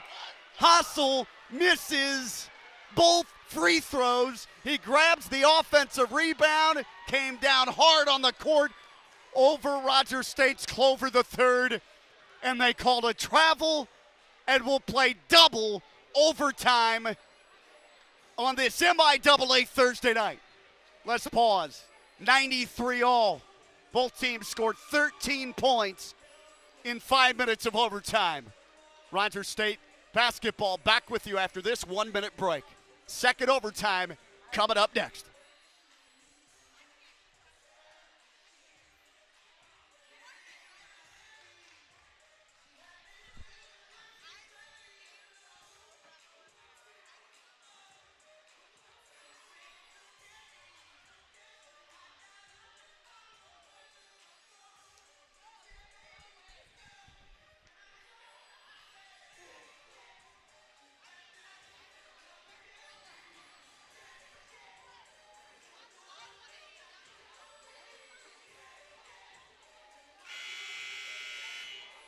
Five minutes on the clock. Another extra frame coming up there at the Claremore Expo Center. 93 all. Tied at 80 at the end of regulation. Reset the team foul situation. Both teams super bonus. Hassel misses both free throws with 1.4 seconds left. Grabs his own miss on the second. Comes down on the floor. Called for travel as time expires. And away we go to the second overtime on this MIAA Thursday night. Anderson, Fry, and Hamilton, 3 of Rogers State's starting 5 have fouled out. Johnson on the floor with 4. Anthony Marshall Jr. Rome has 4 as well. Danquez Dawsey, the starting point guard for UCO, is fouled out. Hassel has 4. Punt has 4. Punt's not on the floor. Cats go with Stevens, Clover the third, Battle, Johnson, and Rome. Hassel to jump setter. Clover back taps it, but Jaden Wells sneaks in and grabs the basketball for UCO. Central Oklahoma with the ball. Top of the key. Rome defends on Barber, the backup point guard. Forced into major minutes here late. Gives to Wells. Wells wants to attack. Battle defends him. First possession of overtime to the Broncos. He'll drive left. Big jump stop. Threw it in the corner. Turner out of bounds on the sideline. And UCO turns it over to start the second overtime. You just have to have court presence, right? Just not aware of his heel being out of bounds on the sideline. Cats will slow it down and bring it across. On the handle, Rome. He's been the hero second half at overtime. To Battle. Right wing Stevens drives baseline. Shut off. To Battle. Right wing jumper. Missed it back rim. Rebound speared by UCO's Jalen Turner. 93 all. Both teams empty on their first second overtime offensive possession. 4:10 left. Top of the key, Barber comes to meet the basketball. Evan Barber, 6'2 freshman, Westmore High School. They throw it inside to Hassel. Shoots, missed it, air banked it. Rebound Johnson, outlet to Battle. He'll sprint ahead, look for a teammate. Now Battle behind the back dribble, slows the tempo. He waits for his teammates. Good decision, tie game. 3:50 left in the second overtime. Shot down the right lane line, missed on a leaner by Johnson. Rebound, UCO, and Willenborg is fouled. Rogers State doesn't need to pick up these fouls. That's a senseless foul there, because you put them on the line to shoot two every single time. And it goes that way if Central Oklahoma fouls RSU as well. 3:45 to go. Second overtime in Claremore at the Expo on this Thursday night. Fourth overtime game played this season by the Rogers State Hillcats. Free throw, swishes it in, and Willenborg scores the first point, the second overtime, his sixth of the game. Hassel to the bench with those 4 fouls. Willenborg second, puts it up, 62% free thrower, rattles it in. Makes both, barely on that second. And UCO scores first in the second overtime. 3:40 to go, 95-93. Top of the key, here's Rome. He'll drive, Rome to the rim, floater, left it short, rebound Clover, takes a dribble, back up, and lays it in! Clover the third, the ORU transfer ties us at 95 with his first field goal tonight. 3:23 left in the second overtime. Wells up high, Battle marks him. It's just too quick to check. He is very quick. Well, he'll drive right, throw inside. Willenborg banks it up and in over Clover. Right-handed half hook. Willenborg has scored the first 4 of the second overtime for UCO, and he has 9 off the bench. 97-95. Broncos up 2 on the Cats. 3 minutes left in overtime number 2. Wing left Johnson. He'll dribble toward the corner, put it between his legs. Smaller defender Barber on him. He'll back him down. They'll come with the double. Johnson's in trouble. Johnson's in trouble. Wraps it to Rome, left elbow, and they call for timeout. Coach Barkley calls for time. 2:48 to go in the second overtime. 9 on the shot clock. Rome took that pass after Johnson was bottlenecked over on that left baseline. 2:48 to play. Central Oklahoma leads 97-95. Rogers State in the overtimes combined, 6 for 11 from the field. Hit 5 of 7 in the first overtime, 71%. To 2 of 4 in the first overtime for UCO, 50%. But UCO made 9 of 11 at the foul line in that first overtime. They didn't do that, it would have lost the game. They could have won it with 1.4 to go. Hassel at the stripe missed both toward the end of that first overtime. Central Oklahoma in just its second overtime game. Wells with 36 for UCO. I would guess he's near a career high. Trying to find his career high. I don't have a copy of their game notes, but he's been a scorer his entire career. Had a season high 30 last year. Career high 32, so he does have a career high. His previous career high 32 also here at Rogers State in the 21-22 campaign in February. Sank 7 threes in that game, 9 for 9 at the foul line against the Cats. Rogers State basketball, 9 to shoot. Brought in, Rome takes it. They're down 2. He'll bounce in the lane, two-handed dunk. They left Clover wide open. And the Port Arthur, Texas product pumps home the flush over the front lip for his 6th point, and yet another tie. Second overtime, 97 aside, 2:28 to play. Wells has it top of the key. In this game, 20 ties, 9 lead changes. 20 ties, remarkable. Bad pass right wing. Wells turned it over. Rome to Battle, lays it in, all alone. A 2-on-none, and the Cats score 4 straight. They take the lead, 99-97. 2:03 left in overtime number 2. Out high, Wells on the handle against Battle. One-on-one, drives baseline, pull-up jumper, right side, knocks it in. That's cold-blooded from the right short corner on the 15 fadeaway footer. 1:52 left And now we're even Steven at 99. Both teams are going to hit the century mark thanks to the double overtime. Full timeout on the court, 1:52 to go. How about the creative nature of the Brooklyn native, Anthony Marshall Jr.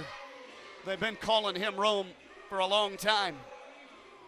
The 5'11 junior point guard in his debut season on College Hill for the Cats just created to put them on the high side by 2. Obviously, the Broncos just answered with Wells continuing a career-high 38 here at Rogers State. He must love shooting here at the Expo Center. But Rome has a career-high 26 in a Hillcat uniform, 5 assists and 4 rebounds. He's 8 of 16, and he's hit 10 of 10 at the foul stripe. He has come up clutch time and again, whether it's his shot making, his acceleration on those rim drives, or dropping off dimes like he had at Nathan Clover III for the two-handed dunk. He drew the double. They left Clover wide open. He fit it in a phone booth with that pass between 2 defenders and the two-handed dunk for Clover. 99 all.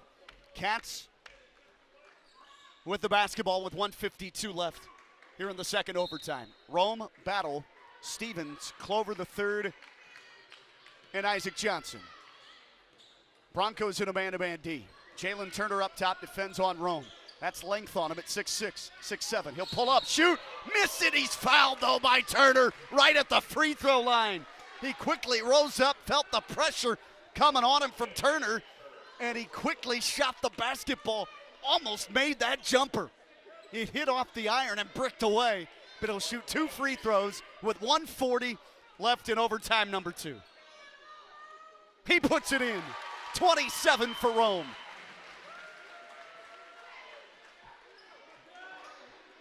Second overtime in Claremore. MIAA Thursday night, more than we bargained for or paid for. Second, Rome misses the free throw.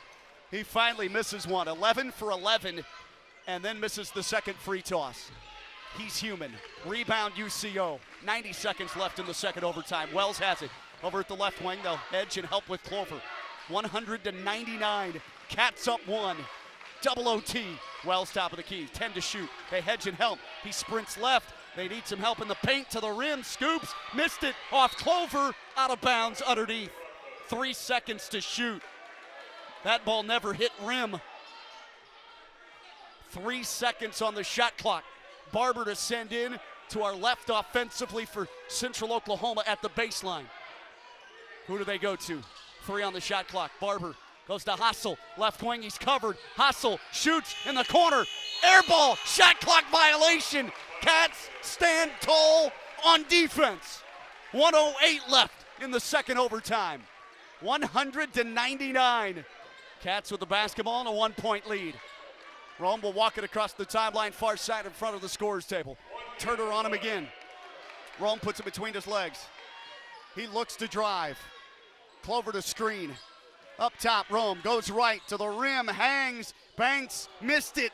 Over the rim, shot it too hard, rebound to UCO.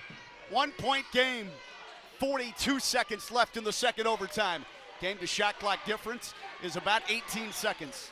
So the Cats will have time no matter what happens here, as long as they grab a rebound or UCO makes a shot. Here's a strip. Battle took it from Wells as he drives from the wing toward the baseline. They have to foul essentially. Battle touched and fouled in the backcourt. Wells wanted a foul called on that drive. So did his coach, Bob Hoffman, but it doesn't come. And the Cats will go to the stripe with 23.5 seconds left. Double OT. Rogers State 100. Central Oklahoma 99. Maybe the first to 100 wins. Some of the student section decided to vacate their spot to our right on the sideline and venture behind the stanchion in the goal where UCO shoots free throws. Battle at the stripe. First one swishes in. 2-point game. Battle's been quiet. A quiet 15, make it 16 points. 6 of 8 at the line. Second, splashes it in. Now they guard. Timeout Rogers State though first. Coach Barkley wants to talk it over. Do not foul. Unless they milk this clock and get a late overtime sequence shot up. 23.5 left in the second overtime. Rogers State in the second OT, 3 out of 7, 43%, but 3 of 4 at the foul line. Cats for the game, 32 of 39 from charity, 82%. They're 49% shooting the basketball for the game in total. UCO, meanwhile, 27 of 36 at the line. They're 2 of 5 in the second overtime, 40%. For the game, Broncos shooting 53%, 34 of 64. Only 4 threes made for each side. That's not been this kind of game. It's been a dribble drive type of contest. Cats will pressure length of the court, or at least 3 quarters. 23.5 to go. UCO a 3 to tie. Could go for a quick 2. Here comes Barber. Sprints across the timeline. Covered up defensively. He'll move left. The lefty hands it off to Turner. He'll sprint right. Go down the lane line. Euro step. Runner. Missed it. Rebound in the paint. Raked away by Battle. Wells has it. Left wing 3. Misses. Rebound Barber. 5 seconds. He's stripped. Stevens to steal. Stevens to steal. It's over. It's over. Rogers State has won it in double overtime. Another Cardiac Cats instant classic for the victory. This time on the home court, 102 to 99 in double OT.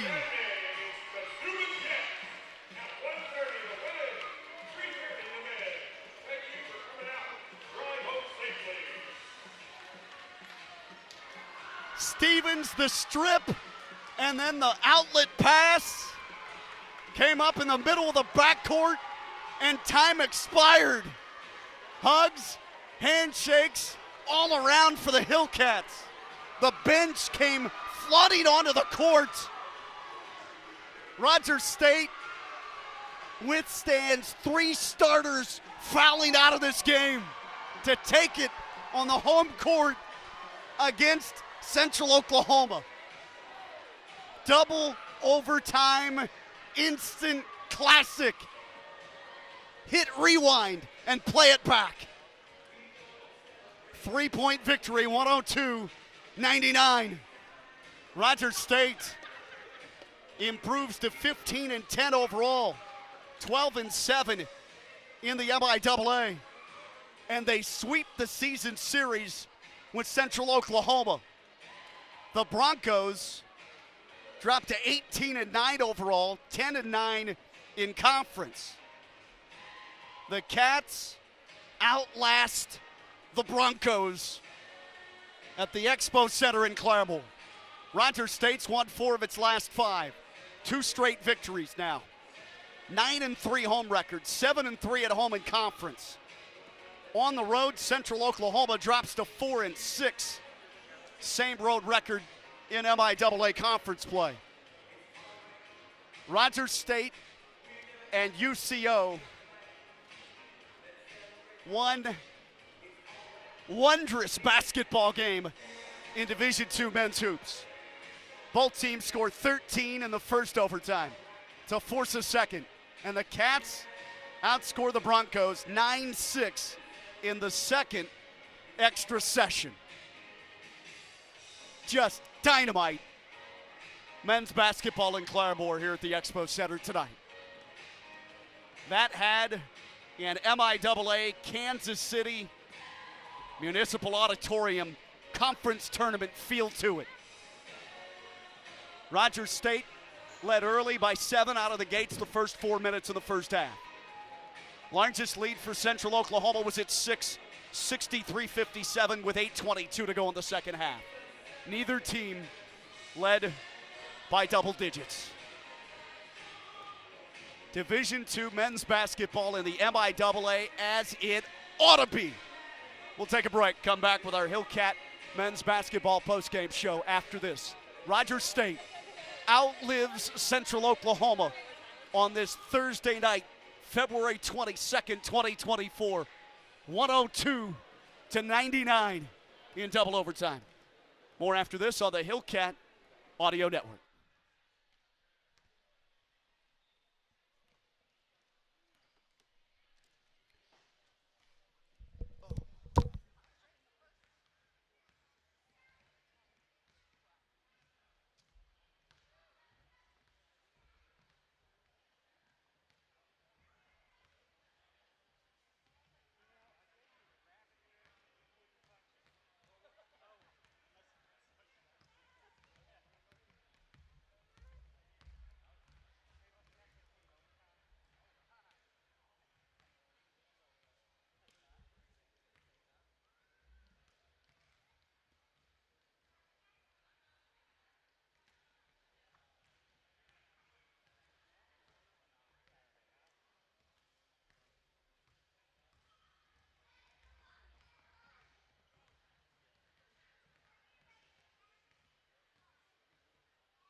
We begin our Hillcat men's basketball postgame show from a raucous atmosphere here at the Claremore Expo Center. Rogers State wins it in the men's game on an MIAA Thursday night in double overtime, 102-99.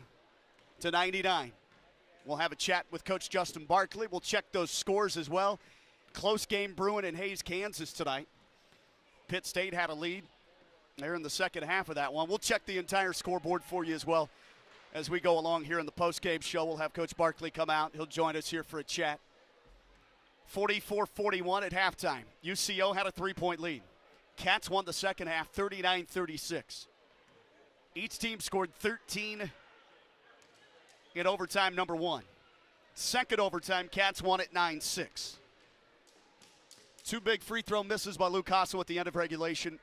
Overtime, Rogers State ends up scoring 80 points in regulation as they come from behind, 6 down with 8:22 to go. Not quite that large comeback at NSU and Tahlequah a couple of weeks ago, but still, any way you slice it, outstanding work. Getting stops when necessary, and then just outlasted them. Keep on scoring jumpers. How about Rome tonight? Career high in a Hillcat uniform, 27. Career high Jaden Wells, 38 points. 32 against Rogers State for a previous career high in this building.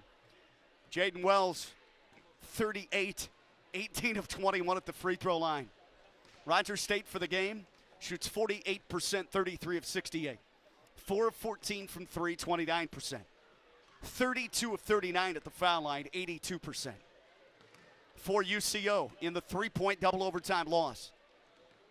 52% shooting almost, 34 of 66. 4 of 18 from 3, 22%. And then they make 27 of 36, 75%. That's the difference in the game there. +5 on the free throw points, and that matters for Rogers State as the Hillcats come away with the double overtime victory. 3 starters foul out. Zarian Stevens has to play 11 minutes. 1 starter, Dawsey, point guard for UCO, fouls out. Instant classic, 2 overtime game. Cats win at 102-99. We'll have Coach Barkley here in just a second. Rogers State out-rebounded by 5, 36-31. UCO 8 offensive rebounds, RSU with 5. Assist to turnovers, UCO 16-15. Coach Barkley grabs the headset. We'll have him some comments in just a second. Rogers State ended up turning it over 12 times. Broncos with 15. Cats had 11 assists on 33 made shots. Bench scoring 35-24, Rogers State. Cats had 4 block shots, UCO with 6. Fast break comparison, RSU outscores them by 6, 17-11.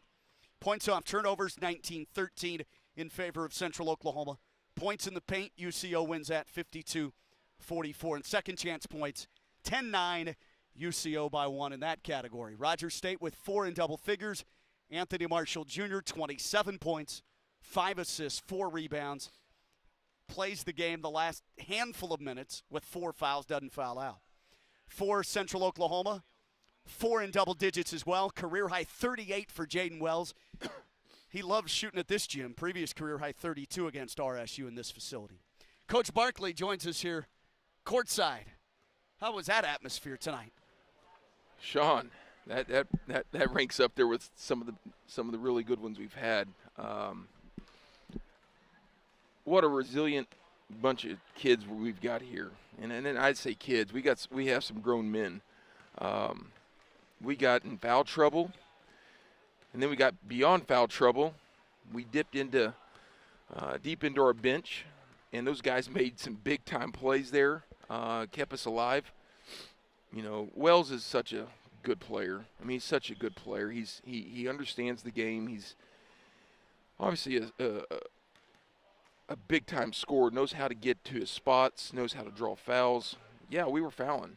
They done so many things there that late in the second half that just kept us out of rhythm where we couldn't get going, really on either end. And I thought offensively our best thing was we just tried to start getting downhill. We got away from maybe some of our movement. We just tried to really see if we could get down into the teeth of the defense, collapse them, make some more plays. But our kids are just resilient. I mean, that's our third overtime game in the last 6 or 7, it seems like. That's the third game in the last 4 or 5 where we've had to pull a win out. But at this time of the year, you don't really chalk up or try to dissect how you win and lose. Just win and keep moving on. Man, we're 15-10. We're still hanging in there in 3rd place in this league after being picked 10th in the preseason. I'm really proud of this group, and I'm really proud of our seniors. Now you're 2-2 in overtime. You have to feel pretty comfortable no matter how the rest of the season goes with 3 more regular season games left that you can play some overtime basketball. Yeah, I just think that we're getting some miles under our belt where we're getting a little bit settled in and understanding, our roles. I think we're getting tougher. I think our confidence is growing game by game. We're playing good teams, and it's allowing us to grow. And, I mean, tonight is just, Azarian Stevens sits there and plays a little bit there in the first half. Numbers called. He makes the game-winning steal. So proud of that young man. He's been here 2 years. That's awesome. And, it's just a product of these guys starting to lean on each other, and we're becoming more of a together team, and no better time to do it than now. You shoot 39 free throws. They shoot 36. Far different than last Saturday's game at Missouri Western. You outscore them by 5 at the free throw line. That's a difference. They could have won that deal 1.4 seconds, right? Hassel, foul line, misses both. Yeah, caught a break. Big break. We foul here. I have yet to even ask Nate if he knew what the score was or what was going on, and I just like, oh my gosh. And then we almost missed the rebound. I mean, it's just one of those like, what in the world? But somebody from above shining down on us and wants to keep seeing us have success, hopefully. All right, so you shoot 49% nearly for the game. They shoot almost 52%. When you needed some key stops, though, you made them.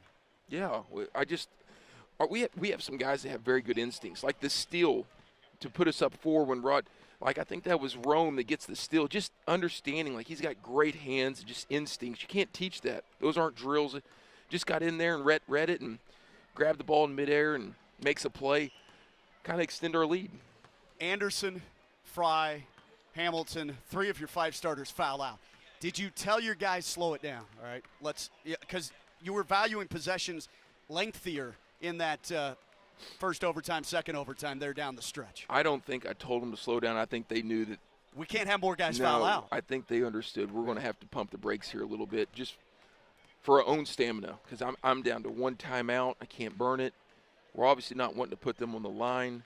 And so it's just I thought Rome played outstanding tonight. I thought he just made a lot of plays. I thought he was great. His shot making, not just on his drives to the rim, but those perimeter jumpers where he pulled up, that was pretty incredible. Those are hard shots. Over the years, he's a 6'7" guy on him defensively. Yeah, it's hard because he's got a lot of New York in him, and he can make those plays off the bounce. And I'll I'll be honest. I'm one of those coaches that still falls in love with that mid-range game. I know when we're in an analytics stage where it's layups and threes, but man, nothing sweeter than a nice 17-foot pull-up. And he hit one of those at the right wing. At the right time. It was a big one. It was a real big one. So we need to get some rest. We need to finish this thing out on Saturday, hopefully. How do you, over there on the sideline, coach in a game where guys are just dropping like flies in terms of fouling out, and it's tight, and it's competitive, and that had the feel of a tournament game? I actually said that. This feels like March. This is late February. And even if the game was going to go, I think we were actually down 2 or it's tied up. I looked at them. I said, gentlemen, this is going to prepare us for a couple of weeks down the road. No matter what happens, these are the type of games we've got to find a way to win and play in to have success if we want to continue to move. Hated to see Evan Anderson foul out because you're really outside of him. You don't have many guys that can check Jaden Wells on his drives. There's not many people in conference or America that can check that kid. I mean, he's a good player. He's a good kid. I have a lot of respect for him. He's a handful. He's a handful. We just 3 points better tonight. That's all that mattered. What was different in this game at home, overtime, versus the Washburn home game that went to overtime? You end up losing that one by 6. Yeah, I to be quite honest with you, we weren't fully matured enough to play in these types of games. Sometimes you got to go through a little bit of adversity to learn. And if you don't know, and in fact, I used that point tonight. I used that point when we played NSU on the road. I said, gentlemen, let's learn. We've played through this. What didn't go well? We got stagnant. We stood around, took bad shots. We were not the aggressor, and we got out-toughed. That can't happen on our home court. And, just did what we need to do. Bigger ball club again, like Missouri Western in terms of size, but you're not out-rebounded by 21 today. Saturday you were, not tonight, though. No, I thought we battled tonight. And I thought we battled Saturday. Problem is we got horrible positioning. Like, when you're getting in the trees and it's right underneath, like, I thought we tried to fight for position. I thought Caden Fry was battling his tail off. I mean, to try to block out a 6'11 guy that's strong, like, they got like 2 or 3 of them. Yeah, that's not as easy as it looks. That is not as easy as it looks. In his stat line, 6 and 5 rebounds, it won't tell you all the work he did. Caden Fry does so many things that doesn't show up in the stat sheet. It's not even funny. Like, his ability to be so unselfish and go screen bodies and open up holes for players is awesome. I mean, the young man's going to be a stud. I mean, he's playing with some good players, and he's a good player right now. He's bought into his role. He understands what's going on, and I'm so proud of him for it. Nathan Clover III came in there, had to obviously in the low post once Caden Fry fouled out. Had a nice dunk.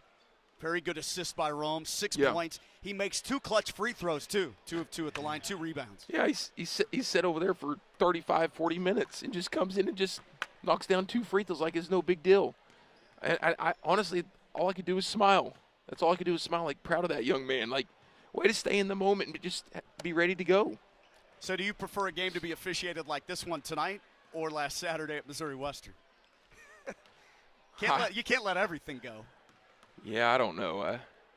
I thought this had much better pace, even though I'll be honest. second half fouls. I thought the officiating was fine tonight. Yeah. I mean, we played. You got really good offensive players. Like, they understand the rules. Like, I thought the game was officiated just fine. So. All right. One more home game left. Comes up on Saturday against the Newman Jets. You have a little bit of momentum now kicking into those final 3 games. I know 2 on the road next week at Central Missouri and Lincoln, but huge win to start these final 2 weeks for you in the regular season. Yeah, congratulations. Thank you. We're going to eat them all. Rogers State head coach Justin Barkley on the postgame. We'll take a break, come back, run down the rest of the individual scoring, and we'll check the MIAA men's basketball scoreboard as well. Hillcats in double overtime sweep the season series from Central Oklahoma with a 102-99 victory here at home. Back after this on the Hillcat Audio Network.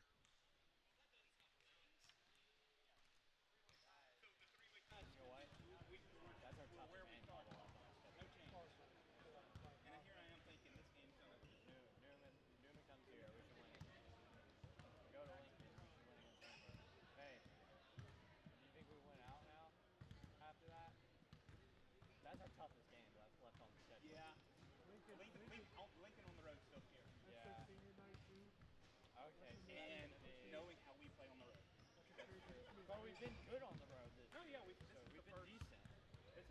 Back to close out our Hillcat Audio Network broadcast of Rogers State men's and women's basketball in the MIAA Conference.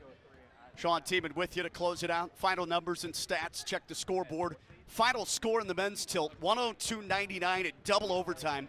Cats combined overtimes outscore the Broncos 22-19 to win by 3. 13 apiece in the first overtime, 9-6 overtime, number 2 victory for Rogers State. So the Cats now 2-2 in overtime games, and Central Oklahoma, second overtime game played, they fall to 1-1. Interesting scores to pass along to you. Missouri Southern beats Nebraska Kearney 73-55.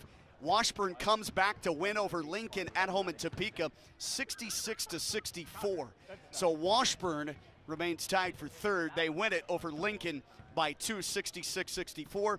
Pitt State goes on the road and upsets Fort Hays State 67-63. So Pitt State remains tied with Washburn and Rogers State for third place, all with a conference record now of 12-7. NSU wins by 10. High-scoring game in Tahlequah as they beat the Newman Jets tonight, 98-88. So, came into the day, three-way tie for third. We exit the day, three-way tie for third, Washburn, Pitt State, Rogers State. But those three teams all pick up a game on Fort Hays State as we go down the stretch in the final 3 or 4 regular season games. Well, 3 for Rogers State, 3 as well for Central Oklahoma. So those are your final scores from the MIAA. As we look at the men's basketball scoreboard, Rogers State women fell earlier tonight, 56-54, gut-wrenching loss. They make 2 free throws at the end of regulation with about a second and a half left, and the Hillcats lose it. In women's basketball, final numbers individually. 27, career high for Rome. Anthony Marshall Jr. hits 8 of 17 from the floor, 11 of 12 at the free throw line, 5 assists, 4 rebounds, and played 34 minutes and stayed on the floor in the overtimes, playing with 4 fouls. 3 others in double figures. Kofi Hamilton with 19, Evan Anderson with 19, Roddy Battle goes for 17. Hamilton had 8 rebounds as well. 2 steals, 2 blocks for Hamilton on the night. Also, Isaac Johnson, not himself tonight offensively, scores 6, 2 of 10 shooting, 2 of 4 at the foul line. He did grab 7 rebounds, had a couple of big free throws there late in the ball game. Fry scores 6, 5 rebounds, 2 for Davidson. Clover the third with 6 points and 2 rebounds as well. Stevens plays, had 1 steal. It was the late strip there down the stretch as they were trying to get a shot off. He stole the basketball and came out of the pack with it, and then they bounced it up further in the backcourt. Also had 1 assist in his 11 minutes played there. Forced into duty, more heavier duty than he is used to. For Central Oklahoma in the 3-point double overtime loss here in Claremore, Jaden Wells goes for a career-high 38, 5 assists, 3 steals, 5 rebounds. Gets this. Now get this, he makes 18 of 21 at the foul stripe. 9 of 18 from the field overall, and 2 of 7 from 3-point range. Career high previous to this game, 32 in this building against the Hillcats a couple of years ago. 38 for the Hearst, Texas native, Jaden Wells. Nearly unstoppable, no matter what defender you put on him in this conference. 15 for Hustle, 6 rebounds. Missed the 2 crucial free throws. It could have given them 2-point lead with 1.5 to go in the first overtime. Caden Punt goes for 15, career high for the true freshman from Norman. Jalen Turner scores 11, double-double for him, 10 rebounds as well. Playing but not scoring. Well, I missed a couple of guys. Yeah, Majak Majuk went for 6, 4 rebounds and 3 assists. Danquez Dawsey fouls out, starting point guard out of Lawton, Oklahoma, 5 points, 4 assists and 2 boards. And then Ingram and Barber play. Barber with 4 rebounds, 1 assist, a steal. Missed a couple of threes in the overtimes and late in the ball game, 0 for 2 from distance. He doesn't score either. That rounds it out. Cats win it. Double overtime. 102-99. This team gets the heart racing, that's for sure. Cats with a victory. 4-1 in their last 5, 9-3 at home, 7-3 in home conference games. Improved to 15-10 overall, 12-7. Still in a third place tie with 2 other teams, Washburn and Pitt State, who both won. Pitt State pulls the upset over Fort Hays State in western Kansas. Central Oklahoma with the loss drops to 18-9 overall, 10-9 now in conference. Started the night tied for 6th a couple of other teams in the MIAA. Both these teams, RSU and UCO and men's basketball, have qualified for the postseason conference tournament in Kansas City at Municipal Auditorium. Don't forget to join us coming up for more basketball. We'll have a tandem of me, Sean Tiemann, and Josh Haley on the MIAA TV network, but they'll take our audio feed and pump it over the Hillcat YouTube page on Saturday. We're minus Jack Bunn, so we're having to combine forces with audio and video on Saturday. They will take on the Newman Jets. Women's game tips at 1:30. Men's game goes at 3:30, right on the dot, TV and Hillcat Audio Network. Final scores in both games as we send you adieu. Rogers State loses in women's basketball 56-54. Rogers State in the men's game squeaks it out in double overtime over Central Oklahoma 102-99. Join us on Saturday for more home basketball. It's the final home game of the regular season. Rogers State takes on the Newman Jets, Newman University out of Wichita, Kansas. Have a great rest of your Thursday night. So long from Claremore.